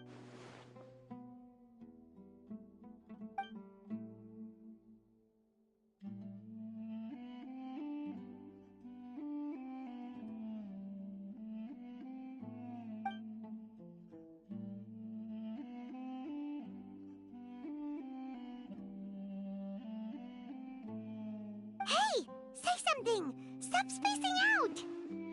Come on, is there nothing left to talk about? In that case, let's all get some water and try to think about something else. Or I can go fetch some snacks. Oh! Paimon's so coming with you! Do you have any plans, Traveler? Gods above, you're not talking about work, are you? So you were still withholding some information?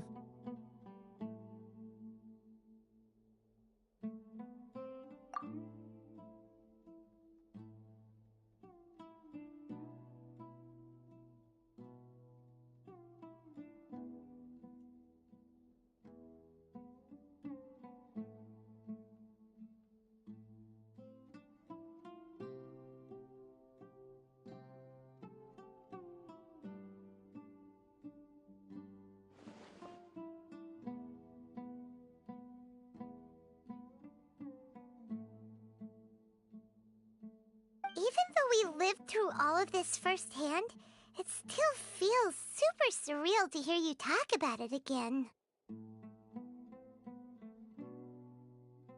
What a whirlwind of a story. I felt like I was holding my breath the whole time. It seems like there will be more issues to face in the days ahead than I had anticipated. Still, now's a good time to make our next move.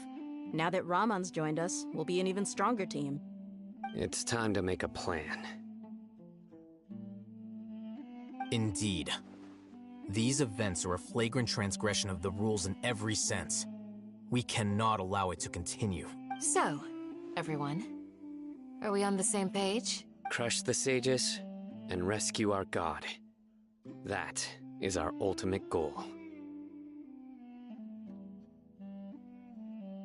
Well, let's brainstorm a little more about what other resources we can draw on. The next time we gather here, we must have a solid plan. Yep, it'll work out for sure.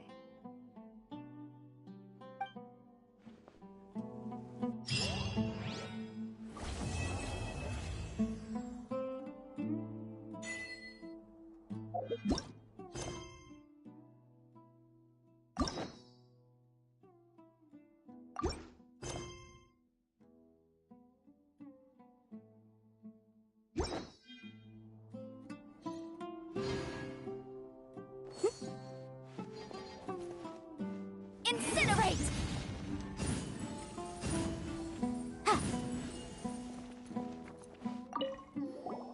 Don't rush. This is a big undertaking, and the planning and preparation for what lies ahead will no doubt take some time. Take it slowly. We need to make sure the plan is as effective as possible. He's starting to read his book again. Hey, are you even listening? Would you like me to lend you something to read? No way! Your books aren't quite to Paimon's tastes. I was joking. I know my books are far too difficult for you, and I have no intention of lending them. Ugh, you're so annoying! You must let me know if there's anything I can do to help. Though I cannot leave Arbor Village, I can't help but feel stirred when I see the looks in your eyes. I've never felt as roused as this when fighting alone in the past. I suppose this must be the power of camaraderie.